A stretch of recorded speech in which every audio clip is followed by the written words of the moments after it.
Underneath the morning sun, students are rushing towards their school. They are also chatting with each other along the way. Meanwhile, a brownish-haired boy is trying to catch up with a girl, as he is telling her to wait for him. However, the girl is running away from him and she tells him to stay away from her since he is annoying her. The boy becomes embarrassed as he states to her that she doesn't have to be so blunt like that. Funnily, the girl scolds him that if he wasn't so annoying then she wouldn't be like that. Looks like dude is getting grilled. The boy is still following her like a lost puppy, and it seems like the dude can't believe he can be that annoying to her. Whereas, the girl looks angry because of his behavior. Thus, she tells him to stop being annoying. Funnily, the boy informs her that he can't do that, since he can't let her live in peace. Seemingly, the girl looks done with him as she walks away. On the other hand, the group of boys are playing a football match on the ground, when suddenly, a powerful kick sends the ball hurtling towards the direction of the brown-haired boy and the girl. Their eyes widen in surprise as they watch the ball speeding towards them in a very dramatic motion. Their hearts raced with anticipation. At that moment, the time pauses and the boy goes into his fantasy world, where he gives us his life introduction. It appears the brownish-haired boy's name is Wataru Sajo. He is an ordinary male high school student, and if he had a characteristic, then it may be that he is perceived as the sort of stalker guy on campus. Whereas the girl's name is Eika Natsukawa, and apparently, for the boy, she is the most beautiful girl to whom heaven has not only granted one gift, but 3 gifts. As expected, the boy has a crush on the girl. Surprisingly, Sajachi dreams that someday he will be able to date her. That's why he always approaches her passionately on a regular basis. At that moment, explosive fireworks lit up the sky, showering stardust everywhere and creating a magical scene. After a moment, the boy blinks his eyes and he comes back to reality, where the ball shot past him and hit the wall. Meanwhile, the girl becomes worried for him and asks him if he is okay, whereas the boy picks up the ball and looks still in a daze. Thus, he comforts the girl that he is fine. After looking at him from head to toe, confirming that he isn't hurt, Eika lets out a sigh of relief. After that, she scolds him about his careless behavior and tells him that's what happens when he persistently stalks her. Further, the girl tells him to not come near her anymore. After sending Sajachi a sharp scowl, Eika goes from there. She's giving him the manga glare in full power. At the same time, Sajachi stands there and watches her go. The boy looks sad as he thinks that she is right and decides that he will not go near her. Even when the girl is no longer in sight, Sajachi still doesn't move at all and stands there in a daze. After a while, Sajachi enters the classroom, where Eika is talking with a purple-haired girl. However, when they see the boy entering the classroom, both girls stop talking. After that, the purple-haired girl calls the boy and brightly says good morning to him. But Sajachi doesn't seem to be in a good mood, as he dully returns the greeting. The girl seems to know the reason behind his strange behavior. Thus, she tells him that she hears he got divine punishment this morning because of his everyday behavior towards Eika. The boy looks confused at first, then he realizes the girl is talking about the morning's incident. Hence, he looks sad about it. Meanwhile, Eika tells her friend to go easy on the boy and let him go. However, the girl doesn't listen to her and continues to scold the boy. He's attracting scoldings like a magnet. Apparently, the purple-haired girl tells Sajachi that if he keeps stalking Eika like that, then she is going to dislike him even more. Seemingly, Eika feels bad for the boy. Therefore, she tells her friend to let him go. Surprisingly, Sajachi agrees with the girl and tells him that he thinks the same too, and he will stop approaching Eika. Looks like his senses took a little vacation but decided to return just in time. Afterwards, Sajachi quietly sits in his chair. Meanwhile, both girls become confused seeing him so quiet. Hence, Kei asks him if he has a fever or something. Therefore, Sajachi dully replies that he is fine. Yet the girls still seem worried about him. At that moment, the teacher comes into the classroom and tells the students to take their seats. However, when the teacher sees the boy sitting quietly, she looks surprised. Thus, she tells Sajachi that it's unusual for him to be calmly settled down in his seat, because he is always just chasing after Eika. Funnily, the boy becomes embarrassed. Meanwhile, all the students start laughing at him. However, Eika doesn't find this situation funny, as she sits quietly. After the class ended, the boy leaves the classroom and sees Eika and her friend standing in the corridor. However, when the girl sees Sajachi, she misunderstands him and scolds him to not stalk her anymore. Thus, the boy tells her that he just wants to go to the restroom. Funnily, Eika realizes her mistake and she becomes embarrassed. Meanwhile, all the students around them are watching their interaction, and it appears like the girl can't seem to understand why the boy is acting strange. After that, Sajachi leaves from there and goes to the restroom. Suddenly, his friends pull him inside the restroom and start interrogating him about what's going on with him. They ask Sajachi if something happened between the girl and him, and did they fight with each other? Therefore, the boy tells them that nothing special happened and they usually fight with each other, so nothing out of the ordinary happens. However, the boys point out that usually it's Eika who's always angry, and he wouldn't mind that. Since he still clings to her, that's why it's strange when he is not following her. Surprisingly, the boy doesn't seem to be fazed about their queries, and funnily, he doesn't even give them much attention. Thus, the boys ask Sajachi what's the matter with him. Apparently, the boy tells them that he is not in his usual mood, because he feels like something is wrong. After that, he looks in the mirror and asks his friends, does it look like he likes Eika? Suddenly, his friend holds him from his collar and asks him what he is talking about, because everyone knows that he is madly in love with the girl. Surprisingly, Sajachi confesses it's true he likes Eika to the point that he wants to support and promote her. Funnily, his friend tells him that now he is bragging about his love life at this time. After that, the lunch break starts and Sajachi stands up to leave the class. However, Eika calls him. Thus, the boy asks her, did she call him? Surprisingly, Eika becomes nervous and she lies to him that he probably misheard it. She is lying as easily as breathing. As Sajachi turns to leave, Eika hurriedly asks him where he is going. Thus, the boy replies that he is going to the cafeteria for his lunch. At this, all the students become shocked because he had never left the girl alone.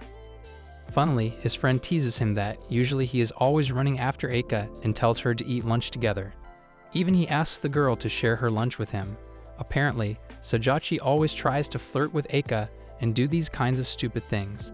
Hence, the girl becomes embarrassed and tells Sajachi that if he is going to go, then he should hurry up and go, otherwise he is going to run out of time. Therefore, the boy leaves from there. Meanwhile, his friends become worried for him and wonder if he is okay. Funnily, they think that Sajachi might go crazy because he kept getting rejected. Thus, they pray for him to stay strong. They are roasting and praying for him in a single breath. After a while, Sajachi is outside eating his lunch when suddenly, a girl with 2 ponytails asks him if he is Sajachi. However, the boy lies to the girl that she has probably mistaken him for someone else.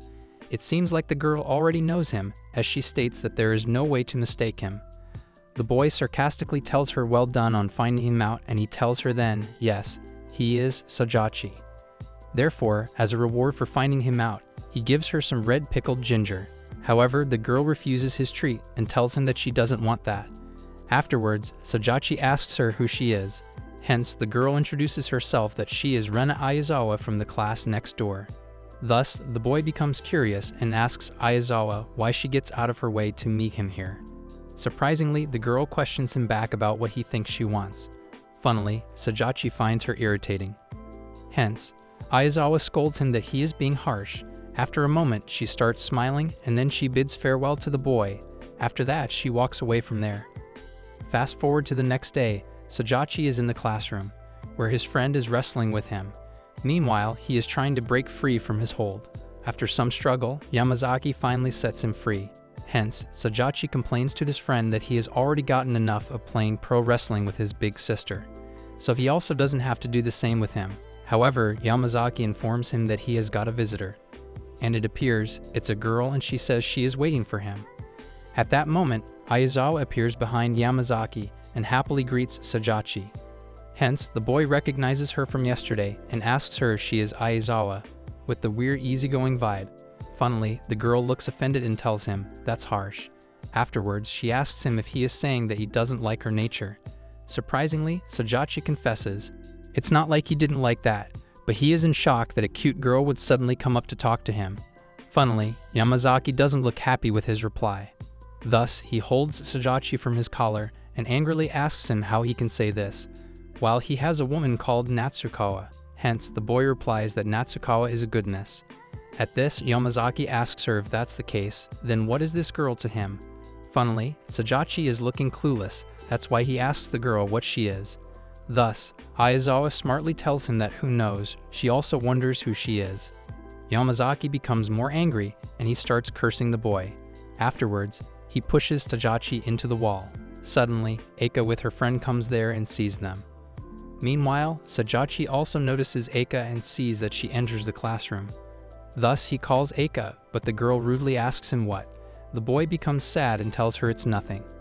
After that, Eika rudely states that she is today's class helper. After that, she puts her bag in the chair. Meanwhile, Kei teases him and leaves from there to help Eika, whereas the boy looks done with his life. After a while, Aizawa realizes that maybe she gave the girl the wrong idea. Afterwards, she tells the boy that he can call her Rena. Funnily, both boys become shocked by her straightforwardness. After some time, everyone is on the football field, where Eika and Kei are playing volleyball. Meanwhile, Sajachi is watching them play. After a while, Eika notices him looking in their direction, but she ignores him and starts playing again. Funnily, the boy holds his chest like the girl's ignorance has killed him. At that moment, his friend tells him the ball is headed towards him. But the lover boy is in his own world, so he doesn't listen to him and the other team makes the goal. After that, his friend scolds him about what the hell he is doing. Thus, the boy apologizes to his friend. After some time, Sajachi is washing his hands when suddenly, Kei comes to him and taunts that he is being totally lame. Hence, the boy asks her what she wants. Funnily, she sarcastically replies that she is just here saying hi to a cheating womanizer. The boy is looking confused about how he got the womanizer title.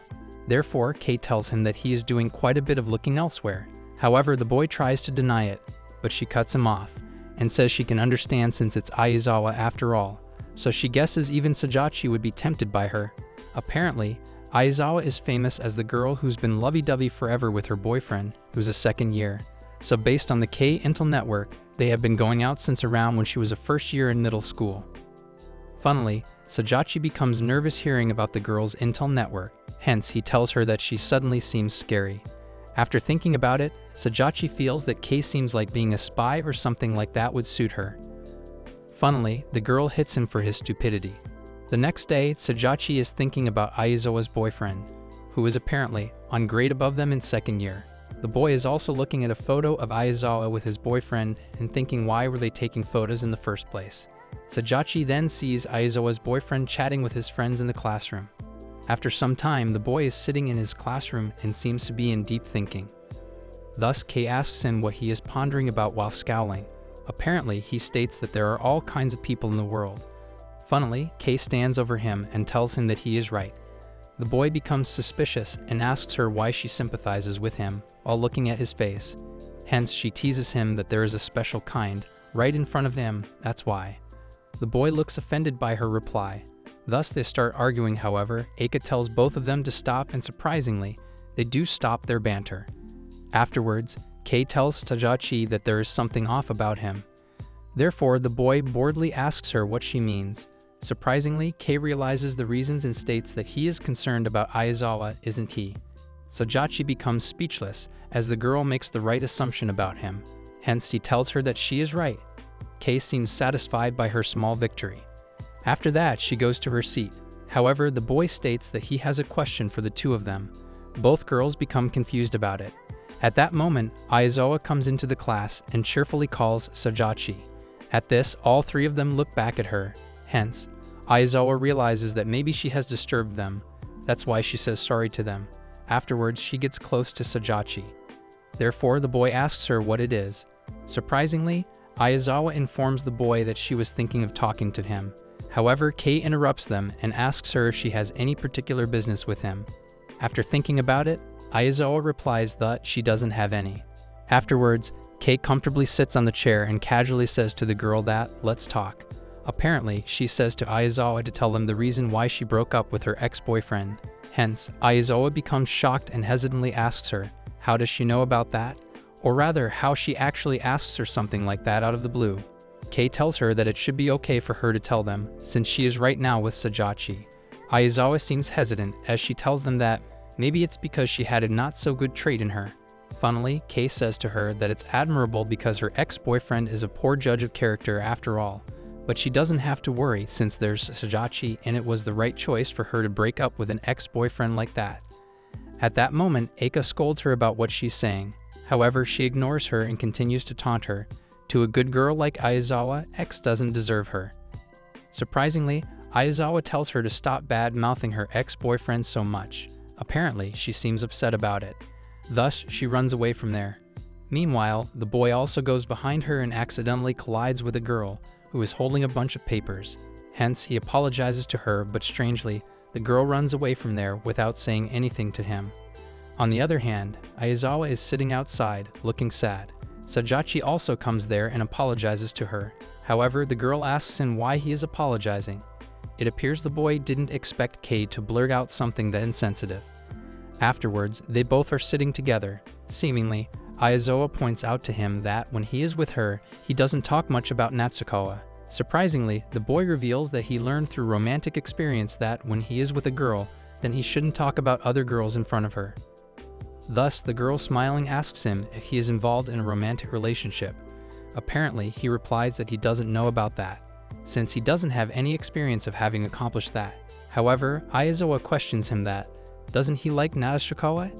The boy seems shocked that she knows this. Thus, the girl informs him that there is no one who doesn't know about this. Surprisingly, Sajachi states that maybe it's time for him to move on, because he feels like somewhere in his heart, there is a part of him who has cooled off from being rejected too much. The girl looks shocked by his confession. Afterwards, Sajachi questions her whether she has been in a romantic relationship.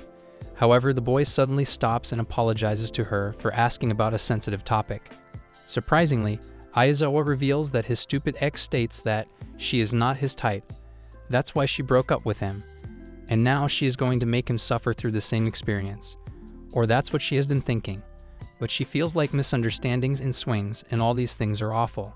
Hence, the boy notices that she is upset about all this, so he tries to distract her and reveals that before he met Eika, he got brutally rejected by another person. Aizawa becomes shocked at this. Therefore, he tells her that it's a story from when he was in middle school. It appears he received comments like, a plain-looking guy, with a face like that, and she said more awful things to him and rejected him like that. On top of that, her boyfriend appeared and he also started hitting him. As Sajachi got hit and went flying off, Eika was walking behind him and his face rammed into her chest. Funnily, Eika started screaming and slapped his face. Apparently, that was the moment he fell for her. Aizawa becomes shocked and questions him why that is. Hence, Sajachi tells that Eika straightened out the circumstances between them, and she says that to mock a person for liking someone was the worst behavior as a human. And she got angry at them. After that, Sajachi couldn't see anything but Eika. After an intense moment, the boy states that it's a lie, but Eika would do something like that. So it may have been love at first sight at the beginning for him. But in the end, the reason why he became serious was because he couldn't forget that kindness from the first time she held out his hand to help him. Apparently, that's why Sajachi became a fan of Eika. Aizawa looks confused, therefore she asks him what he means by her fan. It appears, for the boy, Eika Natsukawa is the idol of all humankind. She is hope and a goddess. That's why he has decided right now to support Eika. However, Aizawa reminds him that he didn't want to go out with Eika, so why is he changing it now? Surprisingly, he states that his feelings won't cool off like that. That's why if he can't go out with her, then there are other ways of doing things without going out with her. So apparently, the boy is planning to support Eika from afar, and he will hope for her happiness. After that, Aizawa looks impressed by him, and feels that maybe there's that kind of way of doing things too. Surprisingly, the girl kind of feels a little cheered up after hearing his confessions. Afterwards, the boy tells her that he will make a complaint to Kei for her. However, the girl stops him and tells him it's fine, since Kei was just protecting Eika. Yet it seems like the boy doesn't understand why this would have affected Eika. Thus, Aizawa tells him that Kei probably realized that she had an ulterior motive. Therefore, she decides to not do any more strange things. After that, she turns around to leave. However, Sajachi stops her and he looks embarrassed, as tells her that it's not just her ex but men are all kind of like that. It seems like the girl already knows this. The next day comes and apparently, Eika is sneaking behind a wall, when suddenly Kei comes behind her and tells her to look in front of her, where Aizawa is holding her boyfriend's hand and they seem happy together. It appears they got back together. Surprisingly, when Aizawa sees the girls looking in her direction, she playfully winks at them. After that, Kei and Eika walk together. There, Kei states that Sajachi not only gets turned down by Eika, Aichi, but from Aizawa as well. In the classroom, Kei and Eika stand in front of the boy and apparently, they can't believe that he is fine by being rejected and he looks happy if he was able to make some good memories with the girl. Hence, Sajachi tells them that he knew Aizawa had some special circumstance. That's why he figured he should enjoy being with her before she gave herself away. Because someone like Aizawa, who seems kind of naughty at first glance, but she has friendliness and charm that is a man's ideal. So to have the time to come in contact with a girl like her is a reward. Funnily, Kei thinks he is being creepy.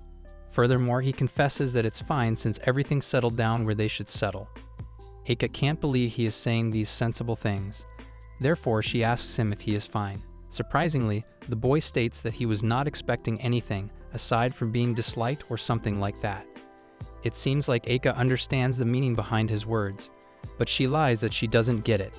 Meanwhile, Kei asks Sajachi what happened to him, since he seems more off than usual. Apparently, Sajachi replies that what was off about him was the way he used to be until now.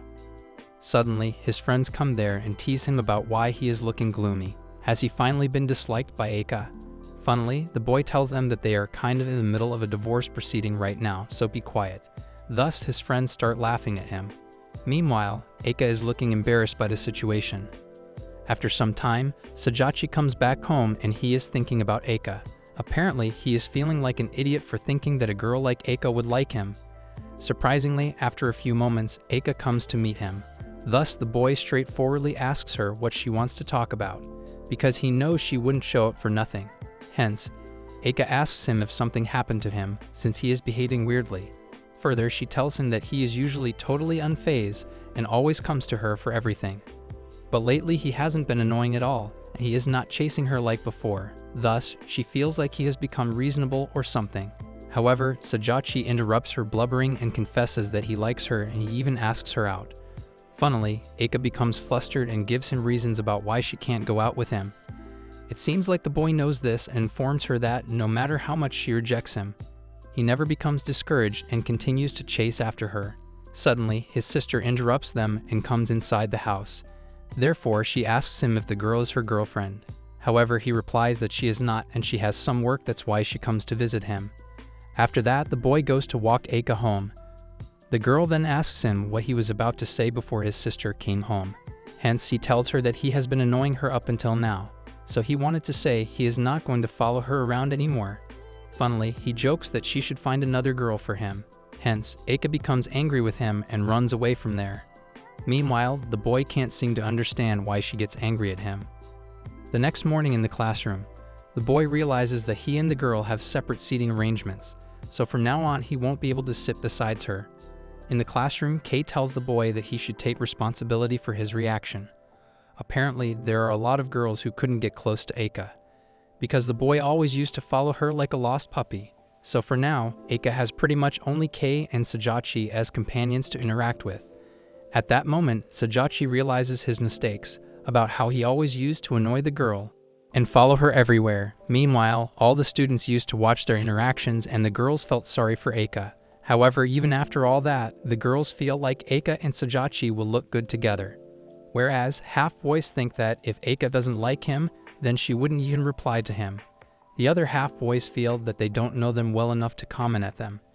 So it's best to leave them in peace.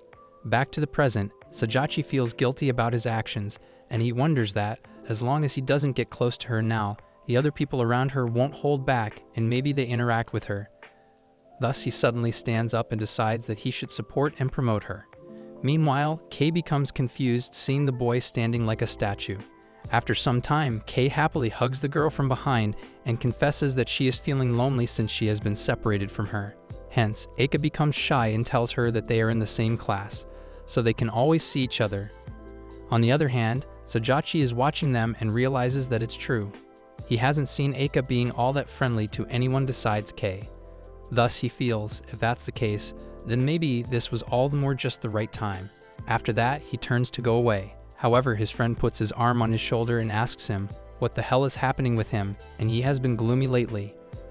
Further, he asks the boy if he isn't going to go over to where Eika is. Funnily, Sajachi tells his friend to shut up and asks him, doesn't he have someone he can go to? It seems like it was the wrong thing to say to him, since he strangles Sajachi and tells him that he shouldn't have said that. However, the boy tells him that it isn't going to work on him. Meanwhile, the girl also notices their friendly banter. After some time, Sajachi is walking in the school's hallway and thinking that, from Eika's viewpoint, it seems like she didn't want to be alone, so she had no choice. Hence, even if he wishes and has dreams, it's a waste of time, since it doesn't matter to her. At that moment, a girl with long hair appears in front of the boy and asks him does he is the one who frightened her Kohai the other day. Thus, the boy becomes confused, but then he remembers the incident where he crashed with the girl accidentally.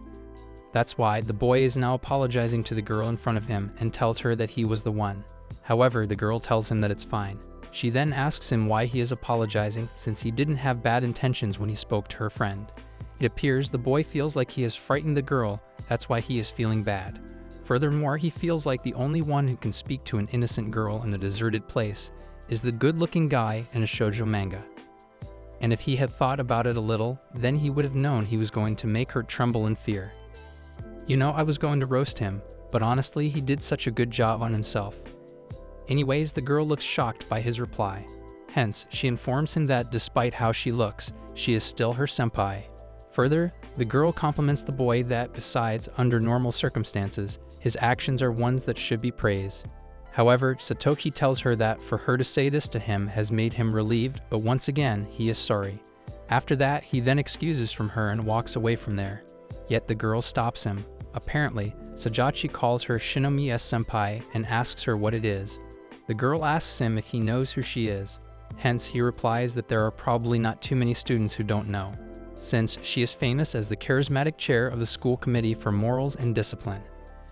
It seems the girl becomes shy after hearing the compliment. Therefore, she realizes that maybe that's how the general student thinks of her. Surprisingly, the girl points out to him that, on the other hand, he seems to have a rather low self-evaluation of himself. Thus, she reveals to him that the reason why that girl had this kind of attitude is because she has a sense of insecurity towards men. However, the boy doesn't seem to agree with her, as he thinks that it would have been the same even if it hadn't been him though. Hence, he turns to leave after that. But surprisingly, Shinomiya holds his hand and tells him that she has something to discuss with him. Sajachi looks shocked by her reply. After some moments, the girl and Sajachi are sitting in a student guidance room. The girl tells the boy that she is convinced that he had no ulterior motive when he spoke to her Kohai. Apparently, he doesn't seem to be the pretentious type. Well, that was almost a compliment. Anyways, Satachi dryly thanks her. Afterwards, she informs him that the girl he spoke to is called Yuyu Inatomi, and as a Morals and Discipline Committee member, she is a hard-working person and has a serious and sincere personality. Seemingly, it's not her, but the other committee members are the same as well. It appears each of them takes pride and engages in their work as Morals and Discipline Committee members. However, from time to time, they lose their confidence and they become pessimistic. Hence, the boy confidently praises Shinomiya that if they are learning by watching their cool senpai, then it's possible they may think like that. Funnily, the girl becomes flustered by his compliment, so she tells him to not praise her that much. Afterwards, Sajachi asks the girl if she is worried about her Kohai. Thus, she worriedly tells him that it's this too, but she was thinking, since she hasn't been able to do anything about that, it may mean she is the problem as well. Apparently, she wants to help her teammates who are worrying over things. That's why she tries to encourage them. But they always reply back and tell her that she can do it because she is the committee chair. Surprisingly, the boy states that, in simple words, they are trying to say, there's no way she could understand their feelings. Thus, he tells her that she must feel like that's what is being said. Isn't it? The girl becomes shocked and tells him that he is right. After that, she tells him that he doesn't hold back when he talks. Surprisingly, Sajachi tells her that he would say he is the type of person who belongs with her teammate's side. However, as an outsider, he may be able to view things objectively. At that, Shinomiya asks him if it's right. Hence, the boy tells her that, generally speaking, they are not hoping for a senpai to encourage them or things like that. The girl looks worried as she asks him, what is she supposed to do then? Surprisingly, he tells her to don't let it get to her. Thus, he advises the girl that with that one phrase, and if she gives him a pat on the back after that, then they will probably be completely satisfied. Because apparently, her teammates probably don't want her to go as far as to adjust her level to theirs, to sympathize with them. Further, Sajachi thinks that they just want her to keep leading and positively pulling them along. He is basically a walking, talking self-help book, minus the cheesy quotes. Meanwhile, Shinomiya is shocked that this is such a simple solution. Hence, Sajachi tells him that that is all it takes, and they get a back pat from a senpai they respect. and that's like being in seventh heaven. Funnily, the girl becomes flustered and scolds him that she is not a goddess or what. The boy happily informs her that, for her teammates, she is probably more respected than a goddess. It seems like the girl finally understands what was going on with his teammates. After a while, Shinomiya says sorry to Sajachi for keeping him busy during the break. However, he tells her that it's fine and says goodbye to her. After that, he turns to leave, but the girl tells him to hold on. Hence, she tells him that she hasn't asked his name yet. Thus, he lies to her that it's Yamazaki. Surprisingly, the girl praises him and tells him that she doesn't think his goodwill was unnecessary after all, and she feels if there is goodwill that is not acknowledged, then it is in itself something she doesn't want to acknowledge. Even after this, Sajachi doesn't seem happy. Fast forward to the next day. Apparently, Sajachi is holding his sister's stuff. Meanwhile, she is scolding him that she won't forgive him if he drops that. Hence, the boy jokes that it's dangerous from Women's Week isn't. Funnily, he starts panicking after seeing her dangerous glare. Therefore, Sajachi clarifies that he was just kidding and it was a joke, since he wouldn't even dream of that. Surprisingly, his sister asks him, did he talk to the girl from the other day after that? Thus, the boy realizes she is talking about Eika, so he tells her that they are talking normally and he is just a classmate to her. After that, they leave the house and walk together. Hence, his sister says to him, if he keeps like that, then he is not going to be popular with girls. But the foolish boy doesn't seem to understand her, as he asks her what she means. Funnily, his sister looks done with his stupidity. After that, they notice Eika walking in front of them. Therefore, his sister takes the stuff from him and tells him he should have a proper talk with Eika. Hence, she leaves him there and hurriedly greets Eika. She then goes away from there, leaving them alone. Thus, Sajachi greets Eika and afterwards, they quietly start walking. The girl seems nervous in his presence. However, she tries to talk to him, but she doesn't know what to say to him. That's why she becomes quiet again. Meanwhile, the boy seems to be waiting for her to say something, but this doesn't happen. At last, they reach the school, where Sajachi informs her that he is going in the other direction. At that moment, Kei yells at him, and she worriedly tells him that the situation is very bad. Because the Morals and Discipline Committee chair, Shinomiya, is looking totally pissed off. After that, Sajachi secretly watches the girl talking with her teammates in the classroom. He then asks Kei about what happened. Apparently, Kei informs him that there is no way he would do that reckless behavior of making it look like he is being all ladies first. At that moment, Shinomiya comes to them and says to him that she didn't think he would show up until the morning assembly. Thus, Sajachi hesitantly says good morning to her. But surprisingly, Shinomiya cheerfully greets him back and calls him Yamazaki. Meanwhile, Eika and Kei look confused about why she is calling the boy Yamazaki. After that, Shinomiya taunts him that he is a self-professed Yamazaki, other than known as Sajachi.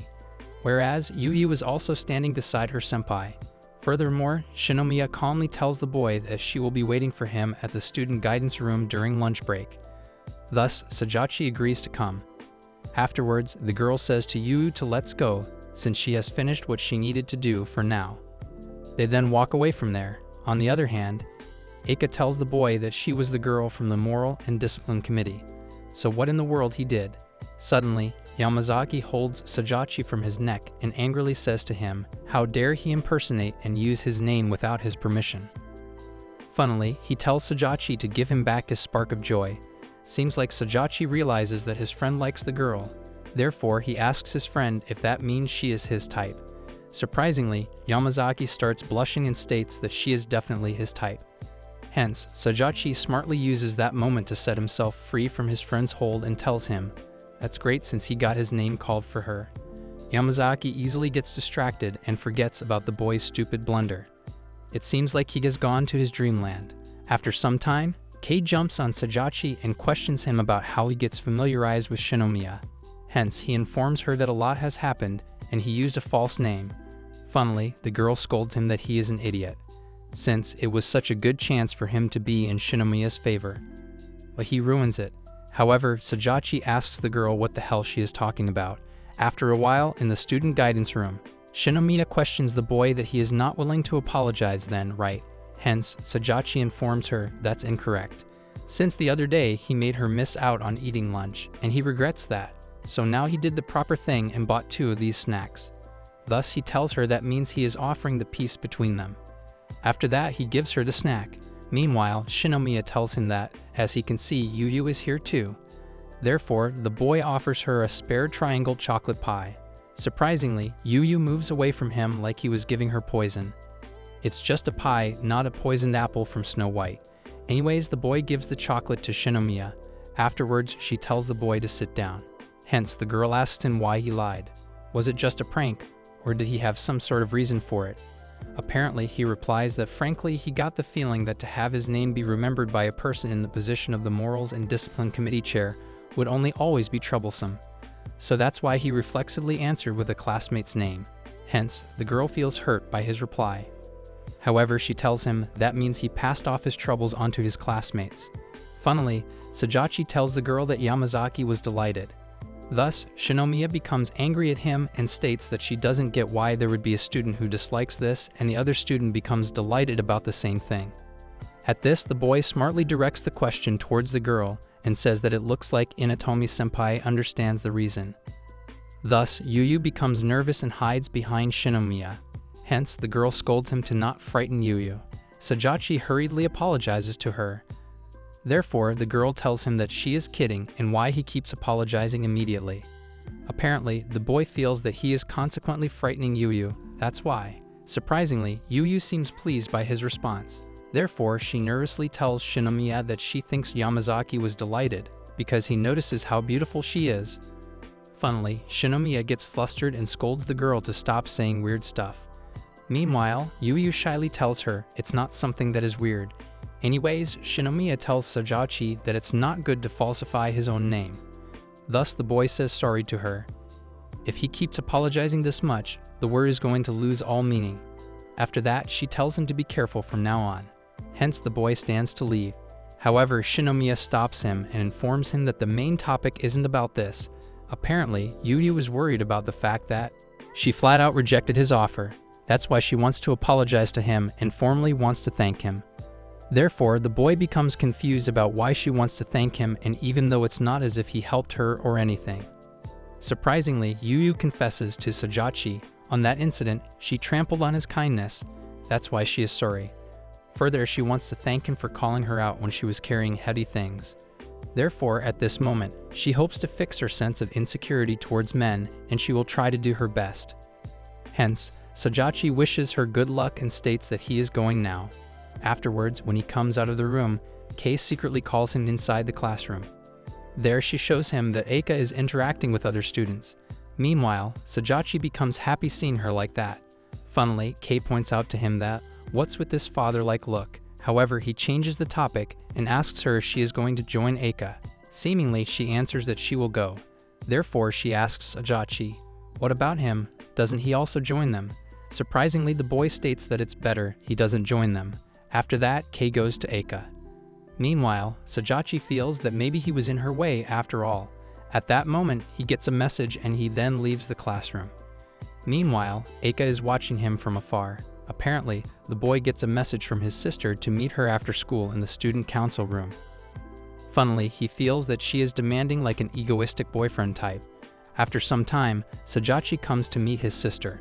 Hence, he asks her what she wants. Apparently, she tells him about the school visit tour during summer break. For that, there is a lot of materials to gather, and they are so busy. So they want to take as much help as they can get. In simple words, she wants him to help her. Thus, Sajachi taunts her that he is the any help. And if it's a request from the great vice president of the student council, then there's gotta be plenty of others who would do as she tells them to. However, she tells him that he is good at administrative stuff. Afterwards, Sajachi starts working. Meanwhile, his sister blackmails him about the fact that she kept quiet when he fudged his age and did a part-time job before, so now he better work hard. After that, all the boys around him start teasing him. After some time, he gives the work to his sister. Seemingly, she praises him that his self-improvement was worthwhile. Meanwhile, the other boy also looks impressed by his fast working and good working skills. After that, Sajachi asks her, by any chance she is not going to summon him again tomorrow too, right? However, she smartly offers him that she will buy him a porno mag then, and a big one. Sajachi becomes shocked by her amazing offer. Therefore, he agrees to come tomorrow. Hence, she tells him to meet her tomorrow at 7 a.m. On the other hand, Yu and Shinomiya are walking together. Suddenly, Shinomiya states to the girl that she is thinking about Sajachi, right? Apparently, she tells Yu that he is her kohai and he is just a little cheeky, but he didn't have any crudeness to him. Thus, Yu also feels the same, but she is feeling like she may have said something that might have angered him. However, Shinomiya doesn't think this, yet Yu states that she feels like he was looking at her with a very disappointed look. Apparently, she feels that was it bad of her to say she was going to conquer her fear and sense of insecurity towards men. Surprisingly, Shinomiya comforts her that she is fine and she is going to be okay. Hence, Yu becomes relaxed and starts smiling. The next day comes and Eika enters the classroom. She then sees the boy's bag, but she ignores it and moves away from there. However, a girl calls Eika and asks her, will it be fine if she comes over to hang out at her house sometimes, since her little sister is too cute, so they want to meet her. At that moment, Kei also joins them and tells Eika that it's been a long time. Thus, she also wants to see her sister too. Hence, Eika invites them to come over to her house. Sajachi also enters the class. Therefore, Eika and Kei see him and Kei excitedly calls him. After that, she informs him that they were just talking about going to Eika's house. The boy seems happy about it. However, he tells him he doesn't have a high enough level. Funnily, his friend teases him that the girl's house is not a dungeon. Yet he still asks her if it's okay with such a large group. Surprisingly, Eika tells him that he should know. She won't let Iri come near him. It seems like the boy already knows this fact. After the class started, a girl with short hair discusses Eika about their earlier plan and tells her that they should do it next weekend. Hence, Eika likes the idea, so she agrees with it. Finally, the class ended and the girls started planning everything. Meanwhile, Sajachi doesn't want to go, as he doesn't want to annoy her. However, when he leaves the class, Eika suddenly comes behind him and asks him if he is really not coming. The boy asks him what she is talking about. At that moment, they sadly get interrupted. When Shinomiya comes there and tells Eika, she wants to talk to the boy for a little bit. However, she tells her that if they were in the middle of a conversation, then she doesn't mind and they should finish it first. Although Eika tells her that it's fine. But she becomes more upset. After a while, Shinomiya and Sajachi are in the student guidance room. Hence, the boy asks her what she wants. Apparently, Shinomiya informs him that she will start by saying thanks to him, because she followed his advice and she was able to successfully support Yu. Yet the boy doesn't seem to give her more attention, as he dully replies that he is glad for her. However, the girl tells him that a new problem has occurred again. It appears the thing is, Yu was depressed that she wasn't able to get him to show that she understood. Seemingly, Sajachi replies that it's not true and he makes a guess that she thinks like this because of her comments towards male students, right? Surprisingly, the boy states that he thinks it's a good goal. However, the girl doesn't believe him. Therefore, she leans close to him and demands the boy to tell her his real opinion. Finally, he reveals that he was just disappointed at Inatomi-sensei's naively flippant resolve, because he doesn't think that she apologized to him just for his sake. Apparently, he thinks Yu got fed up with herself because she displayed her sense of insecurity to the point that she flat out rejected a person's kindness. However, he heartily praises her, but the problem was after that, when in order to conquer her sense of insecurity, Yu was making an effort to do so by using the incident with him as a stepping stone. And that was the kind of nuance she was saying. Therefore, Shinomiya asks him if it's a bad thing. Apparently, he tells the girl that if that was the case, then she shouldn't have brought her along, since it was not something she should say while bringing along the head of the Moral and Discipline Committee. However, she did this because that would give her courage and she wouldn't be scared of anything. And that's all the boy notices about her. Hence, Shinomiya is looking impressed by him, as she praises him that he is unsparing. Therefore, he states that it's not true, because as a mascot, Yu is very precious. Meanwhile, Shinomiya notices that the boy is good at reading people. Surprisingly, he reveals that it's because up until now, all he could see was just one person, and he has just stopped doing that now. Yet he still hasn't figured her out. After that, he goes away from there. After a week, all the students come to meet Eika in her house, where all the girls are melting over Eika's little sister's cuteness. Apparently, she is serving snacks to all of them and also chatting with them. In the morning, Sajachi is going to school, while thinking that he can do without doing something nuts like last summer.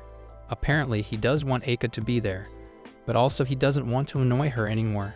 After a while, he reaches the school and he seems relieved to finally escape the heat of the sun. At that moment, he feels like the bliss of a classroom having air conditioning is like heaven. After a moment of relief, he hears Kei calling him. Thus, the girl comes in front of him and she becomes confused by his weird expression. Therefore, she asks him what happens. Apparently, he tells her that she cannot appear right in front of him in scanty clothing. Funnily, he feels that it's bad for his heart. Hence, Kay gets angry at the boy and scolds him that can he not call the summer uniform scanty clothing. She even calls him a pervert. However, the boy taunts her that his defense power of about 95 went suddenly to 20 just because of her. Kay looks offended by it, yet she teases Sajachi that isn't he will be okay with not gazing upon a certain someone's summer uniform. She knows what she's doing. For a minute there, the boy becomes speechless, and that's a very rare sight to see. Seemingly, he is imagining Eika in a summer look. Meanwhile, Eika is talking with other students. After seeing her from afar, he feels like it's a recreation of fairies. Funnily, Kay feels like the boy is being creepy. She is roasting the dude like a champ. Anyways, Sajachi asks the girl if she had gone to meet Eika at her house on the weekend. This mischievous girl starts teasing him that, does he want to know now, and is he now curious about it? She is not letting him live in peace. Therefore, the boy gets irritated and he tells her to not leave him hanging like that. However, the teacher comes into the classroom and they stop their bantering. Their back and forth is funnier than a stand-up comedy show. After a while, Kay is watching the pictures that they clicked at Eika's house. Surprisingly, the girl notices that in every picture, Eika is looking sad, and it seems like she hasn't enjoyed her time with them. After the class ended, Kay called Sajachi and asked him why he hadn't even said a single word to Eika today. Apparently, the boy states that she should know there is a distance factor between them. Even he feels that it has become normal between them. Also, everyone is talking with Eika nowadays. That's why he doesn't want to ruin it with his presence. It seems like Kay becomes shocked, since she didn't expect him to be okay with being away from her. Thus, she asks him if he is really fine with it. Surprisingly, the boy is indeed okay with it, because he doesn't want to destroy the girl's happy environment. By resuming their interaction like before, that's why he feels like right now, doing things like this is good for Eika. However, Kay doesn't look happy with his weird decisions. Furthermore, Sajachi confesses that if he gets close to Eika, then he can't see the whole perspective of his imagination regarding the look of Eika's summer uniform.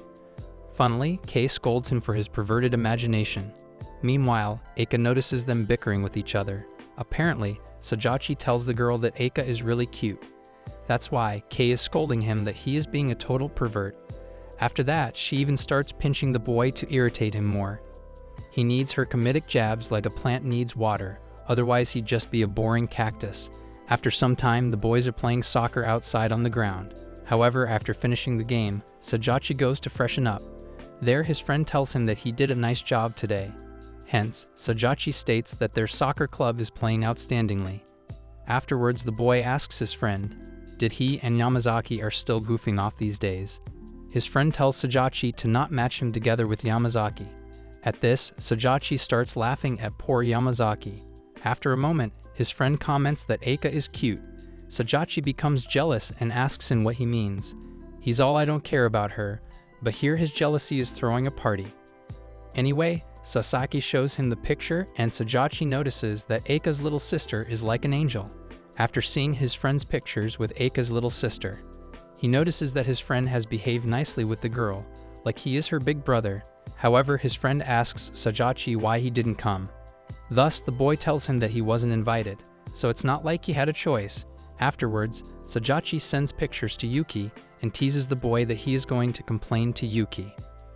Funnily, the boy starts panicking and tells Sajachi to not send his sister the text. He even calls Sajachi an idiot. They then start fighting over the mobile.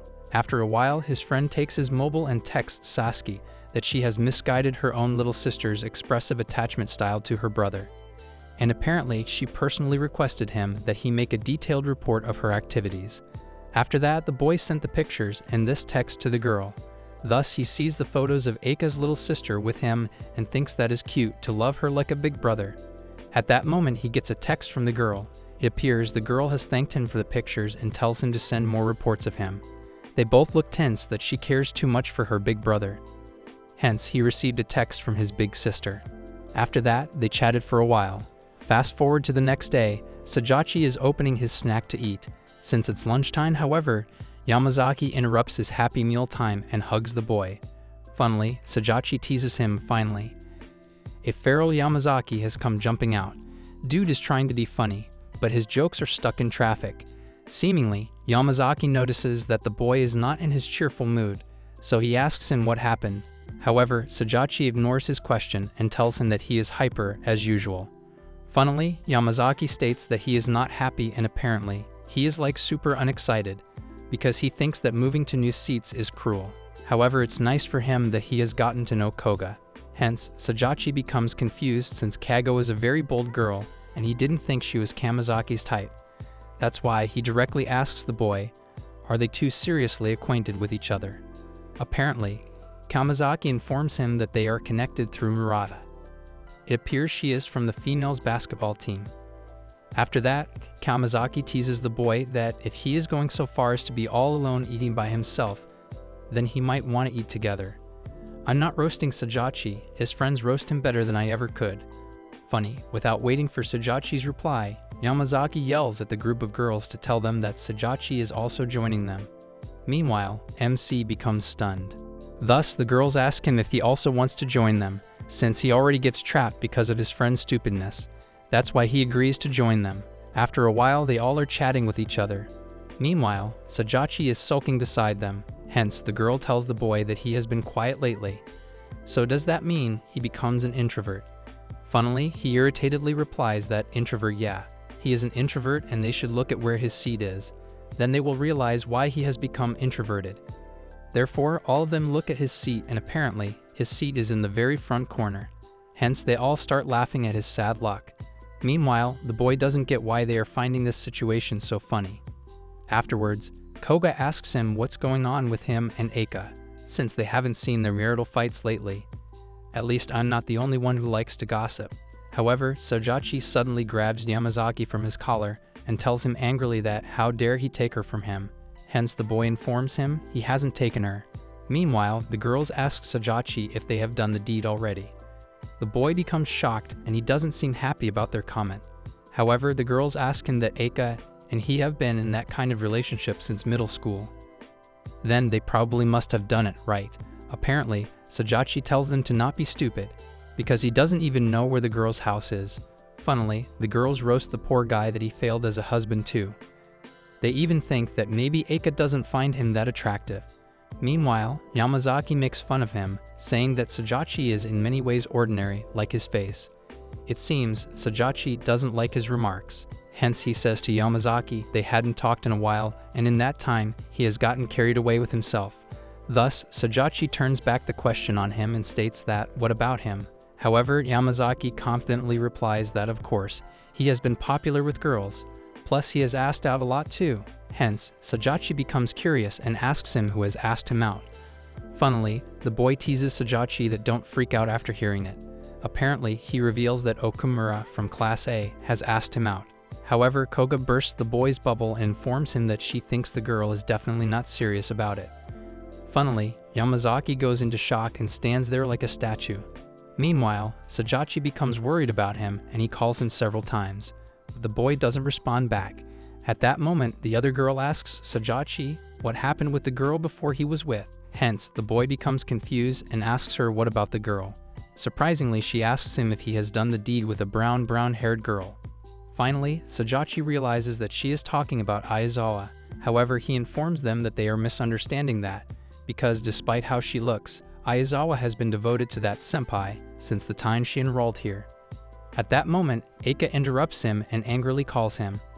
Meanwhile, Sajachi says to her that he was about to give an important backup for Aizawa, but she cuts him off. Hence, the girl angrily tells him to come with her. Surprisingly, she grabs his hand and hurriedly takes him from there. Meanwhile, the boy complains to her that, don't just grab him suddenly. On the other hand, Keijo finds this situation funny, as she laughs at them for being hilarious. After a while, Eika takes the boy into the music room and finally, Sajachi notices that she is looking very angry. Thus, he nervously asks her if she is angry about something. Funnily, the boy tells her to wait a second. After that, he tries to think about the reason why Eika is so angry. Apparently, Sajachi realizes that he has done many things to make her angry. Hence, he gathers his courage and opens his eyes to see her. Surprisingly, she is standing really close to him and she is looking legit pissed at him. However, he tries to calm her down. Meanwhile, he is also trying to calm himself down too, Funnily, he tells her to back off a little bit from him. After that, he requests her to at least give him a hint about the number one thing that is irritating her, since he doesn't know what he should start apologizing for. Surprisingly, she informs him that she is angry because he was talking to those girls. However, the boy doesn't get what she means, so he asks her if she means Kago and her corpse from a different dimension. Thus, Eika becomes flustered and agrees with it.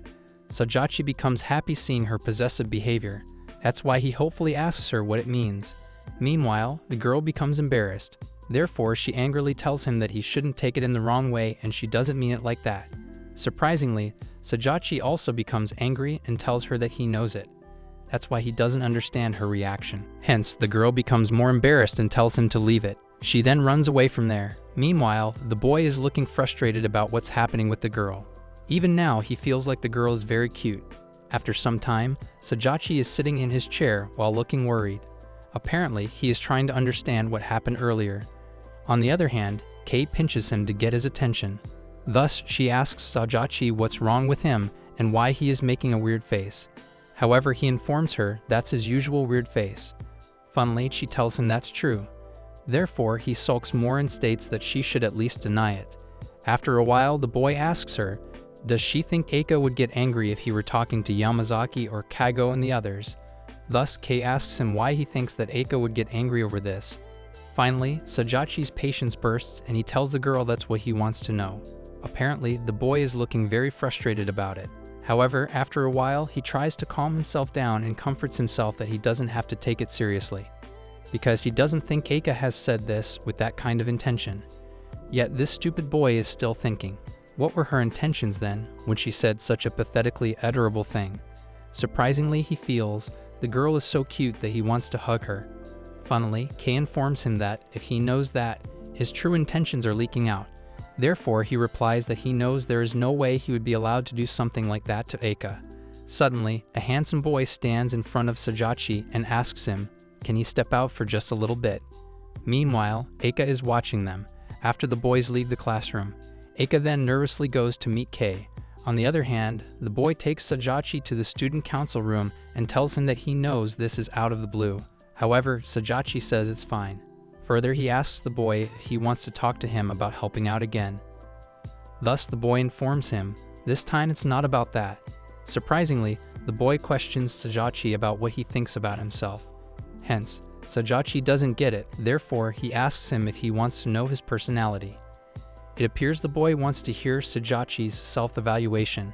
Seemingly, Sajachi informs him he thinks he is just an ordinary guy and he thinks about himself as just a commoner. Surprisingly, the boy tells him that he has heard that he had a crush on one girl for many years. Sajachi becomes shocked that the boy knows this. Afterwards, the boy questions him, why did he stop pursuing her?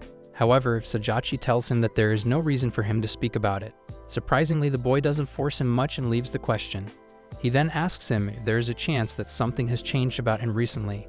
Apparently, Sajachi confesses that it's true and he feels rather than change, he thinks it's more that he has stopped doing things that are uncalled for. Hence, the boy tells him he won't ask the reason for that. But does her sister know this? Sajachi tells him why she would know this. It appears the boy realizes that Sajachi hasn't told this to her sister. Seemingly, Sajachi tells the boy his big sister is the person who has the least interest in him in the whole world, so there's no need for him to talk to her. Surprisingly, the boy informs him that it's not true. The truth is, Keita is worried by his change. Yet Sajachi still doesn't believe him and playfully tells him that she is the person who would say something cold-blooded, while ordering him to go buy something like Haagen-Dazs. However, the boy cuts him off and reveals to him that her big sister thinks that she is the reason he has changed. Apparently, she feels like she might have destroyed her little brother's precious springtime of life. Hence, Sajachi becomes shocked to know this. Furthermore, the boy asks Sajachi, was he not told by Keide ever since he was little, that he is just that level of a person, or something like that? Surprisingly, the boy thinks that Keide has something like feelings of guilt towards him. However, the boy and their friends also cheered her up by saying that's not true, but she doesn't believe them. It's the first time for them to see Keide cry about something. Hence, Sajachi can't believe that he is talking about her big sister. Thus, the boy tells him that there is no reason for him to lie here. Finally, Sajachi feels the boy is telling the truth. Therefore, he reassures him that he will do something about it. Surprisingly, the boy informs him a place had already been arranged. However, Sajachi becomes uneasy since he feels something like this can be discussed at home. At that end, Sajachi agrees to go with him. After they are walking together in the corridor, when Sajachi requests the boy to let him just ask one thing. Thus, the boy asks him what it is. Apparently, Sajachi asks him, did he bring this topic up because he doesn't want to see her big sister sad? Or is it because he is irritated at him for being the cause of his big sister's distress? Funnily, the boy tells him that it's both. Afterwards, the boy asks Sajachi, is he worried about whether he will be able to talk about it properly? Sajachi honestly tells him that he is not. Given that, his big sister is habitually strong-willed, so he doesn't think she will do something like admit it honestly. But that's not like he intends to, like usual, bow down and cater to her either. After that, Sajachi praises the boy that he is very good-looking. Thus, the boy informs him that because of that, he got carried away and went through a bitter experience. Surprisingly, he confesses that the one who picked him up and rescued him was his big sister. Afterwards, he tells Sajachi that he is counting on him now. Meanwhile, Kei and Eika are stalking them secretly.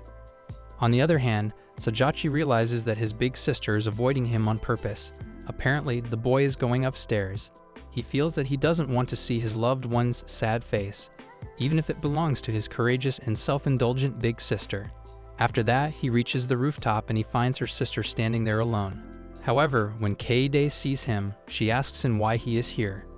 Funnily, Sajachi tells her that she knows he wouldn't come to a place like this if he wasn't summoned. Hence, he asks her why she is here. Therefore, she informs him that Rin said she will come later. However, he states to her that he doesn't think Shinomiya will be coming. Yet Kei doesn't believe him and asks him why he is saying this. Apparently, he reveals to her that it's Hanawa-senpai's little white lie. After that, the boy tells her that he hears she is depressed about something. Funnily, he informs her that a very loose-tongued student council president let it slip to him. However, Keita becomes nervous and she starts denying it. But Sajachi cuts her off and tells her to say 10 good traits about him. After that, he smartly traps her by saying that if she is at the point of being depressed, then she won't be able to tell them. Thus, he starts the countdown for her. Meanwhile, Keita gets nervous and tries to think about his good traits. However, after seeing her struggling, the boy tells her that it's fine. But now she has to say 10 ordinary traits about him. Therefore, she starts telling him things like his face, height, personality, body type, intelligence, financial power, hairstyle, fashion sense, physical strength, and many other things, like how good he is at being a little brother. However, Sajachi is now telling her to stop, since she already said more than 10 traits. Afterwards, he tells her that he knew these are her true feelings, since she thinks he is an ordinary guy. Hence, he reminds his sister that she has always taught him the truth about reality. So why is she worrying about him, when that's so unlike her? Surprisingly, he confesses that it's true that recently he has given up hope on various things. But that's something he got passionate about by choice and then he cooled off on by his choice. That's why there is no reason for her to blame herself for it.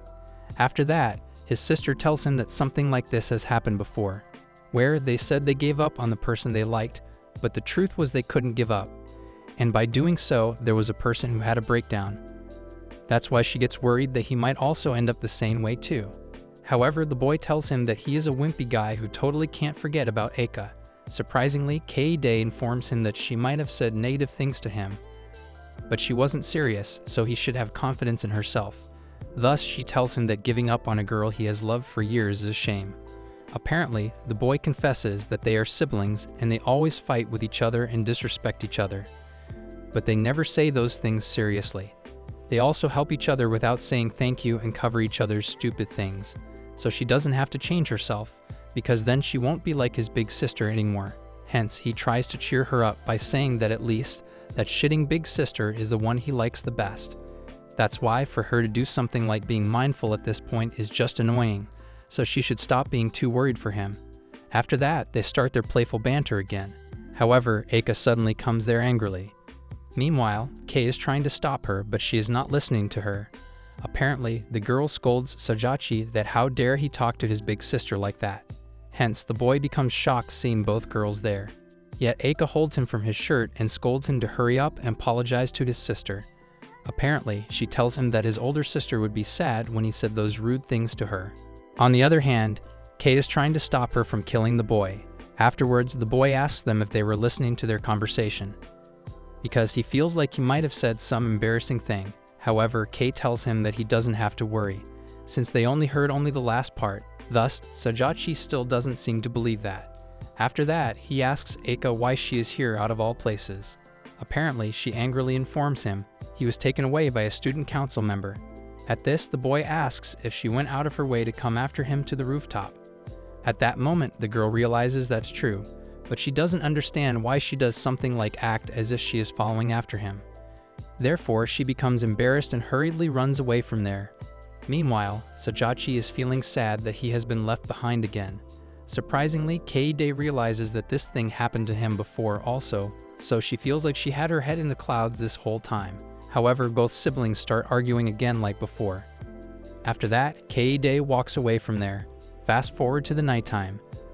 The boy is going to his home, while thinking that Eika was being weird today. After a while, he comes into his home, where his mom scolds him to at least greet her. Thus, he dully greets his mom and goes to his big sister. Apparently, he apologizes to her for saying rude things to her. Surprisingly, the boy brought snacks for them, but his sister tells him she will eat later. Hence, Sajachi teases her that he will then eat it himself. Yet Kei-de stops him and tries to take the snacks from him. After that, they start fighting over it. In the end, Kei-de wins the fights, and she then enjoys eating the snacks in front of him. Funnily, the boy starts taking her embarrassing picture to irritate her. Meanwhile, their mom is watching them from the kitchen and she seems happy to see them together. After that, Sajachi happily thinks that now he will show these pictures to the student council's good-looking boys. Funnily, it seems like he underestimates her sister, since she attacks him with a stick. Afterwards, they start wrestling with each other.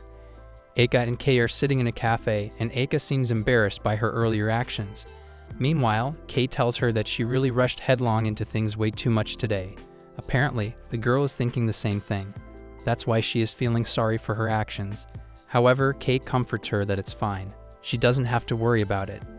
But Kei is feeling curious, therefore she asks the girl why she has done something like that. Surprisingly, Eika also doesn't understand either. Thus, she tells Kei that she knows how everyone came to her house the other day. At this, Kei enthusiastically answers that she does remember it, since Ai-chan was behaving so cutely. Hence, Eika looks hesitant as she tells the girl that, at that time too, when her little sister warmed up towards Sasaki-kun and also with everyone else, she doesn't feel good. Kei becomes confused. Therefore, she asks her if her little sister is not allowed to warm up to them. Seemingly, the girl tries to explain that it's not that her sister is not allowed, but Eika doesn't complete her sentence since she doesn't know what to tell her. However, seeing Eika like this, Kei understands what her friend is trying to tell. That's why the girl teases Eika that she doesn't like it, right? Eri-chan warmed up to the other classmates before a certain someone. Apparently, she is hinting that the girl wanted her little sister to be warmed up to Sajachi first, before anyone else. And it seems like she is right, as Eika hesitantly agrees with her. Therefore, the girl teases her that if she was reminded of Sajachi when she saw Sasakin. Friendship is as much about playful jabs and lightly teasing as it is about shared support and compassion. Anyways, Eika becomes shy. That's why she didn't face the girl and tells her that she can stop teasing her now. But it doesn't seem like the girl is listening to her, since she continues to tease her. After that, Kei tells Eika that recently Sajachi hasn't been approaching her at all, and it looks like the boy is making her feel confused and frustrated. Hence, Eika agrees with her. However, she also herself doesn't understand why she is feeling that way either. Surprisingly, Kei states to Eika that, maybe for her, Sajachi is most likely one of the people to whom she feels she can belong. However, the girl becomes embarrassed. Thus, she tries to deny it and says that it's not him who she belongs with, because he stalks her and always annoys her. Apparently, Kei tells her that rather than whether she feels comfortable or uncomfortable around him, doesn't it make her happy that there is someone who likes her? It appears the girl becomes hesitant. That's why Kei comforts her. She thinks if she suddenly lost a place where she belongs, then anyone would feel uneasy too. Seemingly, Eika becomes impressed with her. Therefore, she praises Kei. She is amazing. Funnily, the girl teases Eika. The awkward side of her is also very cute, and she likes that too. However, Eika becomes frustrated, therefore, she tells her to stop teasing her now. Seemingly, Kei says sorry to her, but she warns Eika there is no guarantee that even Sajachi won't move away from her. Thus, she should know this. Furthermore, the girl states to Eika that she thinks at the very best, the boy has said what he wanted to say to her up until now. Hence, Eika also agrees with her, because she knows the boy has approached her daily to the point of being annoying. That's why Kei advises Eika that maybe now it's her turn to make an effort for him. Thus, the girl starts thinking about what her friend has suggested to her. Meanwhile, Kei is enjoying sipping her chocolate shake, since she knows her work is done now. When Eika seems to be considering what she has said. Fast forward to the next day, Sajachi and his big sister are eating breakfast. And apparently, Kei-dae informed her brother that he is being grubby. However, the boy doesn't care about it. Thus, Sajachi tells her that he knows about it. So whatever, he is grubby anyway. Apparently, she tells her that it's not that, actually, his hair is grown. After that, she clicks a picture of his hair and then shows it to him. The boy becomes surprised that his hair is already grown this long. Therefore, Kei-dae advises him that they will stand out more than he thinks, so he should hurry up and get it dyed. Funnily, the boy is thinking of doing two-tone color, since he thinks that it will look stylish. His future self might hate him for this decision. However, Kei-dae tells him what he is saying, because in his case, it just makes him look unkempt. Thus, she advises the boy that for his lighter-colored hair, he should take proper care of it. Yet the boy still tells her that he will get it dyed eventually. Hence, Kei-dae notices that he used to be more concerned about it. Apparently, he used to be like that, because before he was trying his best to do lots of things to become a man who was suitable for Eika. But now the boy feels like he doesn't need to be that concerned anymore, since it's not like he is going to be standing alongside anyone, so that's why he doesn't care about it. After a while, the boy reaches the school, and as he enters the classroom, he notices Eika and Kei sitting together. Therefore, he says good morning to Eika. However, the girl taunts him about why he is being respectful all of a sudden. Apparently, Sajachi smartly asks her if she thinks he could behave in a normal way after what happened yesterday. Funnily, the girl becomes embarrassed remembering her actions. Afterwards, the boy again normally says morning to the girl and also to Kei. However, Kei doesn't like how he ignores her. That's why she kicks him in between the legs. That's a very dangerous territory she has attacked. Also, she curses him for being rude. Meanwhile, Sajachi becomes pale because of the pain. After a while, he asks the girl if the two were able to get home safely yesterday. Hence, Kei excitedly informs him that they both drank new frap items yesterday. Sajachi teases them about it and tells them that means they both had fun. Funnily, Eika taunts the boy that it was nice and quiet because he wasn't there. Ouch, that must have hurt a lot. However, Kei softens the blow by saying that it was a girls-only gathering, so of course. After that, she tries to change the subject and tells the boy that he should fan them since it's so hot. Surprisingly, the boy agrees to do that, and he takes out a textbook to fan them. He starts fanning them with it. Afterwards, they start to banter with each other. Apparently, the boy playfully taunts her that, honestly, she is such a slave driver. Meanwhile, Kei, as usual, being dramatically says that there's a limit to how much of the blazing sun one can take. Funnily, Sajachi playfully gasps at this and asks her if she has enough sunscreen to last. Maybe they can give me some lessons on roasting. Anyways, Eika becomes embarrassed, so she tells the boy that he should stop it, since he is being creepy. After a while, Sajachi gets a message from her sister that she doesn't need his help today either, so he doesn't have to come to the student council. Seemingly, the boy becomes relieved, because he feels kind of awkward with Yuki-senpai in the mix too. Meanwhile, Eika comes behind the boy to talk to him, but he leaves the classroom before he even notices her. Thus, the girl becomes sad, but she doesn't call him either to get his attention. So in a way, the boy isn't at fault here. After some time, MC is outside the cafeteria. There he notices that the seats next to the window that are usually taken are available. Hence, he goes there to eat his lunch. Apparently, today at a convenience store, the boy ended up buying 2 of the you can be satisfied with by having just 1 nutritional snack bars. Their slogan should be eat one, then immediately crave everything else in sight. Funnily, the boy is just trying to cheat by eating 2 snack bars with a pastry. Seemingly, he feels like today, he simply won't be able to stop himself, so he will probably end up with overnutrition. However, at that moment, a girl interrupts his foodie thoughts by calling him. Hence, he comes back to reality and sees that beside his table, Shinomiya is sitting with her friends. Therefore, he awkwardly greets her, but then he starts focusing on his snack bar. Yet the girl again interrupts him and she tells him to don't just resume his meal like normal, Sajachi becomes confused, so he asks her, what does she mean? Apparently, the girl explains to him that this is where people normally request something like, would it be okay to share a table? However, Sajachi tells her that, but isn't this kind of dangerous? Because he thinks that, if one has to think normally, sitting with something like a group of morals and discipline committee members would be nothing but terror. Hence, the boy notices a particular girl in the group and asks who that angel is. Funnily, Shinomiya warns him to revise that. It appears the girl is an archangel. Funnily, the boy is looking afraid of Shinomiya as he sees her eyes are glaring fire at him. Surprisingly, Yuyu sweetly offers Sajachi to come to eat with them. Meanwhile, Shinomiya threatens him that Yuyu is saying so too, so he should come now. Finally, the boy agrees to join them. After a while, they all are enjoying their lunch. However, Yuyu asks the boy what he is eating. Therefore, Sajachi informs her that he is having a pastry and a little bit of other stuff that he bought at the convenience store. Hence, the girl becomes worried and informs him that's not good. He needs to properly eat healthy things. Funnily, Sajachi becomes shocked by her strange caring behavior. That's why he asks Shinomiya if Yuyu gets a boyfriend or something. However, Shinomiya gets angry at him and holds him by his ear. Hence, she tells him that Yuyu doesn't have a boyfriend. Meanwhile, the boy is requesting her to leave him, since he feels like his ear will come off, whereas the other girl is also looking angry at him. Finally, Shinomiya leaves him and sits back. After that, Yuyu asks the boy that this is the first time he has met with Aya-chan, right? Thus, she informs him that the girl is her childhood friend. Surprisingly, Shinomiya states the girl is an excellent kohai who has nurtured Yuyu up to this point. However, Yuyu tells her friend that she is being curt. Yet the girl tries to deny it. Hence, Yuyu tells her to smile then. Funnily, she forces herself to fake a smile and tries to be nice with the boy. But Sajachi tells her that she doesn't have to force herself. At this, Aya-chan angrily informs him that she is being nice to him for Yuyu's sake, not for him.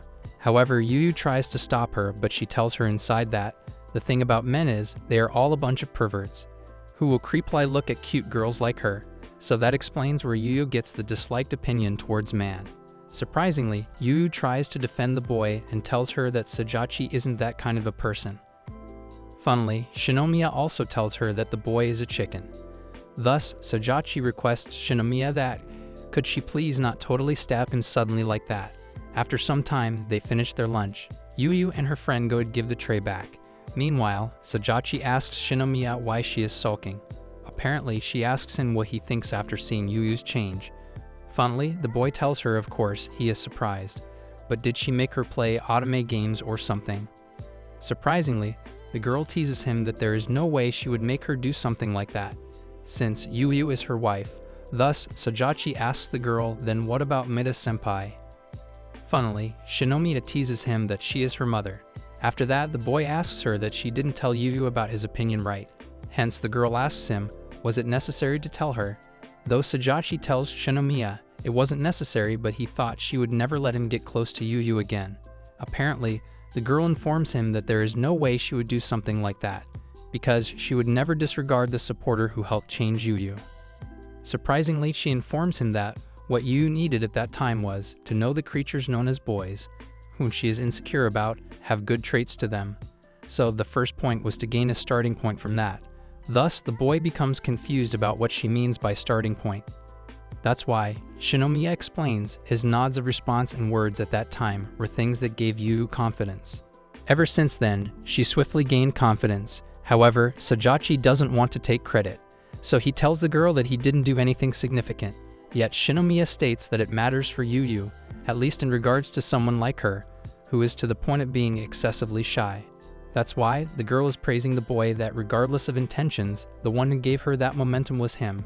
However, Sajachi informs her it was a flake. Besides, he doesn't think he will call out to her in the same way again. Surprisingly, Shinomiya tells him she doesn't mind it, since something bad will not happen because of that. After that, the girl advises Sajachi to have some confidence in himself, as he has not only solved Yuyu's problem but also her too. Thus, Sajachi gets surprised and asks what he had done. Apparently, the girl followed his advice and helped Yuyu. It appears the girl feels good by helping her friends. Afterwards, Shinomiya tells the boy she never expected him to be Keiide's younger brother. Hence, he asks her if she is her sister's friend. Surprisingly, the girl reveals that she is her sister's friend from the very beginning of the first year. It appears she knows her from around the time when Kei Day dyed her hair blonde the day after she started school. When set out on her Japanese fashion debut, surprisingly, Shinomiya confesses that she had a hard time dealing with her back then. However, as her younger brother, Sajachi apologizes to her for his sister's behavior. After the break, Sajachi comes back to the class and he notices Sasaki is holding his head. Thus, he worriedly asks him if he is not feeling well or something. However, Sasaki shows the boy his mobile, where Sajachi sees that Yuki has texted him about what he is doing, big brother, who he is talking to, and many more like that. Hence, Sajachi asks him what happened after that. Thus, he informs him that when Sasaki reaches home, it's been like this the whole time. It appears Yuki has become extra possessive over his brother.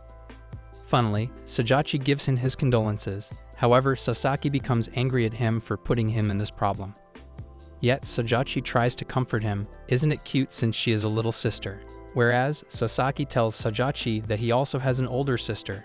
So is she kind to him? Funnily, he says that it's a relationship that can't be summed up into one word. However, he tells the boy that when he already has a little cute sister, then fawning over Eika's little sister is wrong. Yet the boy tries to explain, but he gets interrupted as Eika and Kei come there. After that, Sasaki takes the boy outside to talk to him. Surprisingly, Sasaki reveals that he has a crush on Eika. Thus, Sajachi states that he is not going to make objections over that, because he knows many boys must have already had a crush on Eika. But the one who will decide is Eika. However, Sasaki asks him how he can be fine when he also still likes her. Therefore, Sajachi tells him he doesn't have any right to the girl, so he won't stop him from approaching her. But from now on, he will be treating him coldly. Thus, Sasaki asks Sajachi how he can treat her coldly. It appears Sajachi explains to him he wouldn't like it right if her favorite pop idol suddenly seemed to have a guy around her. Then how can he like it when he approaches Eika? However, Sasuke informs the boy that he is seriously setting sights on Eika. Thus, Sajachi asks him why he is getting all fired up. After a while, Sajachi comes back to the classroom, but he seems worried about Sasaki. Apparently, the boy knows the girl is beautiful and that someday a boy will approach her. Hence, Sajachi thinks he will like it when she gets together with a good boy. Thus, he feels that Sasaki isn't a bad boy for her. Seemingly, Sasaki is talking with the other girls and Eika. Meanwhile, Sajachi is watching them from afar and he feels that Sasaki is already in Eika's little sister's favor. Plus, he is a good-looking guy, so he will be a good partner for Eika. That's why Sajachi is feeling like it's probably better that he is no longer near Eika after all. A few minutes later, the teacher informs Sajachi that some textbooks got mixed in with the class next door, so he should go and hand them back. Sajachi then takes the textbooks from him and sees that Eika's textbook is also in it. However, he sees that Eika is talking with Sasaki, therefore he doesn't go to her. However, he gives Kei the textbooks and tells her to hand these to Eika, since he has to go to the restroom. After some time, Sajachi sees that Sasaki is going home with Kei and Eika. Surprisingly, when he goes into the locker room, suddenly Eika comes behind him and holds him by his shirt. Thus, the boy gets surprised and he asks her what she's doing here. Yet even now, he notices how cute she is. However, the girl angrily tells him that she is not cute. Anyways, MC asks her if she wasn't heading home with Kei and others just now. Hence, Eika asks him how he knows this. Thus, he lies to her that he just happened to see her going with them. Afterwards, he asks her if she forgets anything. She informs him that she forgets something, and that's why she comes back. MC surprisingly asks her whether she wants to go with him. Hence, the girl happily agrees to go with him. Afterward, Eika is trying to find her thing. Meanwhile, she tells him that she also has some business with him too. The boy becomes surprised at this. However, Eika hurriedly informs him that it's not something important, but it's just that she made a promise with Kei that she will ask him this by the end of the day. Surprisingly, she asks him where he always goes when it's lunchtime. Sajachi becomes nervous, so he hurriedly informs her. He tries eating meals on the bench in the inner courtyard or eat it at the cafeteria, and so on. Funnily, Eika becomes shy as she asks him with whom he eats lunch. However, the boy tells her he eats it alone. Seemingly, the girl tells him why he is eating alone, when he should eat it with everyone. Funnily, Sajachi doesn't understand her code wording, and instead, he informs her that today, he ate with Shinomiya-senpai, Yuyu, and her friend. At this, Eika becomes curious and asks him what's his relationship with Shinomiya-senpai. However, he tells her it's nothing like that. They have just normal senpai-kohai relations, and she happens to be my big sister's friend too. After a moment of silence, Eika asks him if he isn't going to eat with everyone like before. Apparently, Sajachi thinks that if he will be around the girl, then there are chances that Eika's springtime of life will end up fading away. That's why the boy tells her that he will not do that. But after seeing her sad face, the boy hurriedly tells her that he doesn't want the end-of-term results to come out. After that, they both start walking home. However, Eika asks him why he isn't doing something about his hair. Seemingly, Sajachi tells her that even her sister told him that they are looking grubby. Surprisingly, the girl advises him that things like first impressions can end up changing a lot, so he should hurry and do something. Hence, the boy says that he will stop by the drugstore on his way home. Therefore, he asks her opinion about which color will look better on him, black hair or brown hair. Hence, the girl gets close to him to look at him better. Meanwhile, MC becomes shy seeing her getting close to him. After a moment, Eika tells him that she is okay with either color. Surprisingly, the girl reveals that if he had been brown-haired at that time, then he might not have called out to him then. Thus, he asks him which time she is talking about. Hence, the girl becomes shy and doesn't answer him. However, Sajachi informs her he will go with something to her liking. Plus, he is also okay with either one too, so he will play it safe. After some time, the boy is at the convenience store to buy hair dye, but he can't find the black hair color there. That's why he is thinking of buying a dark brown hair color, since he feels it has kind of a cool ring to it. After reaching home, Sajachi is trying to apply the hair dye, when Kaede comes into the bathroom and the boy informs her he is dyeing his hair. However, he informs her that there wasn't any black dye, so he decided on dark brown dye. Apparently, she tells him it should be fine, since this color turns out really black at the beginning. After that, Kaede notices that the boy is not applying it properly. Instead, he is making it worse. That's why she starts dyeing his hair herself. Meanwhile, Sajachi complains that she is being too rough. After washing the hair color, the boy is blow-drying his hair and he feels that they are looking too black. Thus, Kaede reminds him that she has already told him they will look like this for a while. Furthermore, she informs him if he washes it vigorously, then his hair will have a natural look in about 2 days. Funnily, he teases her that just as he expects from a former blonde garu. However, Kaede doesn't find his teasing funny as she angrily glares at him. Fast forward to the next day. Apparently, Sajachi gets 65th rank in the final exams. Thus, he feels that motivation is something that anyone can be influenced by at any time. It is the driving force of action. Funnily, he feels that being in love was incredible. At least at that time he got 32 rank, because he used to study hard to be at the same level as the Eika. But now he doesn't have that motivation, so that's why he is lacking in his studies. However, Kei asks him what his rank is since her rank is 74. Hence, the boy shows her his rank card and tells her to see it herself. After seeing his rank, Kei tells him that he was a lot higher last time. Further, she tells him that she asked with the sense that he probably will be in the top 50 again. So this was unexpected for her. However, NC asks her why she is so cheerful. Thus, Kei informs him that his last rank was 220th. That's why she is happy to get 74 rank this time. Meanwhile, Kamazaki also comes there and asks him what's his rank, since he is in 230 rank. Hence, Sajachi tells him it's nice if he is happy. Surprisingly, Eika comes in second place, and it appears Sajachi is happy for her, as he feels she is highly capable. It appears the boy feels like he was in the way of study also, because before MC was in 32nd place and Eika was in 27th place. After that, Sajachi sees Eika talking with her friends, and he feels that watching the girl from afar isn't so bad either. However, Sasaki comes to meet up, and he tells him that he gets 29th rank. Hence, the boy asks Sajachi if he isn't focusing on his studies lately. Meanwhile, Sajachi angrily tells him to not taunt him, because it gets on his nerves that he still looks good even with his sarcastic attitude. At this moment, Sajachi realizes that it's a serious situation, since for a student like him who's not a good-looking type, then his weapon is humanities as a whole. In other words, he can't just accept that a good-looking guy from the soccer club is taking that away. It seems like the boy has gotten a new motivation to study. After a while, Eika points out to him that he has dyed his hair. Thus, the boy almost gets a heart attack from being surprised that the girl finally notices something about him. All the students are chatting with each other in the classroom. Meanwhile, Eika is talking with her classmates, and apparently, the girls are asking her if she wants to go somewhere during summer break.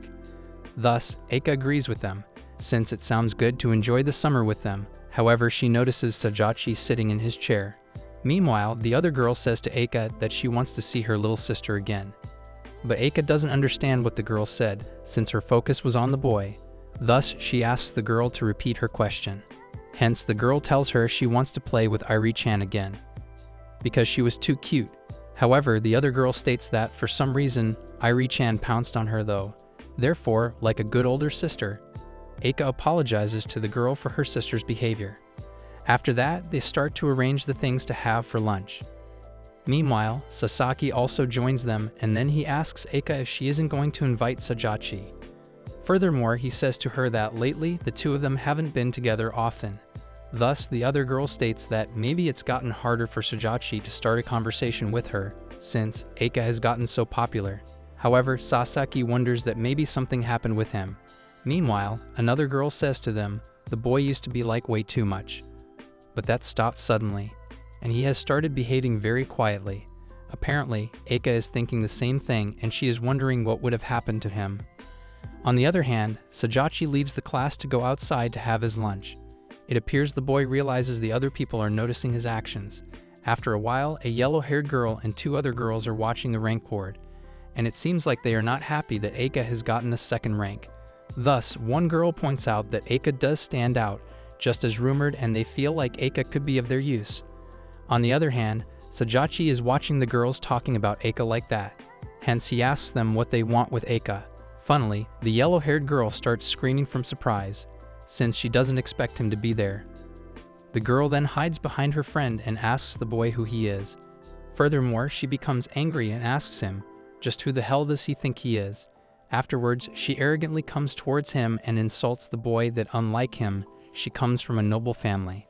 However, Sajachi cuts her off and taunts her that, for a gentle person, she gave out an amusing shriek. Funnily, the boy even gives her a demo of her earlier performance by acting like her. Clearly, I need to learn from their dramatic skills. However, her friends also deny that Marika would never do something like that. But the boy is not letting them off easily, as he again makes fun of the girl's screaming performance.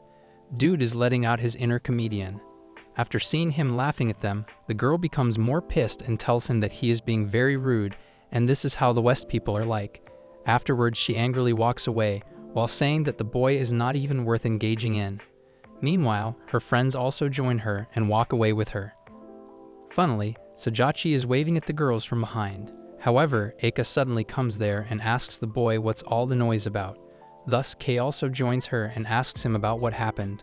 Apparently, the boy tells them that those trio of strange pampered ladies were doing weird things.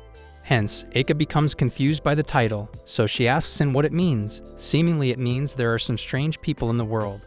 However, it looks like the boy isn't feeling good, as he is coughing. Fast forward to the next day, and apparently, it is raining. Hence, Sajachi is going to school when suddenly, he bumps into Eika. Therefore, the girl becomes angry at him for walking carelessly. Meanwhile, the boy greets her and states, "Isn't it kind of cold today?" However, he feels that maybe it's just his imagination. After that, Sajachi quietly walks away from there. Meanwhile, Eika follows behind him, since she becomes worried for him after seeing his strange reaction.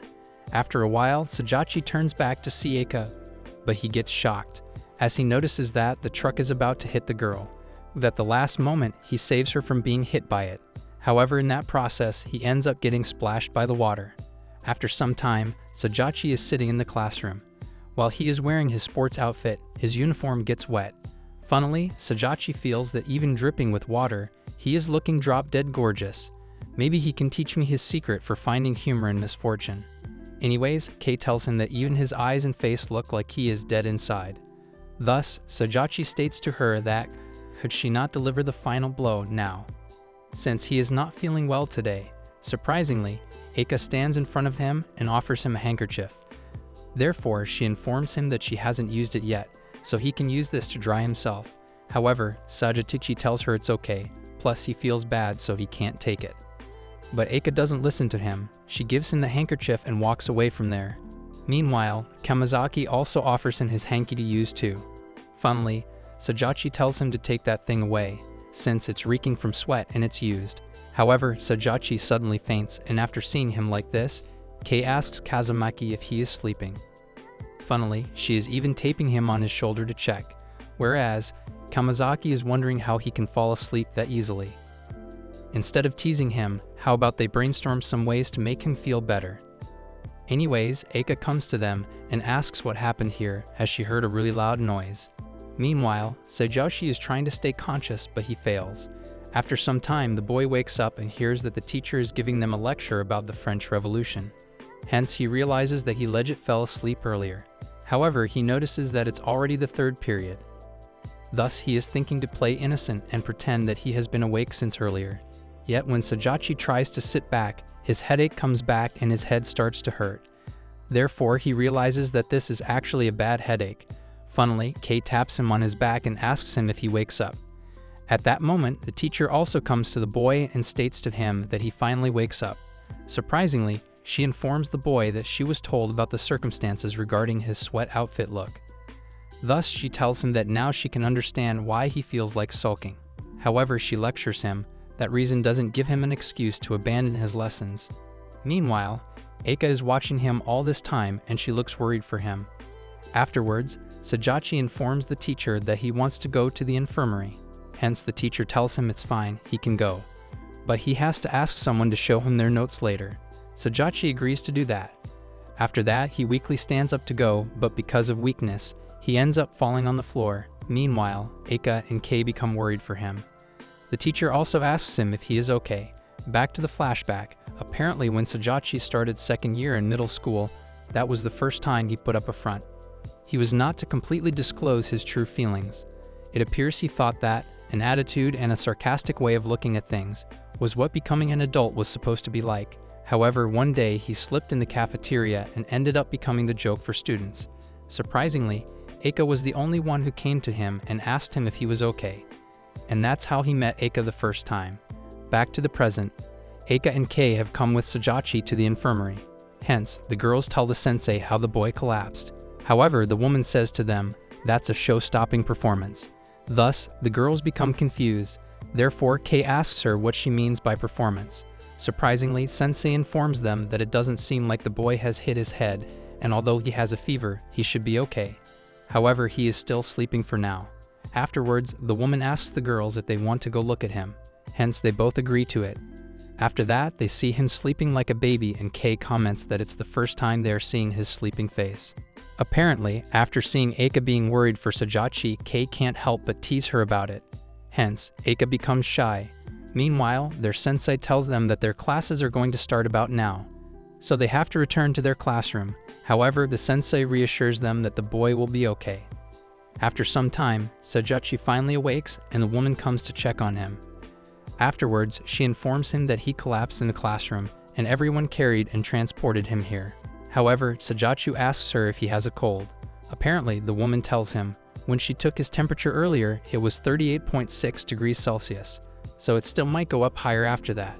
It seems like the boys can't believe that because he feels like he was totally fine up until this morning. Hence, she states that maybe it's one of those situations where his tension gave out, since he was probably already tired all along. Thus, that includes psychological kinds as well. After that, the woman gives Sajachi medicine and says to him he should sleep for a little while longer. On the other hand, Eika doesn't seem to be concentrating in the class, because she is worried about the boy. However, she doesn't understand why she is thinking too much about him. Meanwhile, Shinomiya comes into their class and all the girls look happy after seeing her there. Shinomiya then goes to Kei and asks her if she was Kei, right? It seems my memory is sharper than her. Funnily, Kei is looking shy in front of the girl. If Kei can feel shy, then the rest is history. However, she regains her senses and tells the girl that it's been a while. Surprisingly, Shinomiya tells her that she had business with Sajachi. Thus, the girl hesitantly informs her about the boy's situation. Meanwhile, Eika is watching them curiously. Whereas, Shinomiya becomes shocked after knowing that the boy collapsed. However, she realizes this information most likely hasn't been conveyed to Keide. Hence, Kei informs her that they were thinking of paying a visit to the boy. Also, Kei is thinking that they should inquire about his condition also. In simple words, she means to solve the problems between Eika and Sajachi. However, Shinomiya tells her that after she let his sister know about his situation, she is thinking that they will go to meet him too. After that, the girl says thank you to Kei and walks away from there. Meanwhile, Kei is over the clouds with happiness after talking with the girl. However, Eika brings her down to reality by pulling her cheeks. Afterwards, she tells the girl she has been admiring Shinomiya for some time. Right. Thus, Kei replies her yes and asks her why she is pinching her. After some time, Eika and Kei are going to meet Sajachi. However, Kei is playfully swinging the boy's bag and saying that Sajachi's book are super light. Thus, Eika is scolding her to not be too rough on his back. That's why Kei gives her his bag, and after holding it, Eika realizes that it's actually super light. So Kei, as usual a curious one, can't seem to stop herself from wondering what's inside it. That's why she tells Eika that should they open it and look inside. However, the girl tells her they can't do that to someone's stuff without their permission. Therefore, Kei tells the girl that they wouldn't like it if things like naughty books came out, right? She knows what she's doing. After saying this, Kei walks away. Meanwhile, Eika is thinking about what she has said. Thus, she also becomes curious about it now. Funnily, Kei comes to her and starts making suspense sounds to make the girl more curious. Hence, the girl seems to be fighting with herself over this, since she doesn't want to invade his privacy. Yet she also can't stop herself from being curious. However, at last she decides that they will not look into his bag. After that, they go to meet him while arguing with each other. After they reach the infirmary, they notice that their sensei is not there. Thus, Kei calls the boy if he is awake. However, Eika tells her to shush, since the boy must be sleeping. Therefore, they quietly open the curtain and see that Sajachi is sitting on the bed calmly. Hence, Eika tells the boy if he was awake then he should have answered them. Afterwards, they come into the room and stand beside him. Eika then asks him if he doesn't sleep. Surprisingly, the boy very quietly answers that no, and he looks back in the other direction. Meanwhile, the girl asks him if he wants anything. Thus, Kei tells him they have bring Pocari drink for him. However, the boy doesn't even look at them and continues to look towards the window. Both girls become confused by his reaction. Surprisingly, after a moment, Sajachi apologizes to them for causing trouble. Hence, Eika asks him what's wrong, and he is kind of being weird. Seemingly, Sajachi asks her like what. Therefore, both girls become more confused by his lack of response. That's why Kei signals the girl to check on him. Hence, Eika looks at his face, but she doesn't understand what's happening to him. After a few moments, Sajachi suddenly holds his head. Since then, his head starts hurting. Meanwhile, the girls become concerned for him, and they ask him what happened. Apparently, MC apologizes for startling them, and then informs them that it's his headache. Thus, Eika tells him he doesn't have to talk, and after that, she tries to touch him. But Sajachi surprisingly yells at her too, "Don't touch him." Hence, the girl becomes afraid and she stays away from him. However, she questions him why she doesn't touch him. Apparently, MC lies to her that he doesn't want to pass his cold to her little sister. That's why he told her to stay away, since he doesn't want Iri-chan to have a fever. Meanwhile, both girls are looking curious after seeing the boy's weird reaction. After a while, the girls leave Sajachi to rest and walk away from the infirmary. Funnily, Kei appears like she loves seeing the boy weakened and vulnerable, since she feels like the boy was looking too cute like that. However, Eika tells her to stop thinking like that, since it's inappropriate. Apparently, Eika is also feeling the same like Kei, but she doesn't think they paid him a visit with any inappropriate thinking. At that moment, they bump into Shinomiya and Keide. Funnily, the girls feel like they have done something indecent. Hence, Kei hurriedly tells them that they were waiting for the two of them. However, Keide asks them how's Sajachi. After that, they all go to meet him. Apparently, Keide asks him how he is doing. Surprisingly, Sajachi reveals that his head is hurting, but he is okay. Thus, Keide becomes more worried for him, and she calls him an idiot. After that, she checks his temperature. However, Shinomiya also touches his forehead to check his temper. Hence, Sajachi feels her hand's coldness, and it seems to give him relief. Afterwards, the girl asks him if there is anything he wants. She can go and buy it for him. Also, Keide informs him she is going to go call their mom, since she knows he probably hasn't done anything like contact her anyway. Thus, Shinomiya and Keide go outside for a while. On the other hand, Eika notices that Sajachi has already fallen asleep. It seems the girl doesn't like how he was being friendly to Shinomiya when he is not even talking to her properly. Fast forward to the next day. Apparently, today Sajachi is absent and Eika seems to be missing him. On the other hand, Sajachi is resting at home. In the evening, someone rings the doorbell to the boy's house. Hence, he goes to check it, and he becomes surprised seeing Eika and Kei standing outside. Thus, he opens the door for them while wearing a face mask, and he states, "It's nice of them to come meet him." However, Kei looks angry at him for not even informing them about his health. It appears the girls had texted him a few times to ask how he is, but he doesn't reply to them. Thus, they become worried for him. That's why Kei is angry at him for not even replying to them and ghosting them like that. After that, they come inside the house and Sajachi checks his phone. Hence, he finds many unread messages. Therefore, he replies in the friends group chat that it's his bad, he was sleeping. Funnily, he gets his friends' replies immediately, and it seems like they are also super pissed at him. Meanwhile, Kei taunts him that he has brought this on himself. However, Kei whispers to the boy that Eika is the one who suggested they should come and meet him. There's never a dull moment with this girl. Anyways, Sajachi becomes surprised and asks Eika if it's true. Funnily, the girl becomes embarrassed. Meanwhile, Kei is looking like she has completed her mission. However, the girl tells her that the reason he got drenched was because he helped her. Apparently, Eika can't complete her sentence anymore since she becomes flustered. Meanwhile, Kei again traps her by saying that she is glad Eika knew where the boy's house was. Thus, Eika embarrassedly says that Yamazaka told her previously, that's all. Girl must be thinking of different ways to murder her. Hence, Sajachi tells her thanks. Afterwards, the girl states that they are leaving now. However, the boy asks her why they are leaving already. Apparently, Eika tells him since they found out he is okay. Then that's good enough for them. Surprisingly, Kei gives the boy a gift to get well soon. Meanwhile, Eika informs him that he doesn't have to see them out.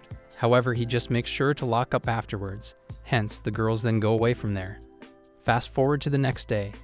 Kia is going into the classroom, and when she sees that, Sajachi is arguing with a yellow-haired girl in the hallway. Apparently, the girl is testing the boy's patience with her sassy comments. However, the girl then notices Eika, so she goes to her and says that she had something to tell her. It seems Eika is feeling intimidated by the girl. Apparently, the girl says to her that, in addition to having excellent grades as being ranked second in her class year, and even though it is said that, she is just a little adorable. However, the girl stops at her mid-sentence to check Eika's adorableness. Hence, she leans close to her and sees that Eika is actually really adorable. Thus, Eika becomes confused by her weird behavior, yet she still politely says thanks to her. Meanwhile, the yellow-haired girl continues and says, since Eika is just a little excellent. And at the top of the class year, she, Claudine Marika Shinonome, grants Eika the privilege of supporting her. However, Sajachi comes behind the girl and says to her, why doesn't she support her? Funnily, Eika gives her a thumbs up and tells her to keep it up. Unknowingly, she has roasted her like a pro.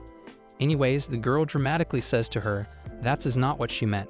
Apparently, she wants Eika to support her in becoming the next student council president. However, Eika becomes confused that can a first year even become the student council president? At that moment, the girl's friends also come there and tell Eika that they will explain it. It appears for all of the roles of the student council, regardless of class year, self-nomination, or by recommendation, they can apply as a candidate.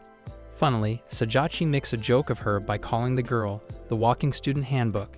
It seems the girl didn't understand that the boy was insulting her, since she starts smiling like she has won the match or something. However, her other friend informs her that it wasn't a compliment. Thus, the girl becomes embarrassed, but she continues that, in general, first-year students are at a disadvantage, because there's the trend that upper-level students are the ones who become the representatives of the students. The boy also thinks if that's how it is then, wouldn't the next student council president should be Kai-senpai? However, the girl informs them, the boy has been himself denying that, and the present situation among the second years is that there is no one who has announced they will be running as a candidate for president. Meanwhile, Marika thinks that before that she must gather willing supporters by the time a new candidate comes. Hence, Sajachi explains it clearly that, in other words, she wants Eika as a poster girl for her. Surprisingly, Marika agrees that's how she wants Eika. Thus, the boy tells her, that's a bad move. The girl then becomes angry at him and asks why he said that. Seemingly, Sajachi states that Eika stands out too much, and if she uses her as a poster girl, then everyone is going to think this for sure that Eika is participating. However, the girl becomes angry and tells him he is being rude. Apparently, Sajachi notices that these girls are glaring at him angrily, so he explains to the girl that Eika is cuter than her. That's why, Everyone will support Eika, not her. Marika is looking really pissed at him. However, her friend informs her that other students are also watching them now, so it's better to back off for now. Therefore, they all leave from there, while telling them that they will come back. After that, Kei tells Sajachi to look at Eika. Hence, he looks at her and notices that her face has become all red. Therefore, he asks Kei what's up with Eika. Funnily, Kei teases him that it's because he has said something out of this world. However, this foolish boy still didn't understand, so he asks her what she means. Apparently, Kei informs him that he said Eika was cute, but the boy thinks that it's something Eika is sick and tired of hearing. She probably wants her ears burned off, since he repeatedly said this many times before, so why is it different now? Thus, Kei explains to him that this time he has said it confidently, that's why. Funnily, Sajachi still doesn't understand what she means. Meanwhile, Eika suddenly bursts at the boy and tells him that he doesn't have to say something so embarrassing around other people. However, Sajachi thinks she is looking too cute even if she is angry. Thus, the girl becomes more embarrassed and she quickly runs away from there. Apparently, the summer break has come, and Sajachi feels that it's important to improve one's standard of living. So that's why he is searching for a part-time job. Hence, he kept on looking online and in the classifieds also. And finally, he finds a job at the bookstore. However, the book owner asks him if he is fine with this job, since it doesn't pay very much salary. Surprisingly, Sajachi informs the man that it's not like he wants an overabundance of pocket money. Apparently, he just wants the experience of this job. After a while, the older man explains the job to him that he will do the purchase assessments, price tag stickers, and inventory control. So the boy's job is to keep books organized and deal with the customers. Thus, the man asks him if he can count on him to do his job correctly. Hence, Sajachi tells him he will do a good job and he asks him, is he sure that's all he needs him to do? However, the old man informs him, if he can deal with customers then, that would be a godsend. Apparently, the boy becomes impressed with the old man. Furthermore, Sajachi notices that the man appears to be well versed in this field too, as he perfectly sets the books on the shelves. And that's how Sajachi has spent his summer break. Morning sunlight streams through the classroom window as Sajachi is confidently solving the mathematical equation on the board. After a while, he solves the equation. Hence, the teacher checks it and it seems the boy is studying again, as he solved the equation right. Thus, the teacher also praises him that he is doing well in his studies. After a moment, the period is over and the teacher ends the class. After some time, the boy is sitting in his chair while sulking. It appears he is finding it difficult to understand his work. Meanwhile, Kei pops him on his back to tease him. Hence, the boy irritably asks her what she is doing. Funnily, the girl teases him he doesn't get it right. Therefore, Sajachi taunts her, let's see if she understands. After that, he tries to take Kei's notebook. However, Kei stops him afterwards, and they both start fighting over it. Like Tom and Jerry, they are always teasing each other.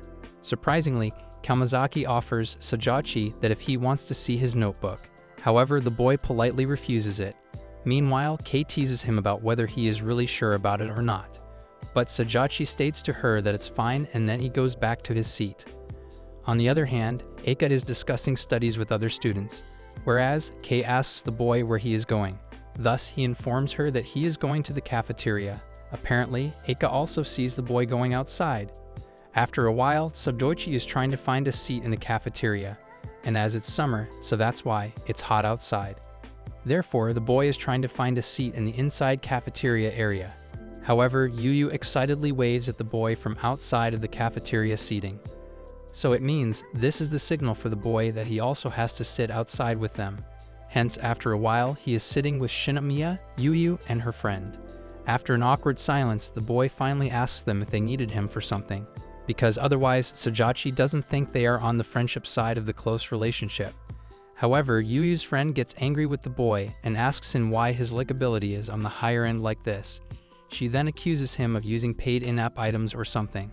Apparently, Shinomiya also gets angry at the boy and tells him that it's not fair. The boy starts to panic and tells her that she really doesn't know what that means, right? Seemingly, he says to the boy that if he could buy something like that in reality, then he would have bought it long ago. After that, they leave this topic and start their lunch. Yu then asks him how's his health now, since she heard from Ren that he was unwell. Thus, Sajachi reassures her that he is fine now. However, Shinomiya interrupts them and tells the boy about his question from earlier. Apparently, she informs him that there was a reason why Yu purposely called him to sit with them. Afterwards, the girl becomes serious and tells the boy that she will get straight to the point. Surprisingly, Shinomiya asks Sajachi that would he like to join the Morals and Discipline Committee. Wow, that was unexpected. As expected, the boy gets surprised. However, he tells them that he doesn't have what it takes to join them. Apparently, Shinomiya informs him that, as the Moral and Discipline Committee chair, she is going to retire from the post in the fall, but they haven't been able to recruit even one single male student from the first and second years. So as for the girls' side, there is a strong sense that they have come to have fun. Thus, Maeda argues with her that, at least the girls' ulterior motives are completely obvious. Those girls only see the Moral and Discipline Committee as a status symbol. And in actuality, even right now, Ichinase-kun is the only boy they have. Funnily, Sajachi hesitantly tries to get the girl's attention, but Shinomiya cuts him off. Apparently, she tells him that, at a time like this, it was his face that came to her mind. So she wants him to support the committee, just like the time he gave her the good advice. Thus, Sajachi clarifies that what she is talking about in terms of regime change is in the second trimester, right? Hence, the girl says yes, and that's why she wants him to think about it starting from now. After a while, Sajachi is thinking that, has he been sought after something this strongly before this? However, after thinking about it, he doesn't think this has ever happened to him. Afterwards, he opens his snack, but Yu suddenly holds the boy's hand. Hence, both girls become shocked seeing this. Meanwhile, Yu encourages him that she is counting on him for this job. Funnily, the boy starts blushing, so he removes her hands. At this moment, Yu noticed that she was holding his hands. However, she seems to like holding his hands. Meanwhile, Shinomiya and Maeda are looking super pissed at him.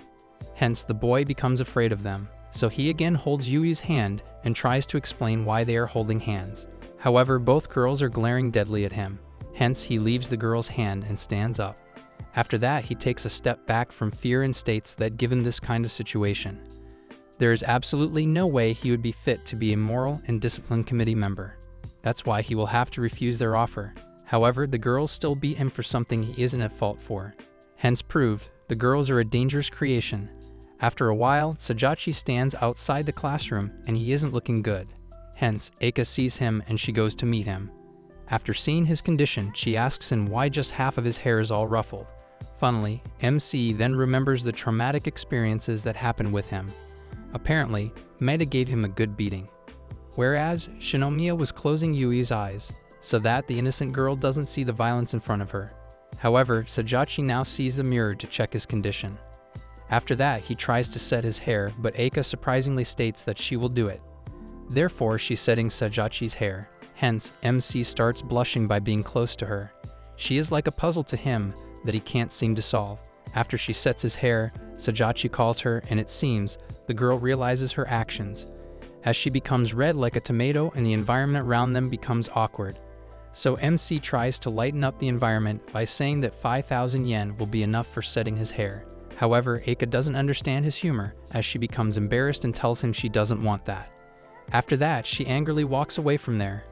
Maybe she can teach me the art of leaving everyone guessing too. Fast forward to the next day. Apparently, all the students are in the main hall for some announcements. They are all standing in rows. Meanwhile, Moral and Discipline Committee members are giving instructions. Hence, the boy is announcing that, in August, drowning accidents and the middle of the night incidents are more likely to occur. It appears there is an increasing trend of internet dangers via social media is also happening. So it's better to be responsible even during summer break. Apparently, this boy is the male member of the committee. Hence, he is the teddy bear type who has the sense of being able to mix with the girls and fit it normally. Meanwhile, the boy announces that now there is a note of caution for the summer from the Moral and Discipline Committee chair. Thus, Shinomiya comes to give the precaution. Meanwhile, all the students start admiring her. Hence, Sajachi notices that the girl is very popular around the students. So now he understands why everyone wants to join the committee. Apparently, Shinomiya announces that a school visit tour will be held the first week of August. So just because someone is not involved in the event, that doesn't mean they should lose their dignity as a student of Kotsu High School. After that, Sajachi is looking at his sister, and he can't believe how his sister is looking so elegant standing on the stage. She does look like she fits with the Moral and Discipline Committee. Meanwhile, Yunki has come to give a speech now. It appears he is a good-looking boy with a cool, sexy voice. After that, all the students go back to their classes. In the class, the teacher tells the students that there is one last thing that must be decided. Thus, she announces that she will help out with a school visit tour during summer break. However, when no one comes forward, the teacher then tells them she will herself then narrow down the choice of candidates. Funnily, the students don't seem to like that idea. Afterwards, the teacher then tells them those who don't have club activities during summer break, and they go home straight, have to stand up. Thus, a few students come out in a row, and apparently, Eika and Sajachi are also there. The teacher then decides that she will do rock, paper, and scissors then. Meanwhile, Yamazaki shouts at Sajachi to give his best. The teacher then asks Sajachi if he wants to volunteer. However, the boy tries to be smart and states that he is still recovering from an illness. Funnily, Kei backstabs him and tells the teacher he has already gotten better. So finally, the teacher made the decision. Thus, she announces that she is going to do rock, paper, and scissors between one boy and one girl. Therefore, she tells the students to hurry up and split it. Apparently, Sajachi is paired up with Tabata. Hence, he teases him that how many months has it been since they last talked. However, the boy tells him to hurry up and start the match. After that, they did the rock, paper, and scissors, and it appears Sajachi wins the game. Meanwhile, Tabata doesn't look happy to lose, as he also doesn't want to volunteer, since he also has stuff like cram school. Afterwards, the teacher announces the decision that from the boys' side Tabata will volunteer, and from the girls' side Eika will do the job. However, the boy is now looking happy to win, but Sasaki tries to take advantage of the situation to be with Eika, and says to Tabata that since his cram school is difficult, so he is switching with him for the volunteer job. Tabata doesn't find his solution bad, therefore he agrees with him. After that, Sasaki asks the teacher if it is fine if he does it inside of Tabata. Apparently, the teacher tells him that she will appreciate it if he can do it, but will he be okay with his soccer club? Thus, the boy informs her that first year doesn't have things like games, so he will be okay. After that, all the students start gossiping that it's a good team with two good-looking people, and they both have high-ranking values. However, the teacher asks Tabata if he is fine with it. Thus, the boy seems to be okay with it. Whereas Sasaki states that, well, he is the one who suggested it to him, so he is also okay. Afterwards, Sasaki tells Eika that he is looking forward to working with her. Meanwhile, Sajachi doesn't look happy about this decision. Funnily, Kei teases the boy more by telling him that Sasaki and Eika kind of look good together. However, she gets a surprise in return when Sajachi agrees with her, hence she asks him how he can act so normal like that. Thus, the boy states that they do look good in a pairing. Funnily, she taunts him that he is a loser. Seemingly, the boy does get affected by her insult, but he doesn't say anything to her back, yet he becomes sad due to his situation. On the other hand, their teacher tells them that the first trimester is finished, so they have to make sure not to forget the next back-to-school date. After that, she walks away from the class. Meanwhile, Sajachi stands up and looks back that Sasaki is looking at him challengingly. Thus, he becomes frustrated and packs his bag to leave the class. However, Kei tells the boy that if he had won the rock, paper, scissors, then it could have been just him and Eika for the job. Hence, the boy tells her that he doesn't need to hear that, and after that, he takes his bag to leave. But it doesn't seem like she is going to let the boy live in peace. As she taunts him, he may end up with withdrawal symptoms because he can't see Eika during summer break. Surprisingly, Sajachi doesn't pay her attention or taunt her back. He just walks away from the class. Meanwhile, Kei becomes upset that the boy isn't doing anything to win her friend. She is secretly the guy's biggest supporter. After school, Kei and Eika go to the cafe, and apparently, they are checking the club activities on their phones. Hence, Kei notices that club activities are on a pretty tight schedule. However, she becomes sad since her days off are Saturday and Sunday. Although, Eika reassures her that she doesn't have to overthink about hanging out with her, since she will be fine. Yet the girl tells her that will not happen, because she wants to hang out with her. Also, the ocean and fireworks are a must-to-do, so she can't miss that. At that moment, the waitress gives them their order, and Kei is looking happy that finally their first trimester is finished. After that, they start eating their dessert. Meanwhile, Kei starts her matchmaking session. She tells Eika that since it is the perfect event, then they should invite some other people. Hence, Eika agrees with that, and she feels that it will be fun to be with more people. However, Kei asks her how about they invite Sajachi then? Therefore, the girl becomes shy, and she asks her why she is mentioning him here. After that, they enjoy their dessert while chatting with each other. On the other hand, Sajachi is working in the bookstore. After working for a while, he tells the old man that he has finished the job. Thus, the old man comes to check his work, and he becomes impressed by his good working skills. Therefore, he feels like it was a wise choice that he decides to hire him. Apparently, the man thinks that with just one person his workload becomes less. However, the old man praises Sajachi that this had happened because he gets the hang of the things well and he is doing a good job. Thus, the boy informs him that he did do things like part-time work at convenience stores. Because if it's about this amount of workload, then conversely, he has to be doing something, otherwise he becomes stressful. After a while, Sajachi is cleaning outside the store, when suddenly he notices that some stupid boys are bullying a kid, and they are not giving him his backpack, and they even push the kid. Hence, Sajachi goes there and tells the boys to leave the kid alone. However, the boy threatens him if he also wants to be beaten up. Surprisingly, Sajachi tells him that it's okay, they can hit him. After that, he asks the kid how he is.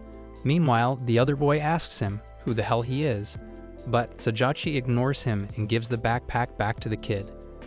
The boy's ignoring game is on point. Anyways, Sajachi helps the kid to stand up, and he then notices that the kid is crying. Meanwhile, the stupid boys walk away from there after seeing Sajachi helping the boy. Whereas, Sajachi asks the kid what his name is. Thus, he innocently says that it's Sasaki Koda. The boy then asks Koda, can he tell him his home phone number? Therefore, he agrees to tell him. Afterwards, they go back to the bookstore. There, Sajachi cleans the kid's bag and tells him that the incident must have been scary, so he can relax now. However, the girl suddenly calls the kid and she comes there worriedly. After that, she hugs the kid and apparently, she is the older sister of the kid. Thus, she asks him if he is okay. Seemingly, Sajachi comes to them and informs the girl that he was the one who called her, and he then tells her his name. After that, he tells her that Koda was getting picked on by some middle schoolers at the underpass. The girl then thanks Sajachi for his help and she smiles at him. At that moment, Sajachi notices how beautiful she is. Apparently, the boy feels like the girl has a young woman's aura, soft and floaty. Thus, he is wondering if he likes the girl at first sight, since he feels a new sensation. After that, he comes back from his dreamland and says to the girl to please check later that there are no damage marks on his backpack and belongings. Does he think of himself as a babysitter or what? Afterwards, he asks the kid if he is okay now. And then he advises him to not go alone to places that are kind of deserted, because then her sister will get worried. Hence, the kid apologizes to him. But Sajachi comforts him that he doesn't have to apologize, he just has to be careful next time. Meanwhile, the girl sweetly tells his brother he is lucky that he got saved by a nice young man. Hence, Sajachi becomes shy because of the compliment. The next day comes and Sajachi is eating breakfast while thinking about the girl's compliment. After a while, Kaide comes into the kitchen and it seems like she has woken up just now. She then sits at the table and orders him that it's her usual. The boy then taunts her, does she think she is in a cafe? However, when she shows the boy her angry glare, he quietly goes to make her breakfast. Apparently, after watching her being lazy like that, Sajachi taunts that, does anyone think she is the student council president? Funnily, Kaide tells him to shut up. After a while, Sajachi makes her coffee and gives it to her. Kaide then tells him she is surprised that he is awake when it's summer break time. However, he smartly replies back, the early bird gets the money. Apparently, the boy states that a person doesn't get paid by the school, but he gets paid money for part-time work. Kaide then asks him if the bookstore is old where he is working. However, the boy tells her that the fact it's a privately owned store is a good thing, because unlike chain stores where the more you do work, the more you get. So it's not the case in his workplace. Here he has just very minimal work. Funnily, Kaide thinks the boy is taunting her for making him do the work for the student council. Thus she says to him, the student council was a chain store for him then. However, Sajachi tells her that's not true and she knows it. Further, the boy questions her, is the preparation for the school visit tour moving along? Although it's done jointly with the Morals and Discipline Committee members. Yet now the students are running it right. However, Kaide tells him to not take her as a fool and she won't tell him a single thing even. She is not the vice president for nothing. Thus, Sajachi apologizes to her for being oversmart. After that, Kaide states that she has heard he got invited to be a Moral and Discipline Committee member. However, he asks her how she knows this, but then he realizes Shinomiya must have told her this. Meanwhile, Kaide becomes curious and she asks the boy what kind of relationship he has with her. Apparently, Sajachi tells her that it's like a little brother to a big sis kind of thing. However, the girl asks him if he wants to join the committee, since she knows they have been wanting to increase male members for a long time. But the boy says there is no way, because no matter how he looks at it, the burden of responsibility is too heavy. Therefore, Kaide suggests to him that he should then join the student council. Funnily, the boy becomes so shocked that he even spits his coffee on her. Apparently, the girl doesn't want to leave the rest and entrust it to some nobody who doesn't even know what they are doing. At this, Sajachi remembers his encounter with a yellow-haired girl with whom he argued. Whereas, Kaide notices that he has suddenly become quiet, so she asks him what happened. Hence, the boy states that he is the nobody of the Sajo family. However, Kaide argues that at least he is good at administrative stuff. Hence, Sajachi says to her, is she saying that is a strength of his? Apparently, the girl ignores his question and tells him that she is serious about the student council, so he should think about it. However, he asks after her if she is joking about it or if she is being serious, but she ignores him and goes away from there. Fast forward to the nighttime. Sajachi is still working at the bookstore. Apparently, he is writing the notes for the book, and on one note he writes that, a great masterpiece that you can't die without having read. However, he feels like it's too much, but then he thinks that if it's not said to this extent, then it wouldn't be a catchphrase. But he gets interrupted as a new customer comes there. Surprisingly, he sees that it's Kato's older sister. They then greet each other and the girl again says thank you to him for helping his brother. Apparently, she tells him that she was flustered yesterday, so that's why she ended up going home right away. After that, she asks him if this is a used bookstore. The girl then looks around the bookstore and states that she doesn't know a good store like this was near their house. Thus, Sajachi asks her if she lives nearby. Surprisingly, she happily says yes, and she is happy to make an understanding with a shop assistant of this store. However, Sajachi informs her that he is actually the one who is happy, since he ends up getting nervous because she is so mature. Surprisingly, the girl informs him that this is the first time she has been told she is mature, because everyone always told her she is childish. Although Sajachi doesn't think like that, as he tells her she doesn't seem childish. Afterwards, they both sit in the chairs and they start chatting. Apparently, the boy asks her if she is going to her school campus. Thus, the girl says to him her school doesn't have a campus feel to it, because there are only girls, so it doesn't have that kind of open-minded feel to it. However, she asks him where he goes. Hence, Sajachi asks her if she knows about Kotsu High School. Surprisingly, the girl becomes really happy and tells him that she likes that school, since their uniforms are cute and it is really like a college campus. Meanwhile, the boy thinks it is unnecessarily spacious. However, the girl feels it's a truly wonderful place. Surprisingly, Sajachi tells her that she is the one who combines both a sense of maturity and purity.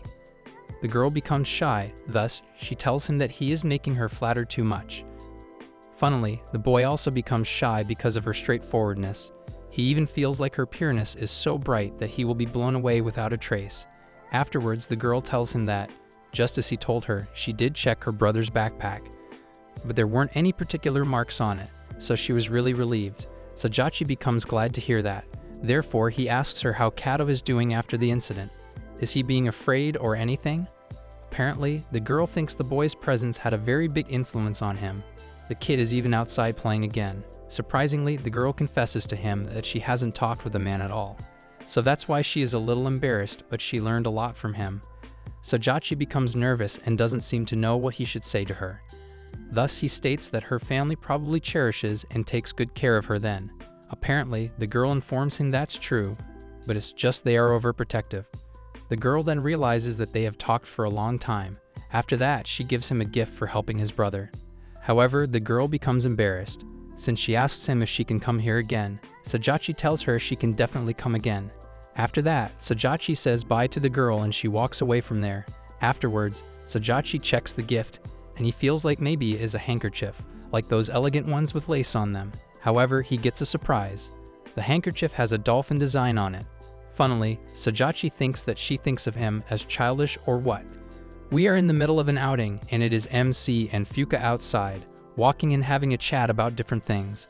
Fuka is very happy that she is out in the environment because she likes being in the open. Being with MC is another thing that makes her very happy. They are walking on the footpath when they go towards the ocean. Coming here, they notice that this was the right decision they made because this is one of the best places to come during this weather. The ocean and its winds are one of the things that enhance the total experience here. MC loves being in these places, and he takes a deep breath, letting that nature go to his heart. He feels the wind of this place, and it reminds him of how beautiful nature can be sometimes. The nature and the things that it causes are some of the things that make MC very grateful. He tells Fuka that he loves being in these places because of nature. He loves the feeling of wind and other things nature provides and how relaxing it can be. He often comes here to this place by the ocean, and it relaxes him a lot during a stressful period. He cannot tell how grateful he is to be living in a place like this with a huge amount of nature in it. Fuka agrees with him, saying that she also loves the rush of happy emotions you feel coming to a place like this. I can never imagine myself being this positive. She also likes the smell of the ocean when they are this close to it. They are chatting, praising nature for how it is when nature responds in kindness and a huge gust of wind strikes them. They cover themselves with their arms because of the harsh winds, but as the wind is making them cover themselves, Fuka notices a napkin in MC's front pocket. She takes a closer look and realizes that it is the same napkin that she gives him. What kind of person gifts a napkin to someone? A mom? She is very happy seeing that he is carrying it with him. Upon asking about it, MC tells her that he carries it everywhere because this gift was given by her. He never wants to lose it, and therefore, he carries it everywhere he goes. He loves it a lot, and part of the reason is because Fuka gave it to him. Fuka is happy hearing all of this, and she is going to gift him more things in the future. The next day, after college, MC is working his part-time job as a worker in the bookstore. He is working around and thinking about the day he spent with Fuka, wandering around the city when he notices a letter that he sent to someone. It is a recommendation letter to someone who kind of interests him. But he does not think about it a lot and forgets about it. Anyways, he continues working when suddenly, Fuka shows up. She comes up to him and asks about his well-being. He has been good lately and expresses his surprise at seeing Fuka here at this time. She tells him that she was just at home when she decided to go to a library nearby. She was on the way when she thought that she should say hi to him, so she came here. She came here so they can chat for a bit.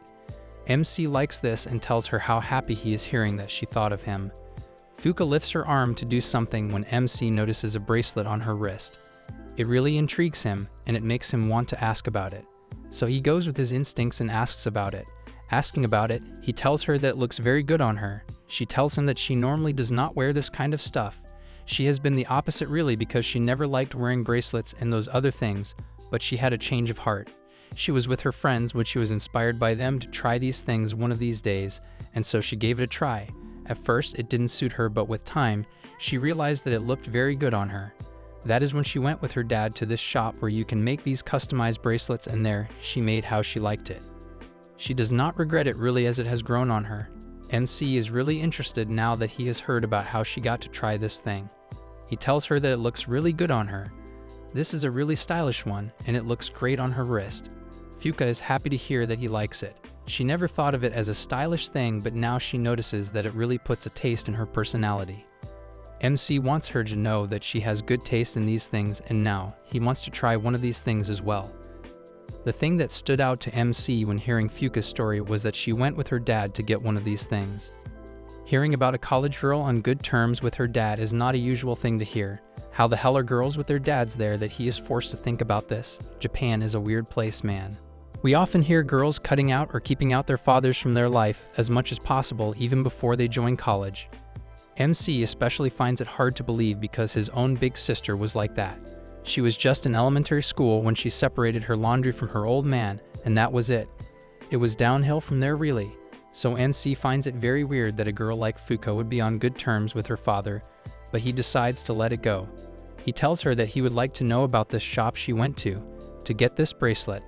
Fuka asks if he wants to go to get a gift for someone, but he tells her that he is intrigued seeing her try this one. If she can, he can as well, and he should really. He tells her that he would also like to try a stylish bracelet once in a while, and maybe this is the time. Fuka is surprised to hear this, but she agrees to tell him this. She goes closer to him and tells him to take out his phone so she can tell them about the shop. He takes it out and searches for the shop on the internet. The website opens up, and as it opens, Fuka gets a little tight to MC, and it really freaks him out. He tries composing himself, trying not to let her feel that he is a little freaked out, but Fuka does not notice it and continues telling him about the shop. She tells him that the shop owner is a beautiful young lady, and that should be really good for NC. He thinks that she is trying to imply that he likes going to shops with young ladies working there, and so he asks her if she thinks of it that way. But Fuka tells him that she told him that because he normally likes privately owned businesses, and this is one of them. MC realizes that he jumped a little too far for his strength, and it caused him a little ego. He tries covering it, saying that yes, she is right. He mourns the embarrassment he just felt, but there is a thing that he really has to think about. He wonders if this is a good gift to give to someone. The thing is, Eika's birthday is coming up, and he would like to gift her something. When he said that he wanted to get a bracelet for himself, he was lying. He wants to get a good thing for her, but he thinks about it and feels like he and Eika are not that close to doing that kind of stuff. Maybe Eika would not even like this kind of stuff, but he has to gamble and get it anyway, so he decides to go and get it. He looks at the route and decides the transport he is going to go through. Bus and the train both go to this place, and now he just has to think about the timing. He is thinking about it when he takes a look at Fuka, and she is looking at him as a little child. He is confused at first, but asks her if she is okay.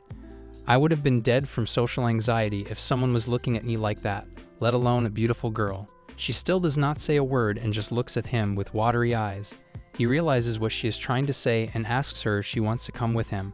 She agrees, and now they decide the day. The day is here, and they get to the train station so they can catch the train. They reach the place, and in the market, they are roaming around, looking at different things. They are walking when MC is forced to think about Fuka and how outgoing she is. He thinks about it and notices that going out like this with him is nothing for her. It is like another day in the park for her. She does not realize that she is with a boy alone in a place far from home. This forces him to think about her composure. Anyways, they are walking when Fuka suddenly stops and MC turns to see if she is okay or not. He sees that she is looking here and there, trying to find someone. But that is not it. She is not trying to find someone. She was trying to see if there was someone who might know her. If that is the case, this is not good for her. MC asks her if this is because her being with him would be looked at as these two being a couple kind of thing. That is not it as well. She is worried about her appearance. MC hears this and is confused because she looks gorgeous. She tells him that she is wearing clothes that she normally does not wear. MC does not understand this, so she explains a little more. She tells him that she wears these kinds of clothes when she is about to go somewhere with him, or when she knows she is not going to meet anyone she knows from college.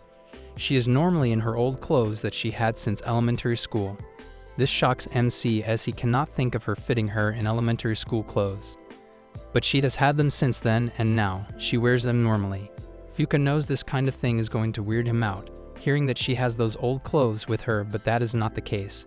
He tells her that he finds it very heartwarming that she has her old clothes. It tells him that she likes to take care of things for a long time and never loses them. Fuka is happy to hear this, and they continue their walk. On the other hand, Kei texts Eika that she is here at the meeting place and is waiting for her only. Eika responds saying that she will be there shortly. Kei looks and Eika is with her Irie. She tells Kei that she got late because she was packing a change of clothes for Irie. Irie is very happy to be here, and even Kei shares her happiness. Anyways, they start walking, and as they walk, Eika notices a bag with Kei. She asks her what she got in there. Kei tells her that as they are going to the ocean, they might need different things with them, so she got it. There are various things that she would also want to have when they are at the ocean, so she got them too. I would be okay to go if I just got my mobile phone with me, nothing else is needed. But speaking of the bag, she asks Eika what she got in hers. She has a bag as well, and she tells Kei that this is mostly Irie's stuff, and as she is about to say something more, they reach MC's house. Eika is surprised that they are here. She did not think that they would be coming to MC's house, but Kei brought her here. She asks Kei what they are doing here. Kei tells her that she was thinking that they should invite MC as well. This makes Eika nervous as she does not want MC to come with them to the ocean. Seeing her nervous about it, Kei asks her if this is because MC might see her in a swimsuit or something else. Eika does not answer her question but wants her to rethink if she really wants MC to come with them. Kei has thought about it for a long time and she really just wants him to come with them so he can carry their bags. Eika is visibly upset about it for some reason. Kei rings the bell and waits for MC to come out, but he does not. He is not home maybe, and Kei thinks about it, remembering that he might be at his part-time job right now. He is not home, but he is also not at the job right now. Anyways, Eika takes a breather that MC is not coming with them. Irie, on the other hand, is very happy that she will be going to the ocean with Kei. Meanwhile, MC and Fuka are at the beach of the ocean. They are standing there just looking at the view. MC feels very fresh witnessing this view, and Fuka is too. They both share the same relaxed feeling. Fuka shares that she came here once a long time ago, and she has been missing this lately. MC has the same thing to say, as he came here a long time ago as well. Fuka asks about it, and MC tells her that it was some years ago, and he came here with his friends. They enjoyed it a lot, and after that, he did not have the chance to come here. He tried coming here last year, but could not make it. Fuka tells him that she came here as well with her friends. She swam the ocean, but then she stopped because she had to get a swimsuit every year for it. She is one of those girls who cannot go out without wearing new clothes. This confuses MC, and he asks her why could not she just put on the one from last year, but it suddenly makes sense to him. It is very clear that she grew up pretty fast and could not fit into last year's one. He is embarrassed asking this question, but Fuka ignores it. MC is freaking out from inside when Fuka tells him that she knows how to get to the shop. She is going to take him there as she knows the way. MC is very nervous and tells Fuka that he has never been to this kind of shop before. Fuka assures him that he will be fine. All he has to do is put out his creative mind and make something so elegant that it looks too good. He takes a deep breath and they go toward the shop. They go in and looking around. MC notices that he is the only guy in the shop. This makes him more nervous and he is internally freaking out. He takes a look around and there are a lot of different materials present to choose from. Fuka tries to find the owner, but the owner finds her. She remembers Fuka and welcomes her back, saying that she remembered her because she left a strong impression. Her impression told them that she is a very mature girl in her age. Fuka is surprised to hear this, but it sure makes her very happy. Anyways, she introduces MC to the owner, and she is delighted to have a male customer after a long time. She asks Fuka if this boy is her boyfriend. She gets red, but MC clears it, saying that they are not in that kind of a relationship. The owner shows MC around, showing him different things and materials he can use to make whatever kind of thing he wants. He takes a piece of shell and asks her if this is a broken one found in the ocean. This is found in the ocean, but this is not a broken one, but they make it into pieces themselves. They do it so it is easy to use them for making things. It is very hard to use them in whole pieces as they are very hard. He asks her if these are filed ones, but no, these are sandpapered. MC is overwhelmed by the choices he has here. He thought it would be like making stamps in college, but this is pretty complicated. He takes a look at a shell, and the owner tells him that this is a paua shell imported from New Zealand. It is only found in New Zealand. Fuka wants MC to choose this, but MC does not like it that much. He likes it, but he wants to see other options first. Fuka tells him that he has to make something now that they are here. Saying this, she puts her hand on his back, which again freaks MC out, but he stays composed. He agrees with her. He came all the way here and now he is going to make something beautiful. He asks Fuka what she is going to make, and she starts thinking about it. She remembers what she made last time, and it was a bracelet using different shells. This time, she decides to make a necklace for herself. MC thinks about what he wants to make, and he just has a fuzzy idea, but he is not sure. The owner tells him that he should get it in mind, what he wants to make. That helps a lot because then you know which material to use and how much. That way, you do not waste the things here. MC thinks about it hard. He knows he has to get something for Aka no matter what, and it has to be beautiful. He wants to make something that is going to look phenomenal on Aka, and it should be his own creation. He takes his time thinking about it pretty seriously. The owner sees this and asks him if he is trying to get a gift for someone. He tells her yes, but he is surprised seeing that she could tell. She tells him that he was taking his time thinking about it, and it said everything that he wants to be very good. Now that it is out in the open, Fuka asks him to whom he is getting this gift. He tells her that it is an acquaintance of his. She then asks if it is a boy or a girl, and it is a girl, he tells her. He wants the owner to know that it has to be very pretty and beautiful. She shows him some already made materials he can use to make something pretty good. The choices are huge, and it is very hard to choose from these. Fuka goes ahead and chooses one for him and tells him that this would look good on the girl he is going to gift. It is a pink piece he can use, so he pictures Aka wearing this thing. It does not satisfy him because, in his mind, this pink does not suit Aka. Fuka cannot control herself and is forced to ask if this girl is someone MC likes. He tells her that it is, and he likes her a lot. She then asks if she is his girlfriend or not. It is not, he tells her very disappointingly. He tells Fuka that this girl is not looking for a relationship, and that is why he is not even with her. This does not make sense to Fuka, but MC tells her that is just an unrequited love of his. This makes Fuka a little sad, knowing that this guy did not have his love, and yet something is keeping him going. She asks him if he did not get his love, why is he making this gift for her? He laughs and explains that it is not like he is a wasted person. He fell in love with her 2.5 years ago and approached her at that time. He got rejected straight away, but it does not mean that he is a completely useless person now.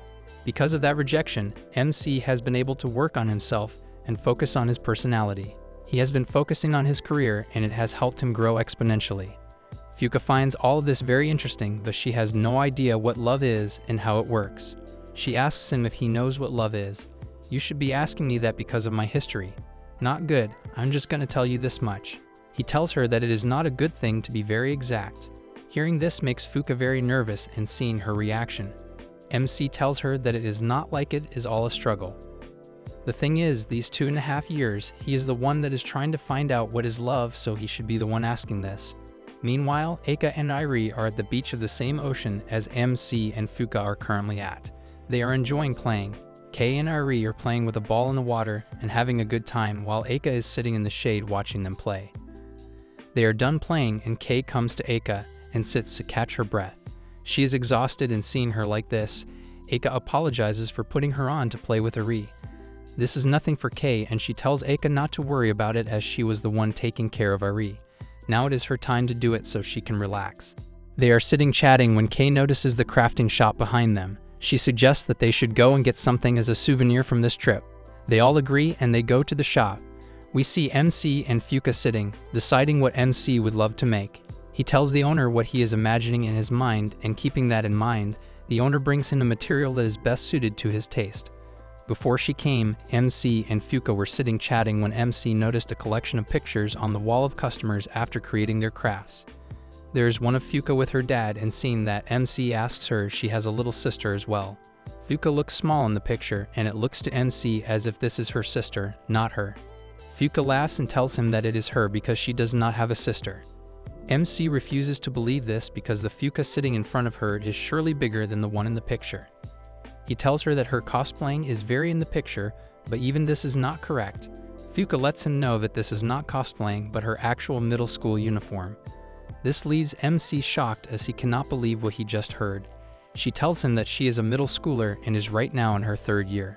MC always thought of her as an adult and not a child. Fuka realizes that the shock on his face is justified as for him, she is still a child. This gets MC fired up, and the bewilderment he is feeling has to be taken down on something. The owner brought him a shell, and this one is hard when I tell you. There were no cut-up pieces for this one, so MC had to cut it himself. He takes the knife and starts cutting through it. That is exactly what my ex did to my heart. It is very hard, so it is taking a little bit of time and effort. He is exhausted and the shell is not even cut in half. The owner apologizes for bringing him the one with no cut-up pieces, but MC is fine. He has to cut it and he thinks about it. He knows this is the one that he likes, but he knows that it does not matter what gift he gives to Eika. When Fuka tells him, she finds it pretty weird knowing that he is making something for someone who does not want him. MC knows that he has love in his heart for her, and the only important thing is that she gets the gift. He lets her know that he is willing to put this much effort into this, so he is happy with himself. The other person has moved on and is not looking back, but if she likes the gift, it is good luck for him. She hears this and finds this pretty inspiring. MC tells her that she will understand all of this when she falls in love as well. Hearing this makes her pretty nervous. She never thought about this, and now thinking about it, Fuka cannot see herself loving someone. She knows she is a little child right now, so maybe this is why. We see Eika and others coming into the store. The owner greets them but tells them that the shop is closed and it is going to be open tomorrow. But she invites them to see some stuff that they might like to craft tomorrow. They go in and see a bunch of stuff. Irie takes a look around and notices the same pictures on the wall. Now there is a new picture of NC and Fuka posing with the cutter. After coming out from the shop, they go to eat something and Kei is gone to get some drinks. Eika and Irie are sitting when Eika notices someone walking past from in front of them. It was MC with Fuka, but she did not get a clear view. She got a glimpse of who it was, and she was thinking if it was really MC. Kei is back with the drinks and Irie asks for hers. She gets her drink and Kei sits on the table when she notices Eika a little quiet. Upon asking, Eika tells her that she might have just seen MC walking right in front of them with someone, but Kei does not believe this. She tells Eika that MC is on his part-time job and that is it. Kei sure is mad seeing that she invited MC but he did not come. Eika is still on the thing she just saw and she cannot just believe that MC is on his job. We see MC and Fuka walking back a little rapidly as it is getting pretty late. Fuka apologizes for dragging him with her so early. MC did not get to finish what he wanted to make, but Fuka tells him that they should come here again someday. MC agrees and promises to get her something as well when they do. They take the bus, and on the bus, Fuka asks him again about this love. She asks him what she should expect from this love when she gets it. He starts laughing, saying that she is not going to feel the bad things from it. She is pretty worried that she might be bad at it, but MC assures her that she is going to be just fine about it. On the way back, Fuka falls asleep sitting right by MC. He watches her sleep when he gets a text from Eika. She tells him that he missed the fun they'd had on the beach today, sending a picture of her on the beach. She surely knows how to play this guy. She is the one for him for sure. Seeing Eika's picture in a bikini makes him red, regretting not going with them today. The next day is quite calm and the job is going quite well for MC, but there is a thing he would like to discuss with his boss. He goes to him and tells him that he will be leaving this job behind to do something else now that he has been working here for a time now. So he wants his boss to put up a poster for a new recruit and find someone who is as capable or even better than him at this job. His boss understands this and he already knew that he would be leaving this job, so he was ready for this. Speaking of which, MC notices a poster already up outside and it sure is to recruit a new person for this job. MC has been working here for some time and he has gotten pretty good at this job. His boss wants him to be the person to teach the new recruit the ins and outs of this job so he or she can get as good as him in the future. MC knows this is his responsibility and he is going to fully own it. He tells the boss to not worry about anything as he will make a good worker from the new recruit in no time. The boss wants him to know that this new recruit is going to be his kohai and he is going to be a senpai from that point. So he has to be pretty responsible and mature. MC knows this and he has been a good worker, so it is just natural that he also will be a good teacher. The boss gives him some books to sort out and puts them on their shelves as soon as possible. Saying this, the boss leaves and MC is left alone. He looks at a few books and he finds them pretty interesting because he has not seen these books here before. But now that those are dealt with, he is going to be taking care of other stuff in the store. He is working like usual when the door to the store opens and someone comes in pretty quietly. He takes a look and it is a girl of small height and a calm vibe. This vibe is so calm it is giving MC the creeps up his spine. He thinks about it and he knows he has felt this exact vibe before somewhere. Thinking about it hard, he remembers that it was in his college somewhere and especially in his class. He remembers now where he felt this vibe and it was surely in his class. This girl is a classmate of his, but he has never talked to this girl before because she is the quiet one in the class. No one talks to him whatsoever, and this is the thing that makes her very weird and a little creepy. But now seeing her up close, MC knows that he does not find this girl pretty weird or something like that. He asks this girl if she needs something or not. Turns out she does not need something, but she came here for the part-time job offer she saw outside the shop. This surprises MC as he never thought a girl like her would be willing to do this kind of job. But now that he thinks about it, he knows it is probably a need rather than a thing that she wants to do. He thinks of how good she would be for this job, and thinking about it, he finds it hard to believe that she would be doing a decent job here. But he is not the person to decide whether she should work here or not, so he takes her inside to the boss. But before he takes her inside, he goes and tells his boss that this girl named Mina came here for the part-time job. The boss has no end to his happiness when he hears her name.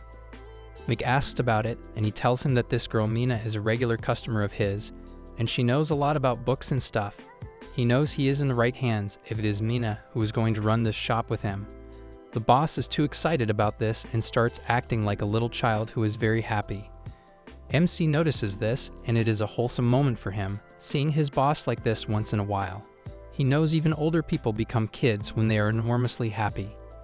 Anyways, he brings Mina inside and tells his boss about her. He tells him that he also knows her a little, but not that much. His boss does not care about that, he just has to recruit her. Mina has a bag and she takes her resume out from the bag so the boss can take a look. He shows him the resume, but the boss tells her without even taking a look that she is hired. This shocks MC, and he is forced to ask his boss to think about it. Because in his mind, this is all way too premature, and hiring someone like that can cost him. The boss tells MC to not worry about anything. All he has to worry about is teaching her little things to do around the shop and nothing else. He understands and shuts his mouth about it now. The boss starts acting way too childish again, being all excited like he is and wants Mina to come with him so he can tell his wife we hired just now. He knows his wife will be losing her mind when she gets to see who he hired. Saying this, he takes Mina to the back room of the shop where his wife sits and does some things as well. All MC knows is that if his boss is this happy with Mina, he can quit the job without any reservation, and this is probably best for him. Taking Mina to his wife, she sits right in front of her and they start talking. The wife is talking anyway while Mina is sitting quietly. The wife instantly starts asking Mina about her bangs and what is she going to do about it. Mina has a set of her pretty luscious, but it is coming right in front of her eyes that is going to make it harder for her to do her job. So the wife wants to know what she will be going to do about it. Before Mina answers, the wife tells her that she should have them cut. MC hears everything from outside the room, and as this conversation goes on, he gets more and more concerned about Mina.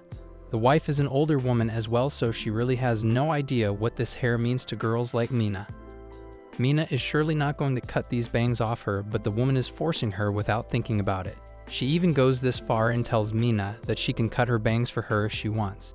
Saying this, she takes out a big scissor and starts cutting air with it, showing Mina how sharp this scissor is. This scares Mina, and now MC has to take action on this. He barges in the door and tells the wife that she does not have to go this far. Saying this, he asks Mina why she is reading books a lot and what she does then about her bangs, because those are obviously coming in front of her eyes. Mina tells him that she normally puts pins on her hair that set them out of her vision. She takes out some pins and shows him how she does it. MC takes a look, and he notices that this is the first time he is looking at Mina's face. MC knows how the wife is behaving out of kindness, but anyone would have gotten scared seeing her take scissors and forcing someone to cut their hair. He knows he does not have any kind of relationship with Mina from college, but he knows now she is a student of his, and he is the teacher, so this is probably where he's going to have to protect her.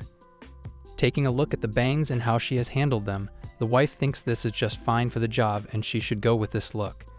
MC finds this pretty good as well and tells Mina that he is looking forward to working with her tomorrow. The next day, he comes to the shop and Mina is already there, getting ready for her first day. He looks at her and thinks if it is probably a good idea to use formal language with her. He does not think it is needed as she is a student and a classmate as well. She just put on her apron for the job and now she is ready. MC says good morning to her and tells her that she is going to learn a lot of things today, but she will learn them pretty easily. The boss comes up and MC notices again that he is pretty fired up today.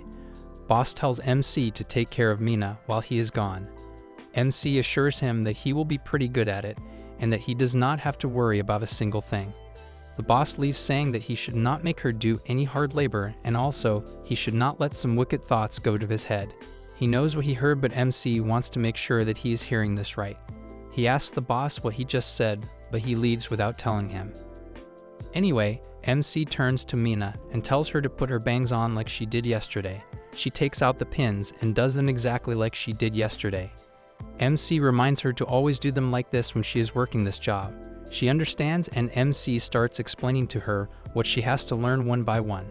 He tells her that she has to first see what books were sold yesterday from the list and also look at them from the shelf to keep everything in order. He knows she will learn all of it pretty easily and tells her to not worry about anything as long as he is around. He expects an answer from Mina, but she replies to him very slowly. This makes MC wonder if he can get along with her or not. That is very crucial for this job as they have to get along so Mina can learn things easily from MC. Anyway, they go to the shelf and MC puts her working on this thing. She goes to the shelf and tries getting the one in the upper shelf, but her hand does not reach it. She is pretty small, so it is just normal that she does not reach. MC tells her that she should not do this kind of stuff if she is not able to, but Mina tells him that she can do it. MC reminds her that she can fall, and if she does, is it okay if he catches her or not? He asks her this out of kindness and out of care because he does not want her to get hurt, but this kind of makes her nervous. That part of the brain works up, and it is a straight no from her. This leaves MC thinking that he might have gone too far with this. Anyway, he tells her that she knows quite a lot of stuff now that she worked this much with him, but all left for her to learn is how to deal with customers. That can be pretty challenging, but all you have to do is be bold and know where everything is in the store. He adds further that she knows a thing or two about the registers now, and now she has to get along with the flow of the bookstore. Saying this, he puts a badge on her that says "in training" so customers know that this girl is new and learning things around the store. He puts it on himself, and this leaves Mina shaking in nervousness. He notices that he should not have done this and she should have done it herself. This makes one thing clear to MC, and it is that her emotional personal space is not good, and he has to keep that in mind. He moves forward from the awkward interaction and asks her if she has anything that she does not understand to this point. She does not respond at first, so he has to ask her again. She tells him that there is nothing, but the way she says it tells MC that he is not doing a good job in getting along with her. He has to make sure that Mina finds it comfortable to work with her, and there is no way she can learn this job if she is awkward the whole time. Now that this is over, he tells her that all Mina has to do is get used to things. He says this, and a customer comes in right away. Both of them see this customer coming and watch him closely. This is the chance for Mina to learn to do things and how to handle customers. They look at this customer and notice that he is just browsing and not picking anything in particular. MC takes this chance to explain to Mina that some customers just come here to browse and see if they find anything to their liking. They normally do not, and they leave. Yeah, that is me at literally every shop because of how broke I am. Mina takes notes, and now MC wants her to see the placements of buttons on the register. She goes to the counter and sees if she can figure it out herself, but the worst thing that could have happened to Mina happens. MC takes his eyes off her for a second, and he turns to her to see if she is alright. She is not, because, to her horror, the customer who was browsing just found a book that he likes and put it on the counter for Mina to process. Doing this, he starts ranting about how they do not have the book he needs. He starts explaining that he is appalled that they do not have the second copy of the book he likes, because that is the book that broke through the norm of sexual interaction and turned it into art itself. The author of that book is a wonderful gem, and he is furious that this book does not have that copy. What is this guy yapping about? Not a single thing he said makes sense. Saying this, he kicks the store more, saying that they should not call this bookstore a second-hand bookstore, keeping in mind that they do not have the books that define reading and the art of it. This is all too much for us, so imagine how hard and scary this all must be for Mina. Even MC is hearing everything, and even he does not understand a single word this guy just said. He comes to Mina's place and deals with the customer, asking if he has anything else that he would like to buy. He does not, and now MC asks him if he would like them to put covers on the book he brought here. He would, and MC does it as quickly as possible to get this customer out of the store. Doing that, the customer pays and he leaves. MC knows this is the worst thing to happen to someone on their first day, and he knows it is going to be hard to recover from this. He tells Mina that she has to just keep her head straight. He puts every bit of motivation he could put in her mind right now, but even he is scared when he looks at her and she is crying. She is crying uncontrollably, and this is very bad for her first day. He takes Mina to the back room and just wants her to just sit there for a while. This is an emergency, so he goes to the boss and tells him that his wife is urgently needed right now. Upon asking about it, MC tells him that Mina just encountered a psychopathic customer and she ended up crying. This shocks the boss as well, and he asks if she is alright or not. She is not, and is right now in the back room where she is just trying to catch her breath. Boss is very protective of her and wants to go to her so he can calm her down, but MC prevents the boss from going. He tells him that this is a delicate matter, and it is probably for the best if a woman handles it, not a man. He understands and goes to tell his wife that she is needed at this moment for Mina. MC continues working in the bookstore as usual, and he is dealing with the customers with his mind set on a different thing right now. He cannot stop thinking about how Mina started crying. He is forced to wonder if she is even cut out for this job or not. He knows she has learned the little things, but the main thing in this job is to handle the customers and handle them so carefully that they do not feel disrespected. He knows communication is the key to this job, and he has to discuss this with the boss, if Mina is the person for this job or not. He deals with the customer in hand and goes straight to the boss. He comes up to him and asks him what he thinks about this job, what he thinks is the main thing for this job. He wants to hear what MC believes, and that is dealing with customers. The boss says it, and he asks him now if he finds Mina to be the person to do that kind of stuff seamlessly. He does not respond, and seeing his unresponsive face, he knows what the answer it is. This old guy is a total pervert, I'm telling you. He could not care less about the job, he just wants a beautiful girl in his shop. He tells the boss bluntly that Mina is not cut out for this job and she should not join this bookstore as a part-timer. The boss is devastated to hear this and tries telling MC that she would get better at it if she spends time here a little while, but both of them know this is not the right way to take this forward. He asks the boss what he is going to do with the things Mina lacks. MC knows what answer he is going to get, and he reminds the boss that he can say that he will take care of the things Mina could not do because his wife would not stop about it. The boss is not excited at all again, and with a huge frown on his face, he tells MC that he cares about Mina a lot because she is a regular cute customer of this store. MC knows this is not about the job but the care for Mina. He knows the way Mina is in the school. She does not talk to anyone and is just sitting at his desk, reading books. People even forget that she is in the class, she is so separate from the class. He realizes that Mina does not have many people in her life who care about her, and this guy in his store is one of the few people who care about Mina.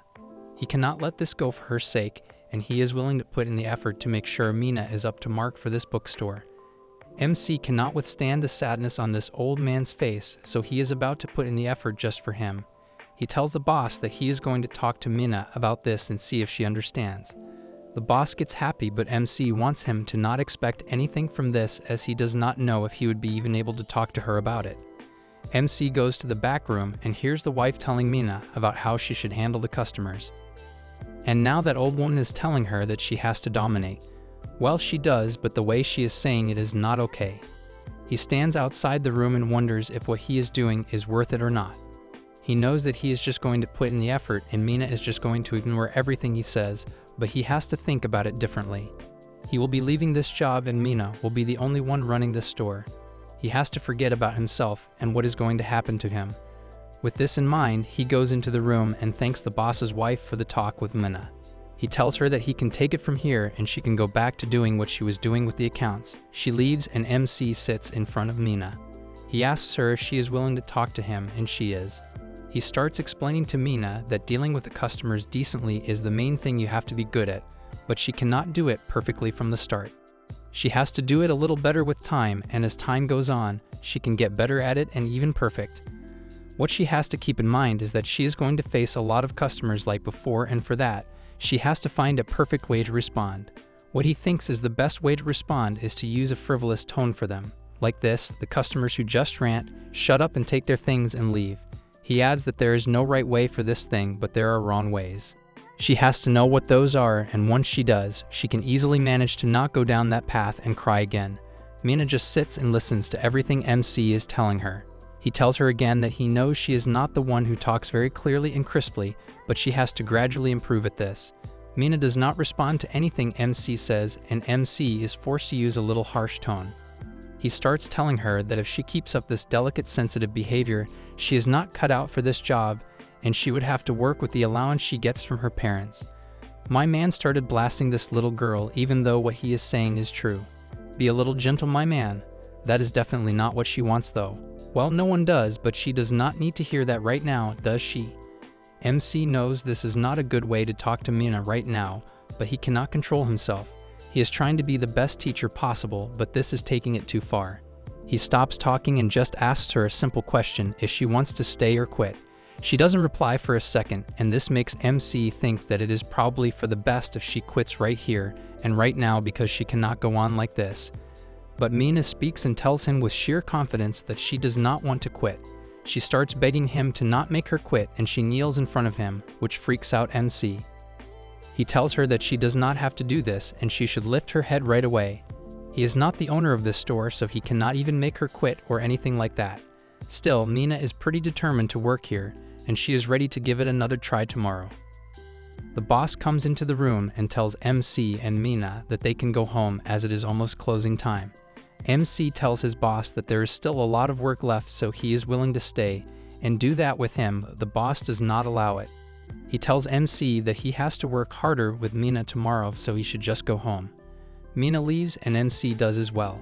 He goes home and gets straight to bed. Lying, he takes a look at the group chat and sees Kay and Aka's chat, inviting him to a video call. Kay and Aka are already on a video call and they are chatting about going to a store before school starts again. They see MC reading their messages, which tells them that he is back home. They invite him again to join the video call, so he joins it. On the video call, Aika's video is off and MC asks about it, but she doesn't reply. They both notice MC wired up, so they ask how his day at the job went. He tells them that he is pretty drained because it was a nightmare at the job. Upon asking about it, he tells them that he would like to get advice on something, and that is he made a girl kneel in front of her today.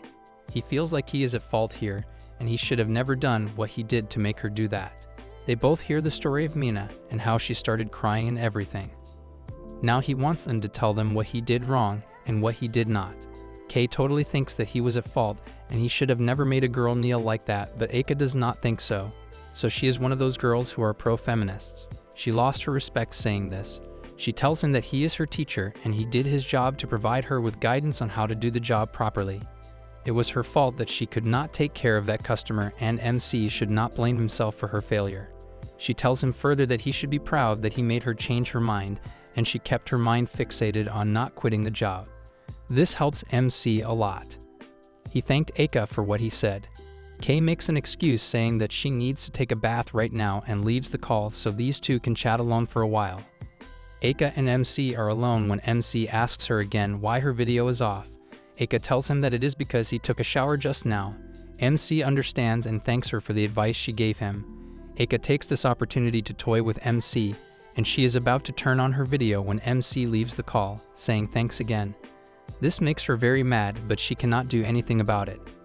The next day, we see Yu sitting with Yuri and Rin when he has a big frown on his face. Upon asking about it, Yu tells him that his sister still has not replied to him. Yuri assures him that it will be just fine. On the other hand, MC goes to the store and sees Mina already present. She is ready to do the job today again, and MC tells her that they will be taking this easily and lightly from now on. There is still time for the store to open, so MC wants to take this time and organize some stuff, which would help Mina a lot. She agrees with him confidently, which is a big improvement from yesterday. The time to open the store is here, so MC wants Mina to go and put the sign up. She goes and does it. Wow, that is a huge thing. The store opens and a customer comes in right away. Seeing him, Mina goes to the counter alone so she can handle him herself. The guy puts merchandise on the counter quietly, and MC knows these kinds of customers are not going to be easy. But Mina proves him wrong by dealing with him so effortlessly. After the customer is gone, MC expresses his surprise at seeing this huge improvement in Mina. She is happy that MC noticed this and even acknowledges it. It is break time, so MC takes this opportunity to make small talk with Mina. He asks her why she wants to do this part-time job. She tells him that it is because she wants to be independent. He loves this response and tells her that it is amazing that she wants to do this. She explains further that it is because she has a big brother. MC knows him because he is a senior in his 3rd year. What kind of name is Teddy Senpai? That is hilarious. If I was a senior and someone called me that guy is out of here. She starts telling MC why she wants to be independent. It is because she loves her brother and she used to have a fun time with him. But one day he brought home a girl, and from that time forward, the time with her brother started decreasing. She hated that, and one day she came home, only to see the shoes of someone other than her parents. She knew it was Yuri, so she ran to her brother's room to confront him. It was a bad move because what she saw traumatized her. She saw her brother kissing Yuri as she was hunched over him.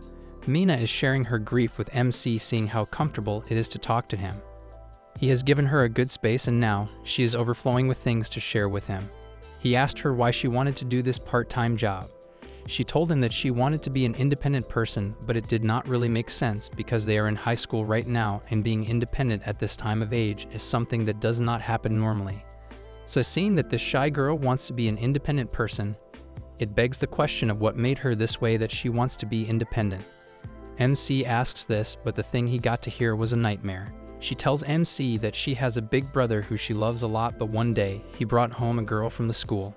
It was Yuri, and since then, it has been very less of a time spent with her brother.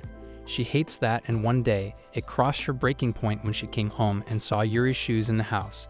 She couldn't care less what the world thinks of her. She had to confront her big brother, and so, she ran to his room, and without knocking, she entered the room. Upon entering, what she saw traumatized her, and she has not been able to recover from it since. She saw Yuri hunched over her brother and kissing him. She left the house in fury and came back very late. She stopped talking to her brother from that point on, and he has made quite some efforts in patching things up, but she does not want to. MC gets the bigger picture here.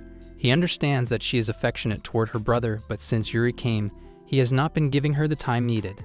So she wants to stay away as much as possible and heal the pain in her heart by working and being an independent person. MC shares that she does not have to be worried about anything because he is willing to help her in any way possible. He is willing to put in the effort and teach her how to work around here so she can be the best version of herself. This hypes up Mina as well, and she is looking forward to working from now on. The break is over and MC and Mina get back to working when MC notices a huge change in Mina. He realizes that the incident from yesterday has amped up her motivation and she is so much more determined to work here now. She is overflowing with motivation and it cannot get any better of him. We see Mina working like a machine, getting everything right to where they have to be. She is organizing shelves without MC's help, and this is all very motivating for MC himself.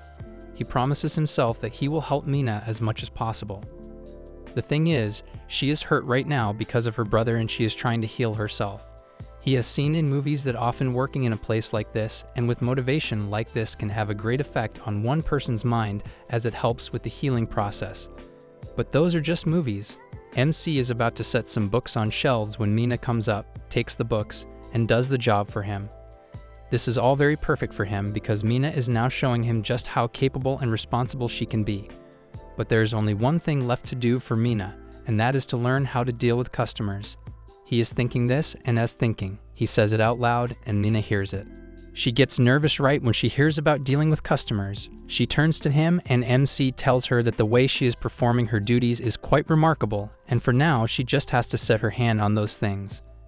As with dealing with the customers, he can do that for now, and when he is, she can stand by him and learn on the go. She can learn it like that pretty easily, and that sure is the best way to learn things. Mina understands this and is looking forward to him dealing with customers so she can learn it. As they are discussing this, Fuka comes in. Mina tells MC that a customer is here, but MC tells her that he knows this girl. Fuka comes up to them and says hi to MC. MC says it back, introducing these two. He tells Fuka that this is Mina, a part-timer here and his classmate. Now he introduces Fuka to Mina, saying that she is going to find it hard to believe it, but Fuka is a middle schooler. She is shocked hearing this, but they meet each other quite happily. Fuka is delighted to meet someone from MC's class, and she is happy that she will get to know her. MC gets back to work and Fuka is with him, chatting. This is the best for MC as he does not usually get the chance to talk to anyone. Mina is not the person you can chat with, so this is a good time to relax and have a leisurely chat with Fuka. But at the same time, he cannot focus too much on Fuka in the chatting as he has to focus on Mina as well. He is the teacher right now and he cannot let a student stray around when he is talking to someone.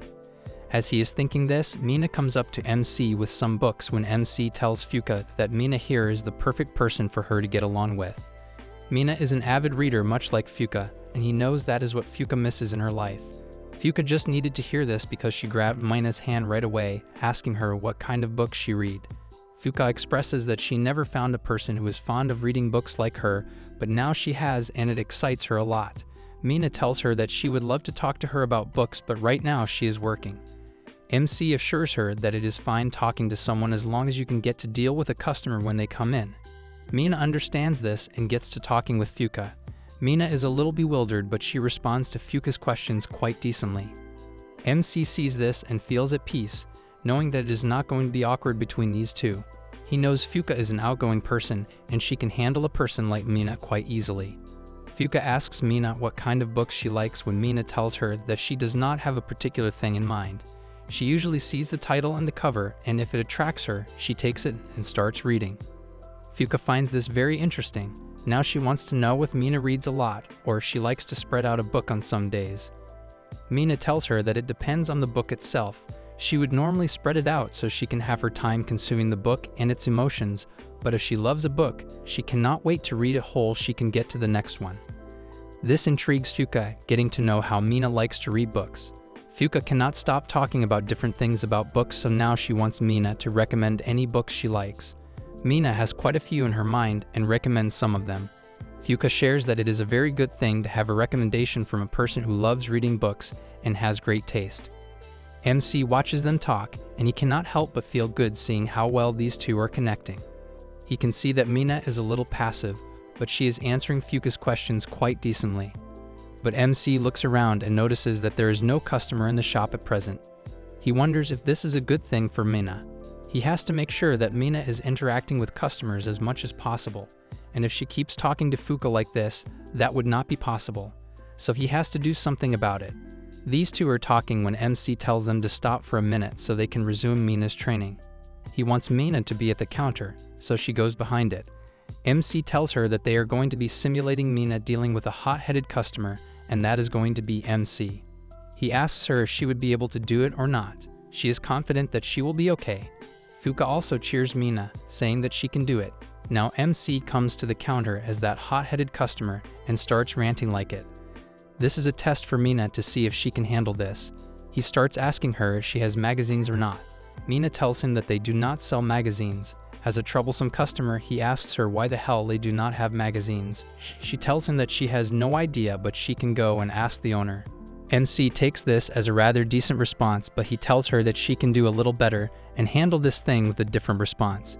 But MC opens his eyes only to see Mina gone. She really went to ask the owner why they do not sell magazines. He goes and sees her asking him, but the owner understands what is happening. He likes this idea of simulating so she can learn. They come back and Mina apologizes for what she did. MC is fine as he also knows that the owner was in a good mood, so it is okay. Now it is Fuka's turn to be the troublesome customer, and MC asks her if she can do it or not. She is pretty excited and tells him that she can. Fuka takes this as a thing that is going to only grow her mentally. This is needed because this is a path to adulthood where you have to face these challenges on a daily basis. She is ready to come to Mina with all she has. The simulation starts and Fuka comes to the counter, cursing the hell out of Mina. She does a good job being a bad customer, but Mina handled it pretty well. Fuka takes the change and leaves, telling Mina that she will be reading the book Mina recommended. Now that Fuka is gone, MC tells Mina that Fuka is a really good and kind girl. It is just that she has a different vibe from other people, and it is really overwhelming at first, but you get used to it. He wants her to know that Fuka is a good person, and he would love it if she got along with her. Fuka is going to be here and will talk to Mina every time, but Mina has to be kind in response as well. Mina did not really think about this, but now that MC brought it up, she thinks she can be friends with Fuka. Now that he is talking about this, he tells Mina that the real reason he wants Mina to be Fuka's friend is because he does not want her to be alone when he is not here. Hearing this confuses Mina, thinking where the hell is he going? He tells her that he is quitting. This shocks Mina. She wants to know why he is quitting, but this confuses MC in return because he thinks that she already knows about it.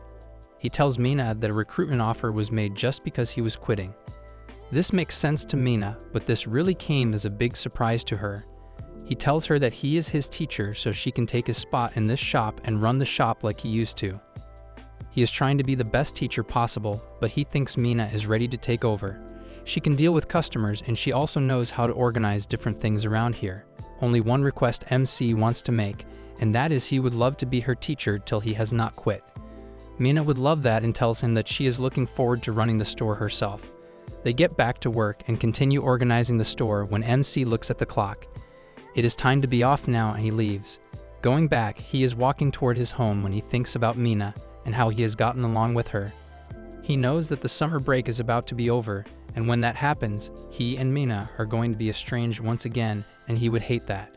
One thing that still confuses MC is why is it him, with whom Mina shared her problem. That was a really private thing, and he would have never imagined her telling him that kind of thing, but she did for some reason. He cannot put a finger on it, but this thought is eating him from inside. He goes home and gets home. He goes straight to the kitchen and pours himself a glass of milk. He opens up the group chat and Kay asks him how the day went with that girl. He tells her that it went great and she actually told him why she is working here. He tells them that she wants to be independent. This does not make sense to Kay as he thinks she cannot be that serious. But Aika grabs the perfect string, saying that she might be going through a rough time in life or in her home. That might be the reason she wants to be independent. There are a lot of things that can motivate one to take this kind of path, and in the case of a girl like Mina, it is surely going to be something really serious and close to home. MC agrees with Aika and tells her that it is something like that exactly. Kay and Aka want MC to tell them exactly everything when school starts. He is chatting with them when Kay comes out of her room and sees that MC is home. She does not look so happy about it for some reason, but let's ignore it. She sits on the sofa and tells MC to make her coffee, ordering as if she is in a cafe. She tells him in detail how she wants her coffee made. She wants coffee with a ratio of milk around 8:2 with some sugar and a hot one please. MC takes her order and tells her that it is coming right up, but she has to wait just a second. He finishes chatting with Kay and Aka and starts making Kay's coffee. As he is making it, he thinks about it again. Why did Mina tell him all of that? Now that he thinks about it, he knows that Mina does not really have friends. In school, she is sitting alone all the time with a book in her hands, and she never talks to anyone. No one else talks to her as well, and he has never seen her with a friend in school. He can now make sense of it. She does not have any friends, and maybe working with MC comforted her, and she thought of MC as her friend. MC knows what Mina needs. She needs to have female friends. If she had them, he would have never heard about what he heard from Mina. The coffee is complete and gives it to Kayde. She takes a sip and it is not good. She asks MC if everything is alright or not. He is okay as he tells her, but Kayde puts the cup back on the tray and goes back to her room. This surprises MC. He asks her if she needs it or not, but she does not respond. He sips it himself and realizes that he added salt instead of sugar. The next day, he goes to work and Mina is already working like crazy. He has organized the shelves herself without any help, and now she is carrying huge boxes of books. MC takes the boxes and tells her that she does not have to carry as much load as he does. She can do it according to her might. He hands her a smaller box, but even this is heavy for her. Watching her struggle with this, it looks as if an elementary school girl is working here. She takes the box to the counter and her eye catches a book on the desk with an omelette on the cover. It reminds her of the time she was at home and was reading this book. Her brother came home and she ran to him in excitement. But all of her excitement died out when she saw Yuri with him. Yuri meets Mina and she says hi. Yu tells Mina that they are going to have dinner and he would love it if Mina joined them. She hears what he is saying, but she cannot focus as watching her brother's hand and Yuri's hand disgusts her. She tells them that she will join them. So after some time, Mina goes to the kitchen and Yuri is making omelette rice for everyone. She tells Yu that it is the best thing she can make and he is going to love it. Going and sitting on the kitchen table, Mina sees that Yuri has made a heart out of ketchup on her and Yu's omelette and a smiley face on Mina's. This weirds her out a little, but she ignores it. Then she notices both of them eating omelette rice with heart-shaped spoons. This is her breaking point and Mina runs out of the room, which leaves Yu and Yuri confused. Mina is reminded of this instance and it saddens her a lot. Anyways, she gets herself busy and asks MC how he puts covers on books. He shows her how, and after trying it just a single time, she gets it perfectly. MC sees this and is surprised to see how quickly she learned it. He tells her that the way she handles books is something she admires. She handles them so carefully, and that is the best thing about it. When he came here for a job, it had to be hammered in that you have to handle merchandise with care, but with Mina, that is not the case. Mina thanks MC for admiring this thing, and the way she smiles makes MC very happy. He tells her that the way her hair is now, she should keep them that way. MC realizes instantly that it sounds like he is hitting on her, so he avoids any awkwardness by getting back to work.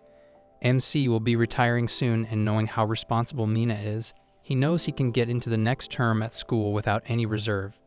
It's time to get off, and MC goes outside the store when he sees Mina's brother standing right outside the store. He looks pretty beat because of the sun.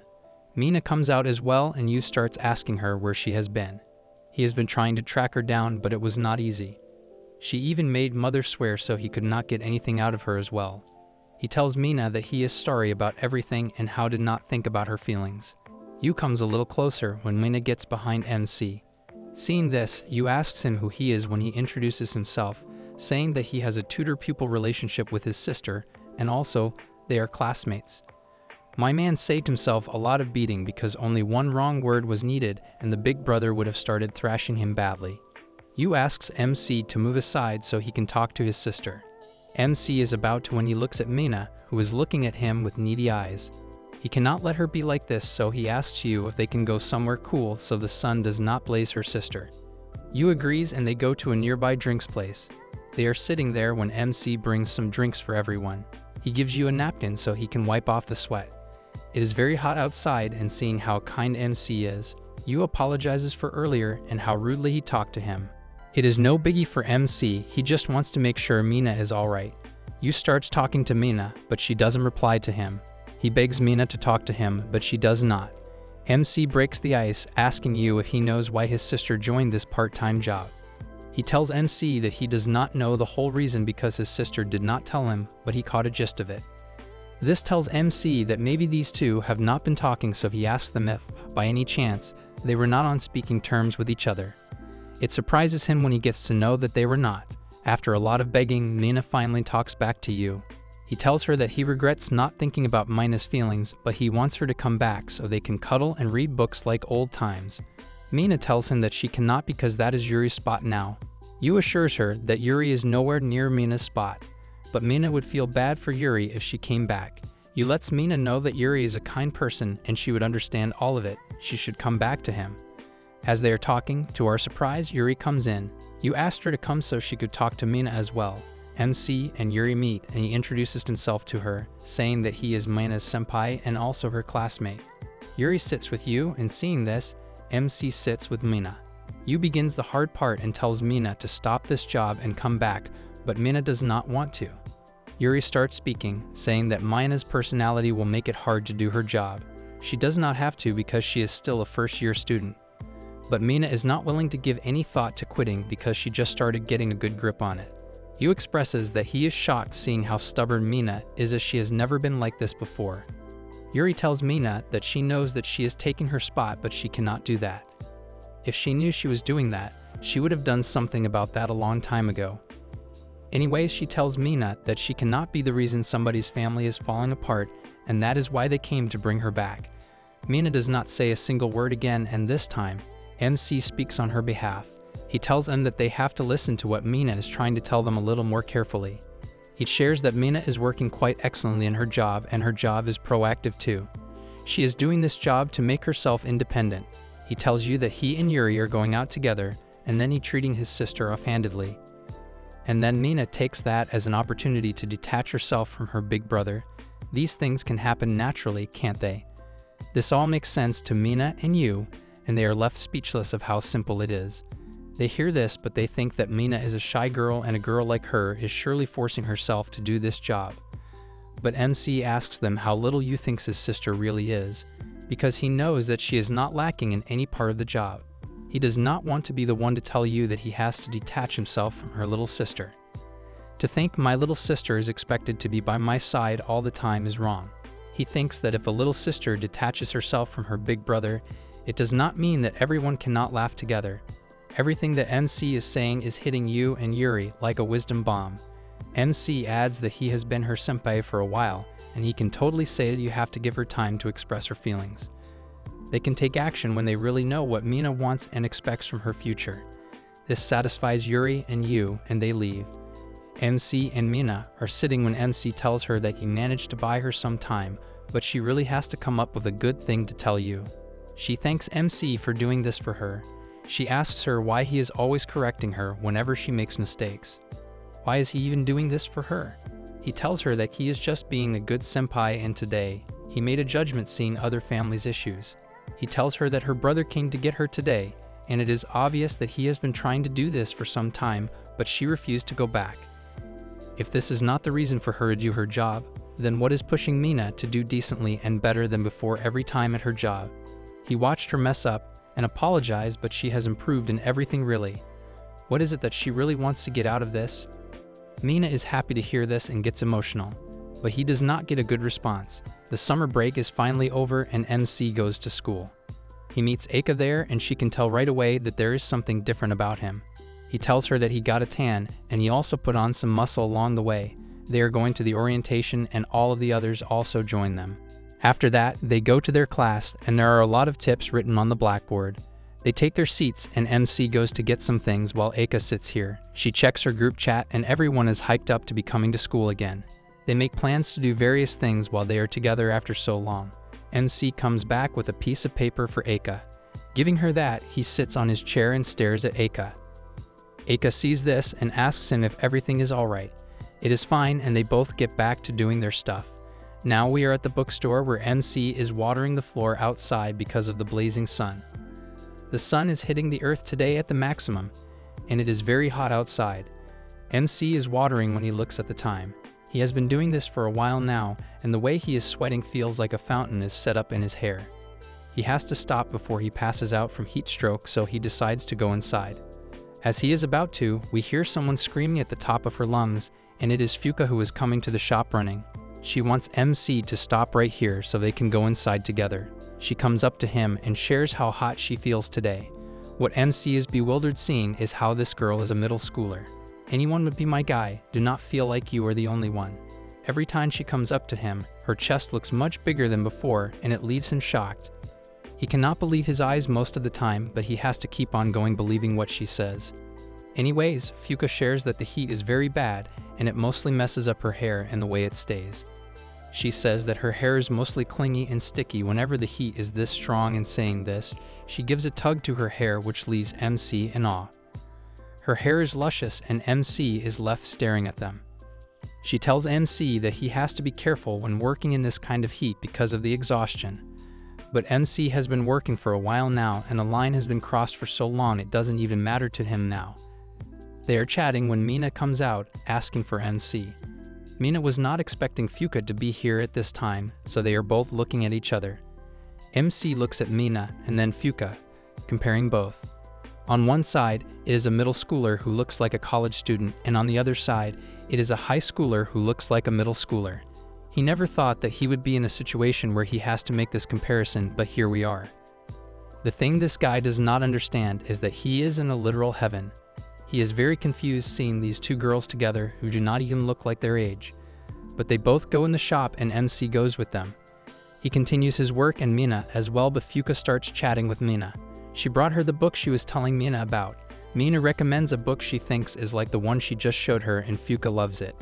Fuka also brought the book that Mina wanted to see, and it is the Welcome to the Honeybee Hotel. Mina takes the book and takes a closer look, noticing that this is the out-of-print one. She never expected to find this book ever, but Fuka brought her, so she makes sure that it is fine for her to borrow it. Fuka is totally sure and would love to know what Mina thinks about it. Mina is very happy and is totally looking forward to reading this book when she gets home. These two are getting along really well, and watching this makes MC very happy. MC is looking at the group chat, and one of his friends sent a picture of the orientation. This guy never clicks good pictures, and this one is perfect for making fun, so MC saves it. So he is scrolling through the chat when suddenly he gets a message from Kei-Day. She asks him if he has time today or not. He goes home after the job and sits with Kei-Day. They sit, and Kei-Day orders him to give her the drink that is literally right in front of her. After giving her that, she tells him that she is surprised that he continued doing the part-time job. That, and also that he is being a good senpai for Yu's little sister. He is using his phone, so he is just nodding along, but it suddenly hits him. He is shocked hearing that she knows about that somehow, and he asks her about it. Kei-Day likes teasing him like this, so she tells him that she should not underestimate the intel of the committee's vice president. He is not, but he wants to know how the hell she knows about this thing. She does not tell him, so he figures it out himself that maybe Shinomiya is the one who told her about this, because there is no way she could have known about this ever. Speaking of which, he shares that he finds it absurd that she still works till late like this when she says again and again that she is bored and would like to quit.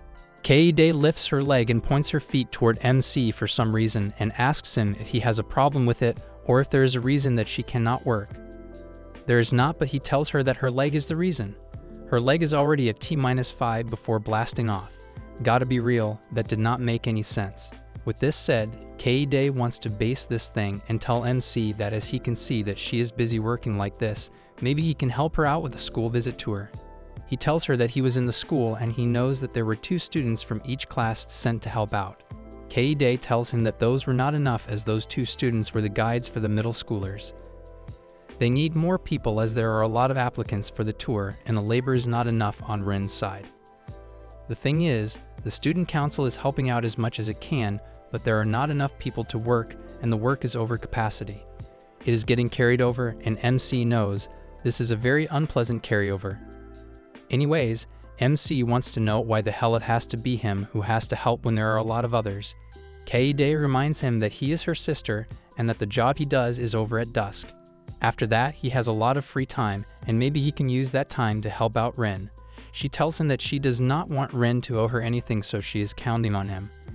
MC finds this laughable, as he knows that does not have a commendable enough personality that she would owe anyone anything. She lifts her leg again and tells him that she got to know that Rin approached him and she got rejected, so she wants him to make up with her by helping Rin out. What the hell was with the leg raising? MC remembers what happened exactly. He was approached by Rin and others, but he straight up rejected them, but she wanted him to be a part of the moral and discipline committee, the thing he never wanted to do. He did not reject her or anything like that. He just stood out for himself. The thing is, she does not want any feeling of discontent to continue having her there. That is all. Rin is worried about having a good relationship with MC, and there is K-Day, who is trapped between her and MC. She is K-Day's acquaintance, and she has to worry about how she feels and what she would like to do. MC hates this thing and the way K-Day orders him around. He also hates talking to her like this when she is this busy. He takes a deep breath and tells her that he will be helping and doing the job that she expects him to do. He is going to go in with a blazing battle cry. He goes and starts making coffee for K-Day, and as he is making it, K-Day starts saying stuff he does not want to hear. She tells him that if it is Rin, it is probably going to be very good because she has been looking forward to this thing for a while now. And she would never want MC to dislike her, so she would never reject him. He tells K-Day that she has to stop with everything she is saying because it is not helping him out. He hates the way she says these things because it makes him want to not do the things he was about to do. She is definitely having fun with it, and the way she makes MC vulnerable is fun for her.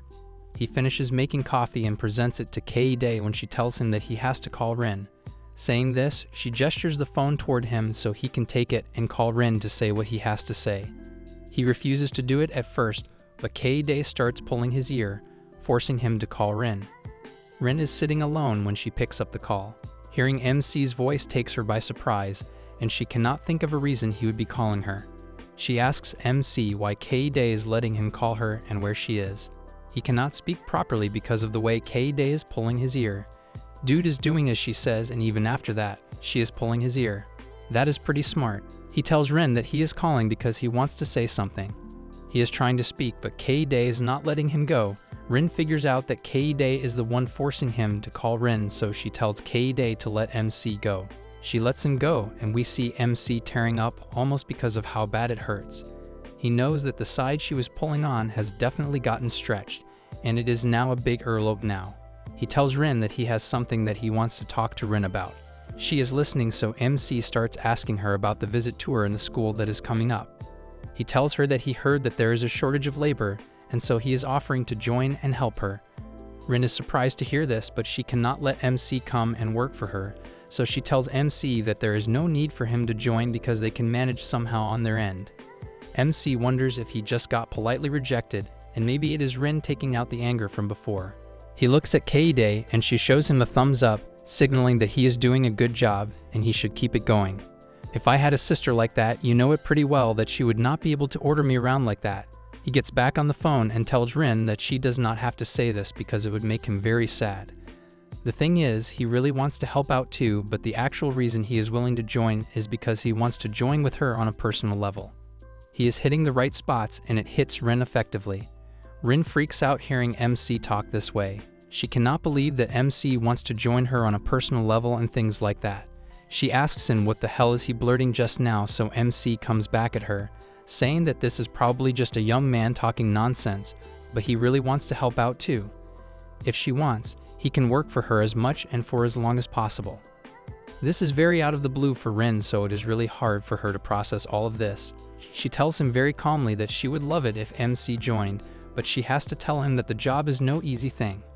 It is manual labor and she knows that he also works part-time, so she really does not want to bother him at all. He tells her that manual labor is not a big thing as he is used to the labor, but if it is really hard, it would be a piece of cake if it is for her sake. She starts freaking out hearing this kind of talk, and on the other hand, MC shows a thumbs up to K-Day to tell her that it is all set. The day is here and MC goes to school and straight to Rin. She meets him and is very nervous. She shares that it has been very long since they met each other, but MC tells her that it has been only a month, which is not long. That is true too, but she finds it very pleasing seeing him after so long. Seeing how nervous she is, he tells her that she has to act as a senpai towards him and not be nervous. She has to get her confidence back and treat him like a kohai. This makes her very happy, and she asks if she can take this as a yes to him joining the Moral and Discipline Committee. She cannot because he tells her that the school visit tour and that thing are totally different things. This disappoints Ren a lot as she was expecting him to join them today. He asks her if this is that much of a shock that she has to throw her face like that. She knows it is not that much of a deal, but she was excited for today. She also tells him that she remembers the incident of that day in the cafeteria where he threw away Yui's hands and then grabbed them momentarily before ultimately running off. She thought that by disregarding his feelings, she has conversely angered Yu, and now she does not talk to her like normal. He hears this and tells her that all of this is nothing, and what she really needs to do is get back in Yu's favor as soon as possible. After all, she is the person who is very fond of Yu. Am I really the one who is not getting anything they are saying? Like, does even the first thing relate to the second? He tells her that if it is that it would get really awkward between them, then she is not that worried, right? This makes Rin mad, and she tells NC what he said is not true because she would love to have him as her younger brother. But NC knows it would mean more labor for him, no matter what, because she would never make Yu break a sweat, can she? She feels offended by this and tells him that she meant what she said. She is the only one who feels like this was a barbed comment. MC notices the way he is toying with Rin and how easily she is played with. It is because she is so straightforward that she cannot get his jokes, even the ones that are very simple.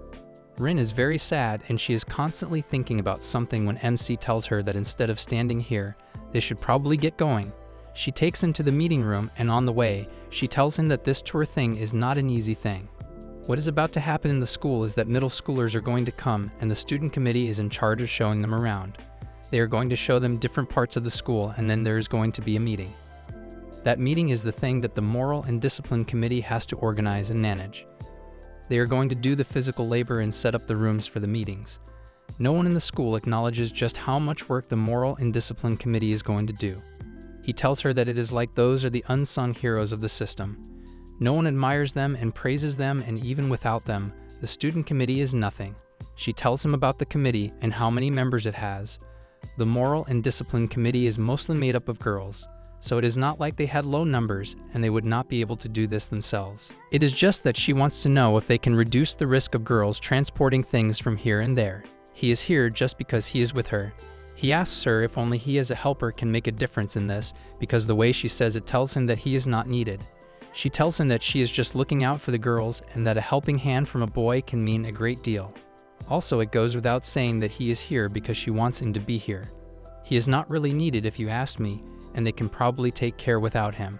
She explains that at first, no matter how simple the job seems, you have to take into consideration sponsor and confidentiality obligations. He is here just on the conviction that it is fine for him to be here. MC hears this and feels like he is being played with.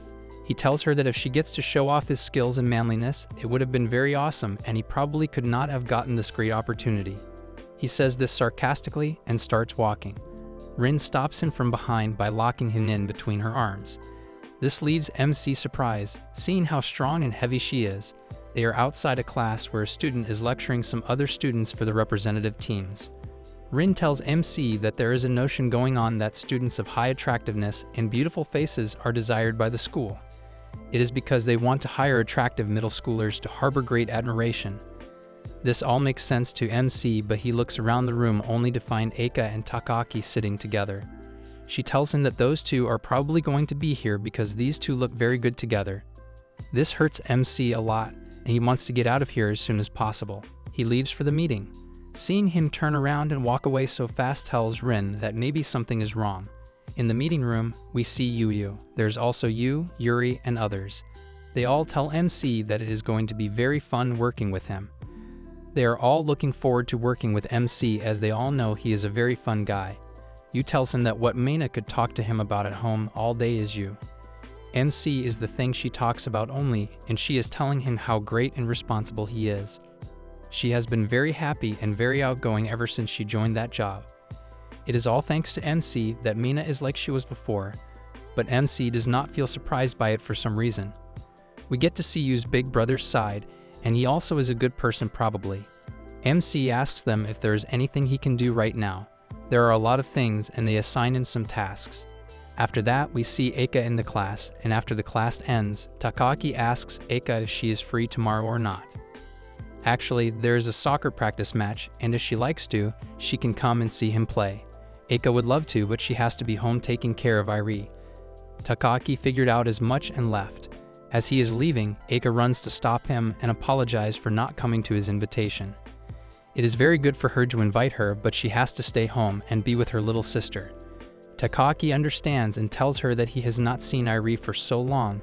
He would love to meet her.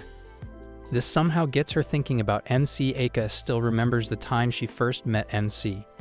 She was in the cafeteria where she was having her lunch. She was alone when some of her friends came to her and asked her if she wanted to come to a get-together tomorrow. She told them that she could not come because has to be with her family. Those friends left her, saying that they wanted to ask her even though they knew she would not come. She was a big sister, and she never thought of this as a labor, but the way she was getting left alone struck her. She slowly started feeling the weight of the burden on her, and before she knew it, she was getting crushed by it. She could not stand all the other students having fun, as usual doing different things, while she had to stay home and look after her sister. She had enough, and today was the day she had to make a decision. She put down her sandwich and got up to tell everyone that she was going to go with them. We see everyone getting shocked hearing this, but what we see is not true. What they are getting shocked at is that a student just dropped his food on the ground. We see that it is MC, and surprisingly, no one is helping him. A huge circle is formed around him, but no one is kind enough to help him. That is when Eika sees this and goes to help him. We hear her reasoning, and the reason she helped him was not out of kindness or something like that. It was because she saw herself in him, on the ground with no one around him to help him. If I was her, I would have been beating the hell out of him for dropping a gorgeous plate of food. She helped him and she asked him if he was okay. This act of kindness struck MC, and the next day, he asked Eika to come to the roof because he wanted to talk to her about something. He told her that the way she helped him yesterday was something else, and he fell in love with her as soon as he made the first eye contact. He asked her if she would love to go out with him. Eika knew that this was the typical thing for boys to do, so she got disappointed and rejected him at the spot. He asked her if there was a particular reason for this rejection. There was, and it was because she could not get the time out of her day so she could do this kind of stuff. Going out with someone and playing a girlfriend of someone. She is so busy with home duties that she cannot just take time to do that stuff with him. He asked her what things she was busy with when she straight up told him that she did not intend to tell him anything about that. That was the day he started going after her day after day. He never let any chance of meeting with Eika go, and she was feeling very weird. He came to her saying that he needed to clear up some things about the topic. He also came to her saying that they could at least walk to school together. He also came to her on a lot of different occasions, but she told him no every time. She was being rude to him all the time, but he was the one who was positive, brazen, and kind every time towards her. And before she knew it, people started talking to her. They all came to her asking if the boy stalking her was a real thing. They all heard a rumor that a weird boy was stalking her, but she did not say anything.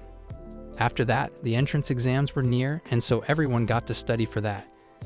That was the time when MC stopped coming to her whenever he saw her. One time she was walking through the corridor when she saw MC walking to the left in front of her. He just waved and did not come to her like usual, which left Eika very surprised. The exams went great, and Eika got into the school of her choice. She was telling her mother about it when she saw MC there as well. He came to her, asking if he was not going to get a congratulations from her. He also got into the same school as her, which was not what Eika was expecting. They were walking in the new school together when MC told her that he just wanted to get to the school where she was going. He starts begging her to call him by his first name, to which she agrees after seeing that everyone is looking at them, so he can stop making embarrassing gestures. That was the time she got in high school, but the one she had thought. She envisioned a different high school life.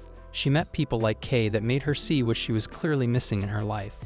Kay came to her and told her that she was very popular with the boys, but Eika knew who she was referring to. Kay told her that she thinks of NC as a stupid dull guy who just stalks, whereas his real side is pretty unique. He is very funny and is pretty kind as well. The high school started like nothing else, but it got to be pretty good with time. This is how she remembers MC being, but now, he is a totally changed person for her. That is what happens when you do not respond in kindness back. You regret. Why am I being so judgmental, by the way? We see her walking in the school when she comes up to Takaki randomly. She is about to say hi to him when she hears MC saying, "Were you waiting for me by any chance?" This shocks Eika and she starts looking around her to see if MC is near her. She starts going to every room to find MC, but she does not. Takaki follows her around, and after she stops finally, he asks her if everything is right. It is fine, she tells him. He asks her what she is going to do now. She is about to go home, but after a minute of silence, Takaki asks her if, by any chance, she is thinking about MC. This makes her more panicked, and she asks him why he asked her that. He has something he wants to tell her, but as he is about to, he gets a call from her sister. He leaves, picking up the call, and Eika leaves school as well. As she is coming out, she takes out her phone and looks at MC's message in the group chat. Unexpectedly, "I miss you" comes out of her mouth as she looks at MC's message, and it even leaves her shocked. Coincidentally, she sees MC working a little far from her, carrying something inside the school. She runs after her, but going in, he is gone. She looks after him everywhere, but she could not find him. She sees him through a window, and upon going there, he is not there. She does everything in her might to find him, but it just is not meant to be. Finally, she is running through the corridor to the outside when MC is about to come in the same door as well. They run into one another, and Eika collides with MC with full force. Both of them fall on the ground, and the basket in MC's hand goes flying. They are hurt pretty badly, and above that, MC is confused about all of this. He asks her why the hell she is in such a hurry. But she is not in the situation to answer this question, and instead of answering it, she just looks at him. Both get up from the ground, and they are still feeling the pain from the collision. MC is feeling his back a little hurt, so he twists his body to stretch and relax his back muscles. Seeing him do this interests Eika, and also it looks very funny to her. She cannot help herself, but ask him what the hell is he doing. He tells her that he has been feeling very tired because of all the labor work. He tells her that he has been helping the Moral and Discipline Committee with their management and some work. It has been some hours since he started doing this, and he was just about to finish work when she came slamming herself into him like a bus on a road. She tells him that she saw him working and came to him because of that. This really came out of the blue because this never happens. She tells him that she noticed him and came running to him because of that. This also shocks him because she never notices MC. He was the one who was doing the noticing, not her. Then why the hell is she noticing? He cannot think of a reason for it, so he is really blank right now. She comes a little closer to him and sniffs him, saying that she can tell that he is doing hard labor because of the sweat. He smells like sweat, and that can only mean that he worked very hard today. What she is saying means nothing to MC because he is right now focused on only one thing. That is why Eika is so close to him. Being this close is an unprecedented distance for her, and this can only mean one thing, that she is not in her senses. Maybe she has lost her sense of distance, and that is what made her come so closer to him. She never comes this close to him, so there is no way she would do this consciously. He is very nervous all of a sudden and asks Eika if everything is alright. She does not understand the question, so he asks her again if something good happened to her today. This makes even less sense to her, but MC explains that she looks very happy today.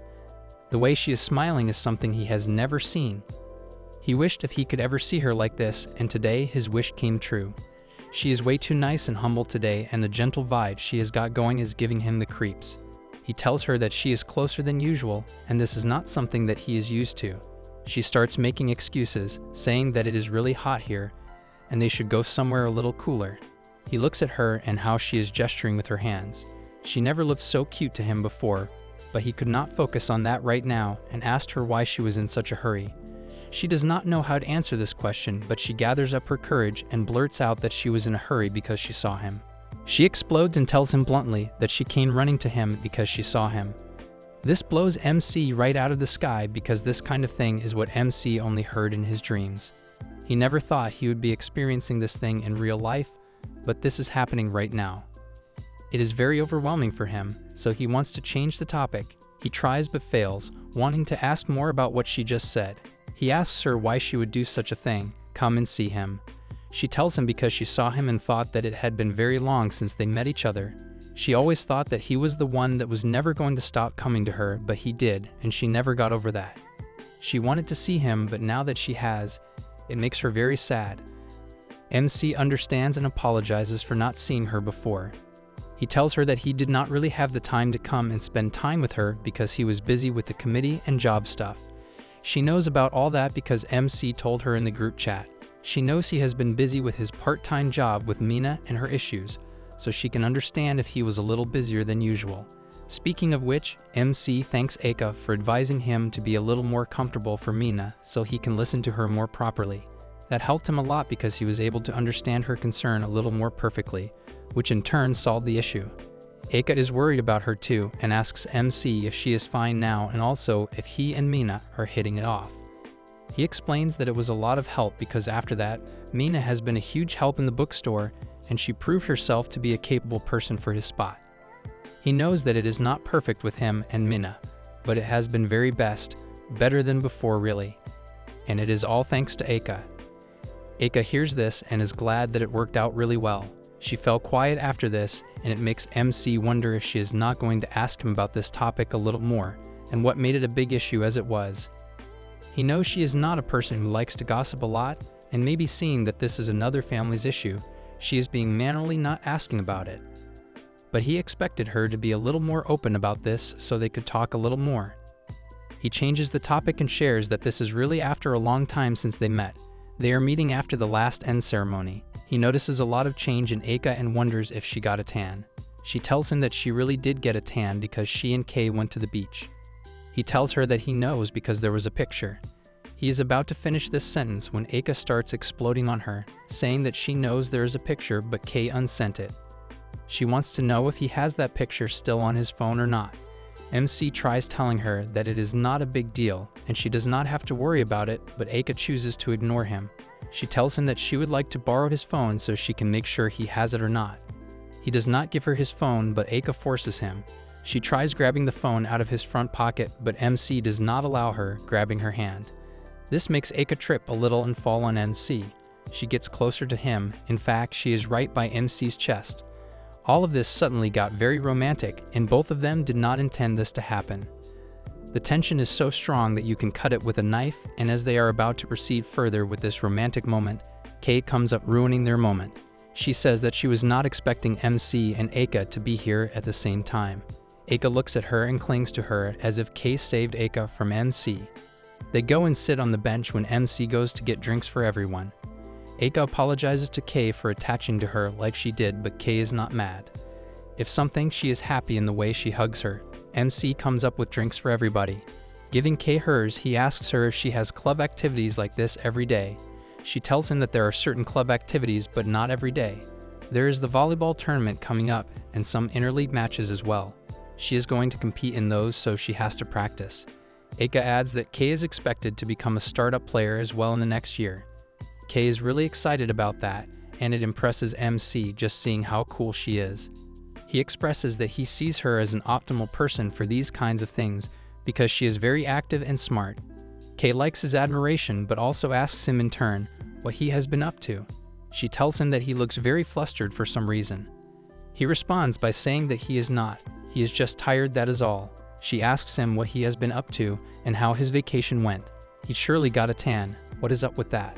Her asking these questions is really not what he wants right now, but he cannot straight up refuse to answer.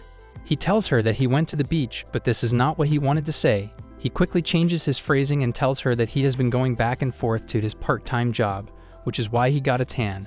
Kay knows something is fishy here, so she asks her if he is alright. He for some reason says that he is fine and he is totally not guilty. But Kay claps back saying that what he said is exactly what someone would say if they had done something really bad. MC knows he cannot keep fighting this, and Kay being astute like this is the worst thing, especially at a time like this. He cannot tell them that he went on an outing with a college girl-looking middle schooler because that is very wrong. Aka looks at her with a huge smile and asks him to sit down and continue talking. He sits in between them and they both ask him why the hell is he here this time. He tells them that he is here because of his big sister. She asked him to come and help Rin with her committee management because they lack the hands needed for this. He came just because he is K-Day's brother and no reason besides that. He informs these two that there were some guides going from each class for the new admissions, but there is a caveat to that. The school wanted to find the most admirable and attractive people from each class, and that is the reason that Aka and Takaki were chosen. Kay refuses to believe this, but MC tells her that it is Rin who told him that. She starts laughing, but Aka wants her to shut up and let MC talk more. He adds further that the school wants to harbor admiration using the most pretty faces on the campus, But Eika thought that there was something along the lines of capable in that orientation as well. He assures her that the word capable is probably at play because Rin did not tell him everything. He knows she is a capable person and she is chosen because of that. In fact, he shares that Eika and Takaki are the top 2 from our class, and it is for the best that they were chosen for this. He says this with a frown on his face. Seeing that, Kei knows what is going on in his mind and decides to start this conversation now. She tells him that she knows perfectly well that he would die to do the guidance job with Eika in place of Takaki.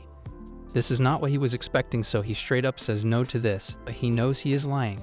He explains that he is not that capable of a person and he cannot even take care of himself, let alone the students.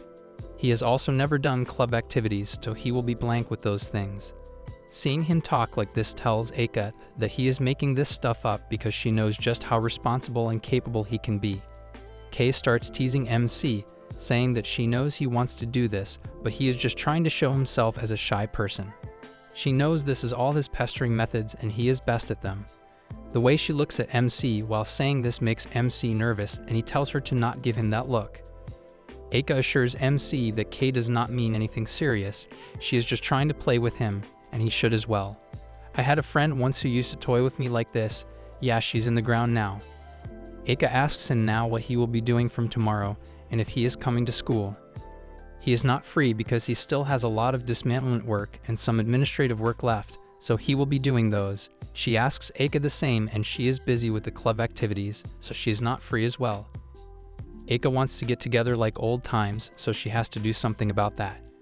She stands up in front of them both and tells them that they all should go and do something together after the school tour visit. MC would love to, but he has to tell her now that he has no idea when he will be getting a leave from the committee. Because the visit plan is finalized, but there is no schedule for the cleanup process after that. Kei assures him that they will be waiting for MC to come, and while they do, they will be trash talking about him together. MC has been hearing her say these things for a while now and tells her that if she says these things, she should give him the iced tea back. Saying this, he tries taking the iced tea from Kei, but she does not let him. They struggle back and forth, but Eika comes in, separating these two. As this is settled, they all go their ways. MC goes to his job, and after the job ends, he tells Mina that she did really well today, and he is proud of her. He never saw her working this responsibly before, and he expects great things from her. Leaving, he says goodbye, saying that they will be meeting tomorrow, but Mina stops him, reminding him that he has the school visit tour tomorrow. It comes hitting him because he totally forgot about that. He will be taking a leave from the job tomorrow, and he asks Mina if she will be alright tomorrow when she is going to be alone. She is confident that she can handle it alone. MC is happy to hear this and plans to tell you about her progress and how dependable she is. Mina does not think she is even close to being dependable, but she does her best. The next day, the visit tour is about to begin, and all the students from middle school are here. Yuri and others guide them on how they are going to take their steps today. She tells them that they first have to go to the gym where the speech from the Kotsu School Student Council's president is about to begin. All the students reach the gym and take their seats. Yuki, the president, comes on to the dais and starts the speech by welcoming all the students. He tells them that this school is the best one they can hope to be a part of, and today, they are going to show the students around and what kind of students are enrolled in here. He continues his speech, and we see MC standing by the stage, seeing how captivating his style of talking is. He knows that Yuki is the prince of the school because his looks and the way he talks are something everyone hopes to achieve. They all want to be like this, but they always fall short. The female students are already fully indulged in the speech. On the other hand, we see Eika standing by Takaki, looking at the new students. MC sure knows that if Yuki is the prince, she is the princess of this school, and everyone knows it. After the speech, Takaki and Eika take out some students to guide them around the school and show them how the school works. Among these students is Fuka, who just joined this school, and she is very excited. Takaki starts introducing himself to these students and tells them that his name, Sasaki, is a different name from the Sasaki among them because his radicals are different. His radical means person and left.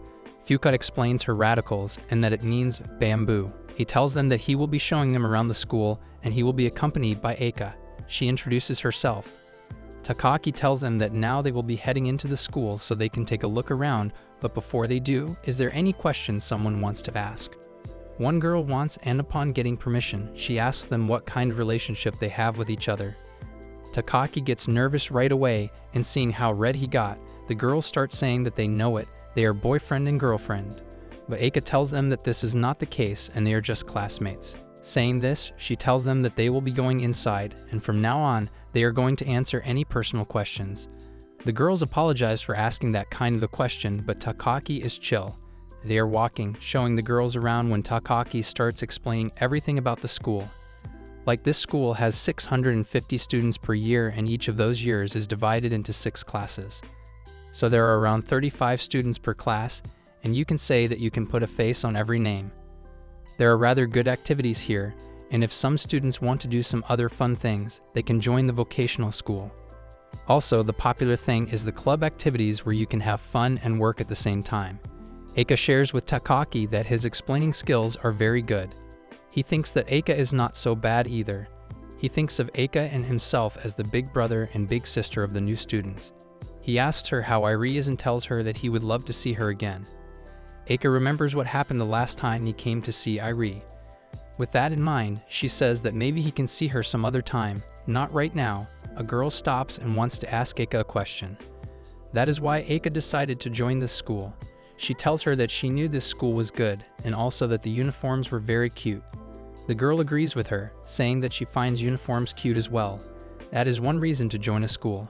I challenge you to come up with a more lame excuse. You can't. Another one wonders if the school is relatively relaxed. Takaki wonders if where they came from is a little strict or not. Fuka tells him that it is, and it can also be a little overwhelming at times, but it is not that bad. Eika tells them that there is a moral and discipline committee in the school as well, and if they want, they can join that because that is not that different from what Fuka is telling them. One of the girls tells her that she knows about that committee because Rin, the president of that committee, is her inspiration. Eika loves this and wishes her the best of luck in that. Takaki adds that you do not feel strict because of the activities around here because there is a sense of freedom here. You can do work all day, and even after that, you can feel the evenness and the sense of freedom intact. They continue talking when they hear some boys hitting on Yuyu. She is surrounded by these new students, and seeing this disgusts Eika. The boys ask her if she is single or not, but they explode hearing that she is not. They cannot believe that this girl is taken, and it is a huge disappointment for them. Eika sees this and cannot let this go on. She goes and stands in front of Yuyu, protecting her from these devils of students. She tells them that they do not have to be like this and they can do these illiterate things somewhere else. The boys look at Eika and start imagining her as their girlfriends.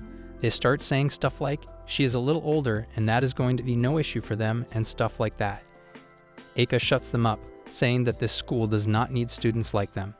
One of the boys tells her that they worked hard for it, but Eika reminds him that this school does not have a deficiency of students, so if they all do not join, it is for the best. One says that they came all the way here for the visit tour, so how can she say that they are not needed?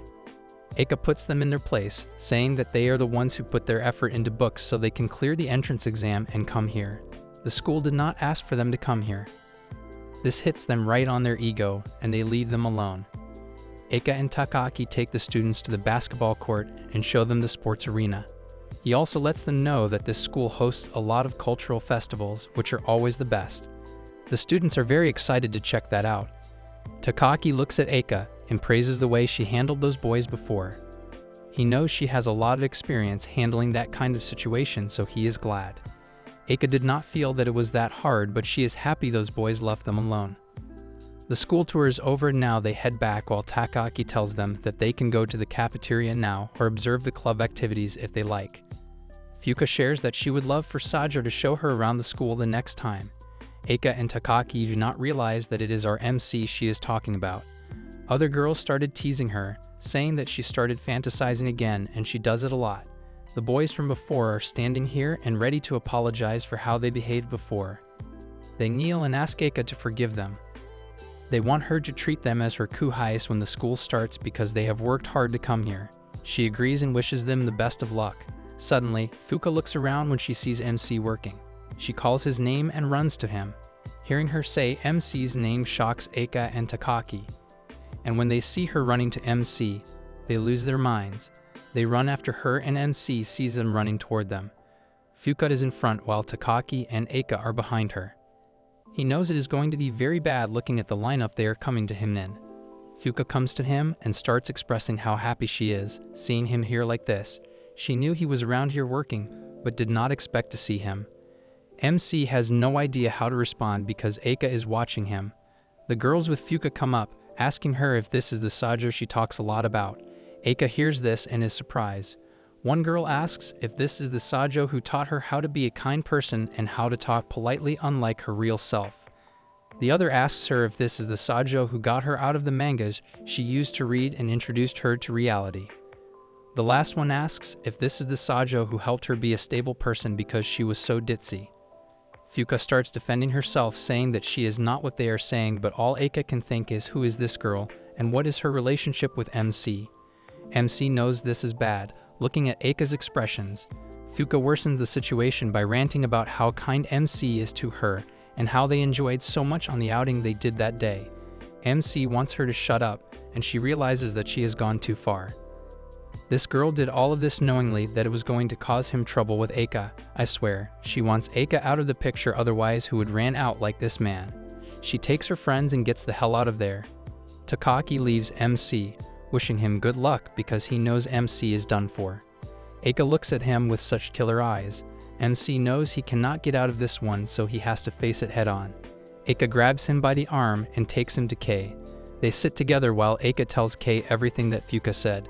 She starts teasing MC with it while Eika is really concerned. She is mad that he did all of that stuff and did not tell them. Kei tells MC that he told them that he was busy, but it looks like he was busy having fun in various ways. He tries defending himself, saying that he was, but it is not what they think it is. Eika brings up the swimsuit photo and MC gives up, ready to talk. After telling them everything, Eika asks him to borrow his phone so she can delete the photo, but MC refuses. He tells her that she cannot take his phone because there is no need. He has already spilled the beans about it, so it does not matter now. Eika disagrees, saying that this and that matter are not related, so he should just hand it over.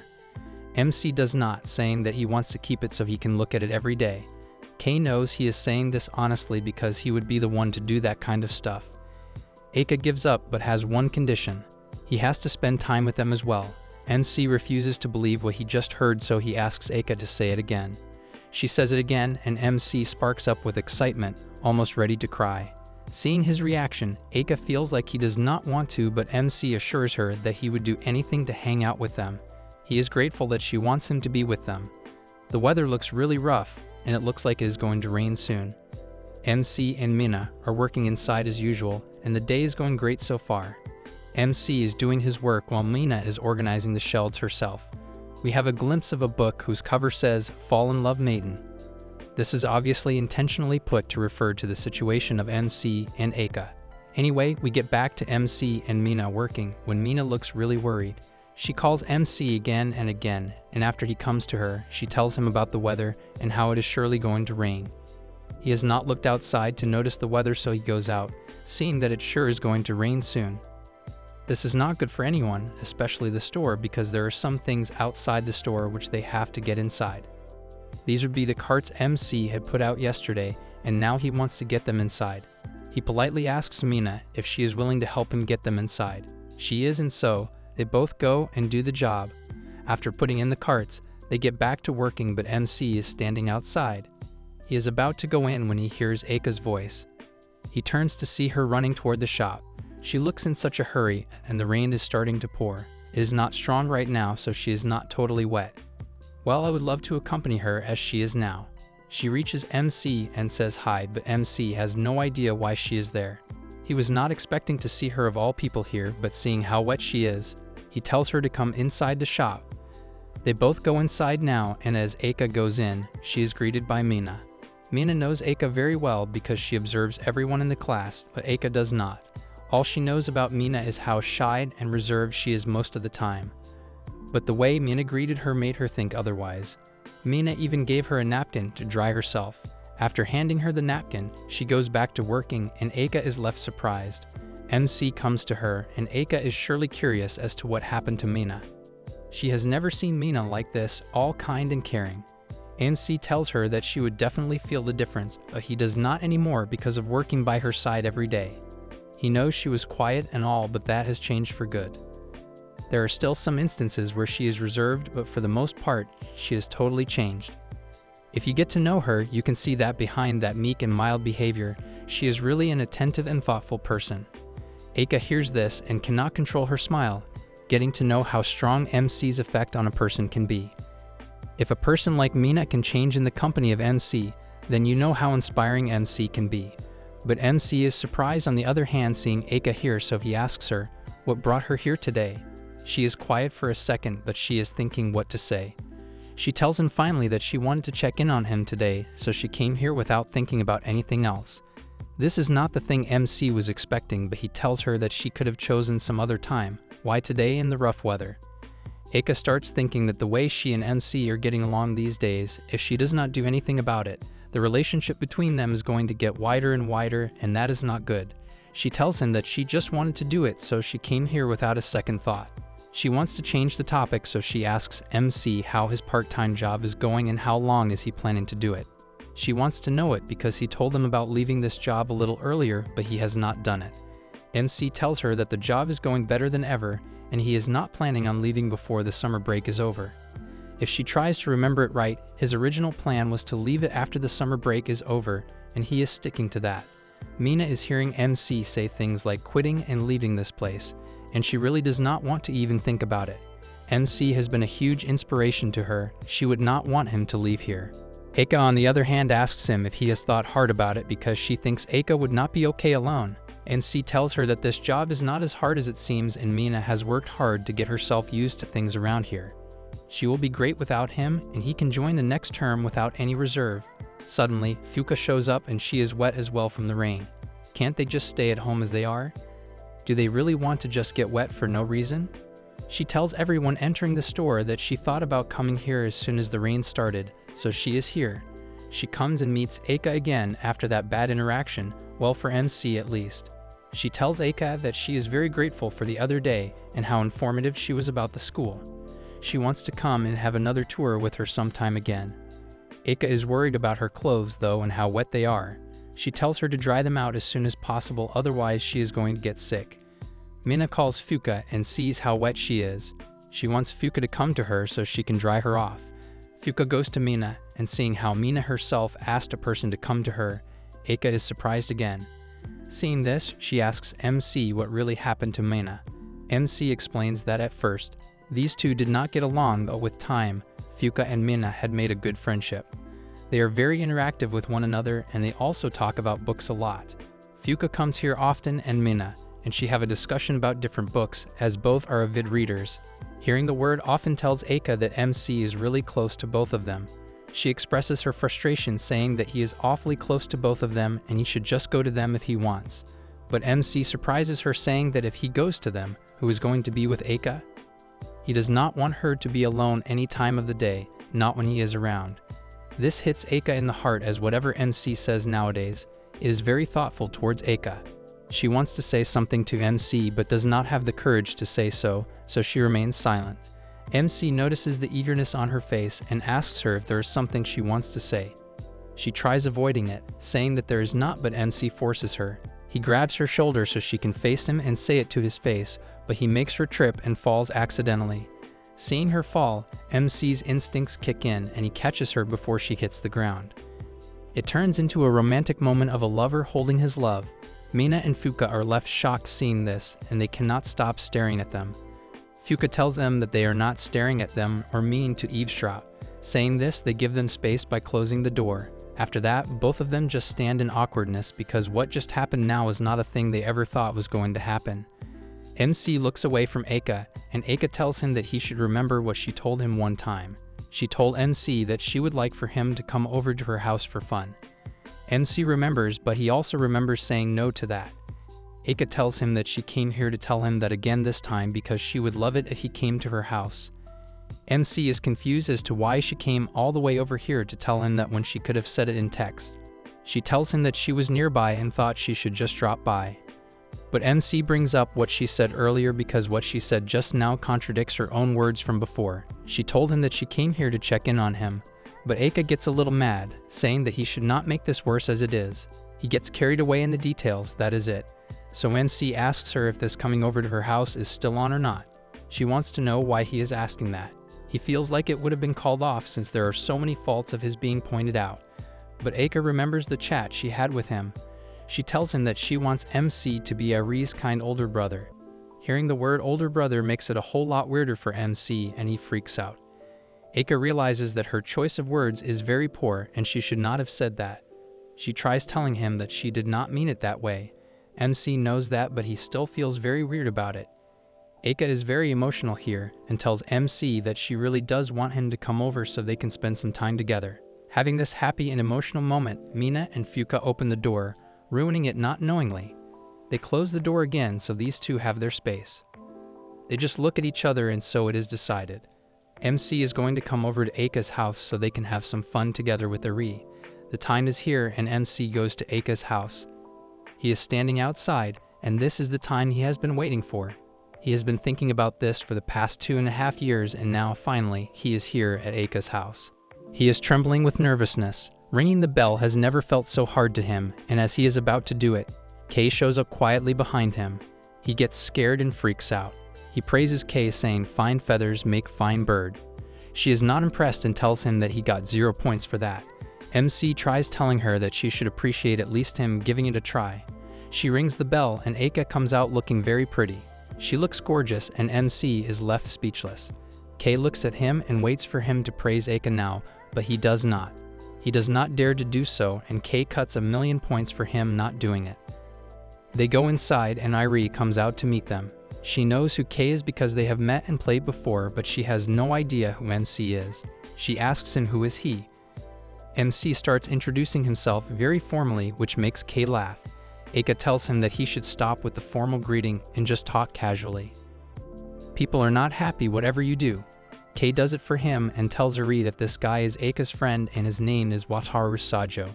She asks him if she can say Wataru. Ari tries, but it comes out as Wata. This makes her so cute, and Kei cannot stop herself from playing with her. She picks her up and tells him that if she cannot say that, she should try saying Sajo. She does it perfectly, and she starts saying Sajo again and again. After some time, we see Ari riding Sajo, making him her horse. He plays with her very happily, and what he cannot fathom is how energetic this little girl is. She wants MC to go faster and faster, but MC is out of fuel. He is exhausted, so Eika comes and picks up Ari, asking MC if he is okay. He is not, but he tells her that he is. Ari starts demanding to ride the horse again, but Eika tells her that she should not act spoiled and demand more. MC in surprise asks Ari if she is always doing this kind of hardcore playing. Eika tells him that she is not. Mostly, she is picture reading or playing with toys and stuff like that. Kei tells MC that he has totally gotten Ari's favor because she never plays with anyone like this.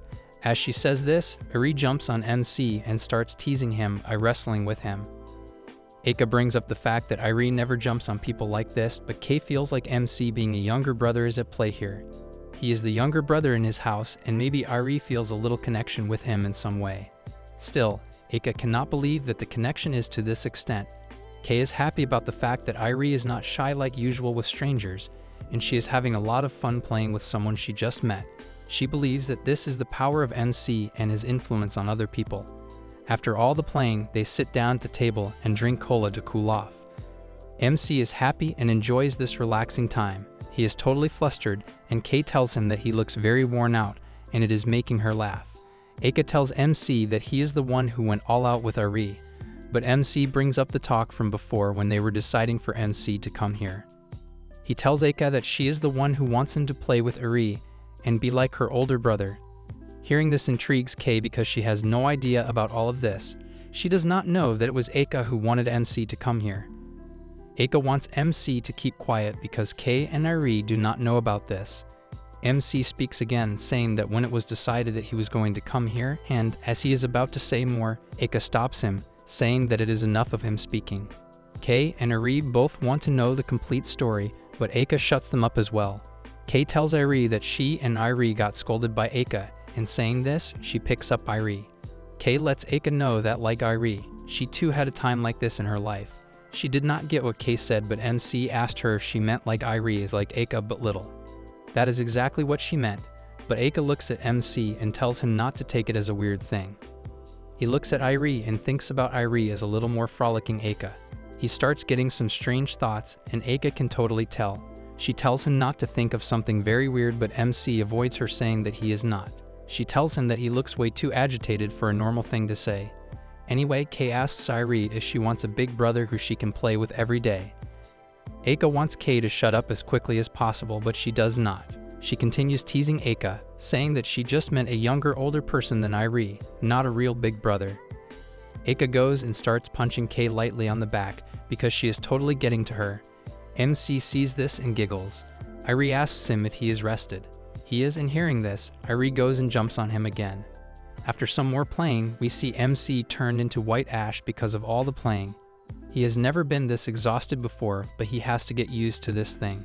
Eika tells him that her mom is coming back home, so he should get it together. He sits up straight and gets out of his formal pose. Kay tells him that this posed look is pointless as he is not about to meet a president or something. Eika's mom comes home and she picks up Irie right away. She sees that there are some guests, so she meets them.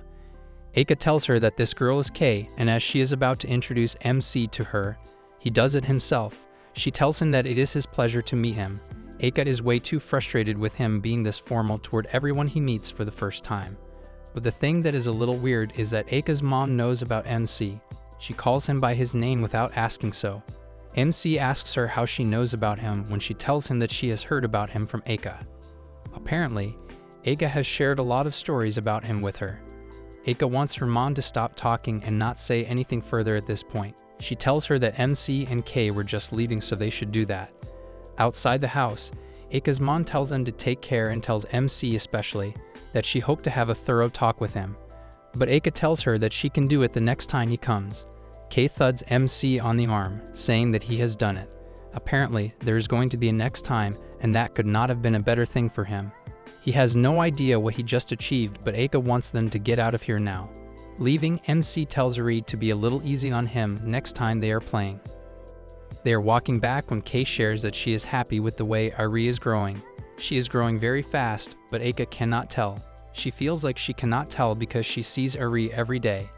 Kay tells Eika that Irie is growing so fast, and before she knows it, she will outgrow her and become even taller than Eika. Eika tells her that she still has her years of growing, so she is not worried. MC has been thinking this and tells Eika that Irie has definitely taken after her mom, and Kay feels like Eika has taken after her dad. MC says in a very weird way, unknowingly, that it is very good to see Irie with a beautiful mother and a beautiful sister. Eika tells him that he should not say it in this much weird tone, but MC does not realize it. MC is curious about it before though and asks Eika what she talked about with her mom. She does not get it, so MC tells her that he is trying to ask her what she told her mom about MC, because her mom was saying that she has shared a lot of stories about him. Kay is going to separate from these two because of her way apart here. She leaves him alone and goes to her home. MC tells Eika that she can go home as well as he can walk alone from here. But Eika refuses to leave him, saying that she should walk him a little further. They walk and go a little further, and before they know, it is dark and they are walking by the lake alone. As they walk, Eika tells MC that school has been fun lately, but it was not like this before. She is having fun talking to other people and doing certain things, but she knows how she was in the past. She was a shy girl in the past because she did not have the leeway for that kind of stuff. Talking and having fun together with friends was not something she ever had the time to do. MC tells her that a part of that would have been because he was following her everywhere and was very annoying. Eika tells him that it is not that, probably because, for the most part, things back home were not good. They were struggling financially, and one day, she came out of her room only to see her mom sitting alone, all worried about home finances. She went to sit with her, but seeing her awake, Mom told her to go and sleep already. Eika did not go back, telling her mom that she wanted to stay awake and sit with her. She sat at the table and told her mom that she was going to study for the entrance exam for Kotsa High School because they had a tuition exemption program which she wanted to apply for. Once I tried applying somewhere I wanted to, did not even got into the 10th list. Her mom knew exactly why she was saying this, and she told Eika that she does not have to worry about the money. But Eika changed the dynamic of it, saying that she also loves the uniforms because they are hella cute. Eika tells MC that she never thought she would have been able to change into the person she is today because her middle school life was a miserable one. She never talked to the girls, but in high school, something happened that changed her entirely. People started talking to her and asking her about the boy who was stalking her everywhere. One girl came to her one day and said that she was so happy that that weird boy was not following her around anymore. She told her that she had gotten very worried about Aka, but now she is at peace. What they did not know was that MC intentionally stopped following because he had enough. That is when the students around the class got to know how fun Aka can be. But MC tells her that even if it is because of his support and promotion that it happened, he is still sorry about what he did. Aka had enough of him apologizing and tells him that he should stop it now. The reason she is saying this is because if that middle schooler Aka got to know this high schooler Aka, she would never believe this was her. Every time she is with her friend, with Kay and others at her home, she is having fun for the most part, but something doesn't feel right. It feels like a certain someone is missing who should be here. But what she does not know is that certain someone is right by him.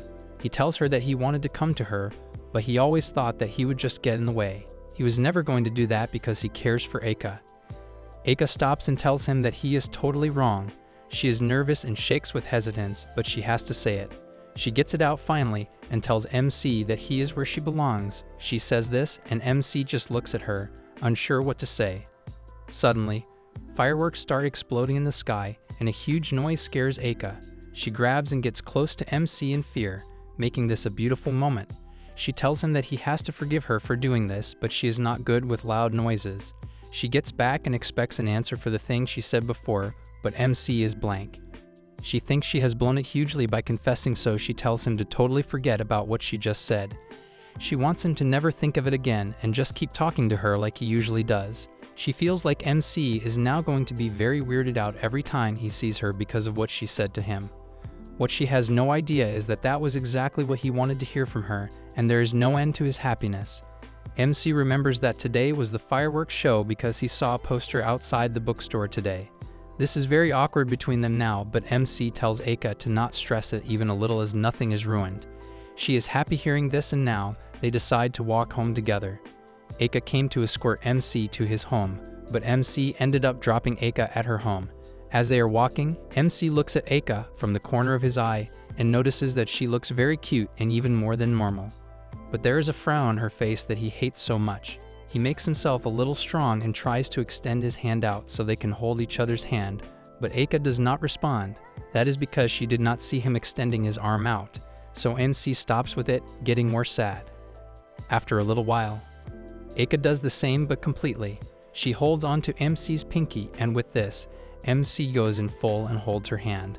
Both of them have a smile on their faces, and this is a beautiful moment between them. Outside her home, Aka tells MC that today was a good day and she had a lot of fun. MC says it back and he goes home. The next day, school starts and MC gets ready to head to the school. But K-Day does not let him go before he promises to help the Moral and Discipline Committee again. Rin asked her for MC again, and K-Day wanted MC to go and help her. MC declines, saying that he does not want to, but K-Day insists. MC knows she is very happy taking advantage of him like this, but he would never do it. She grabs MC's shoulder and starts pressing it firmly with a scary look on her face. MC cannot decline now because he is totally scared of her. K-Day tells him that he is the one who proved himself very useful that day, and now he has to keep doing it. He agrees after a lot of back and forth, and MC leaves. He reaches school and notices Aka standing outside waiting for him. He is surprised and asks her why the hell was she standing there. She knows that he knows why, so she does not respond. She goes closer to MC and tells him that his tie is crooked. She fixes it for him, which makes MC very nervous. She tells him that the school is finally starting, so he needs to get it together for the new term. He understands. Aka now wants to fix his hair for him, but this is too much for MC. He does it himself and starts walking.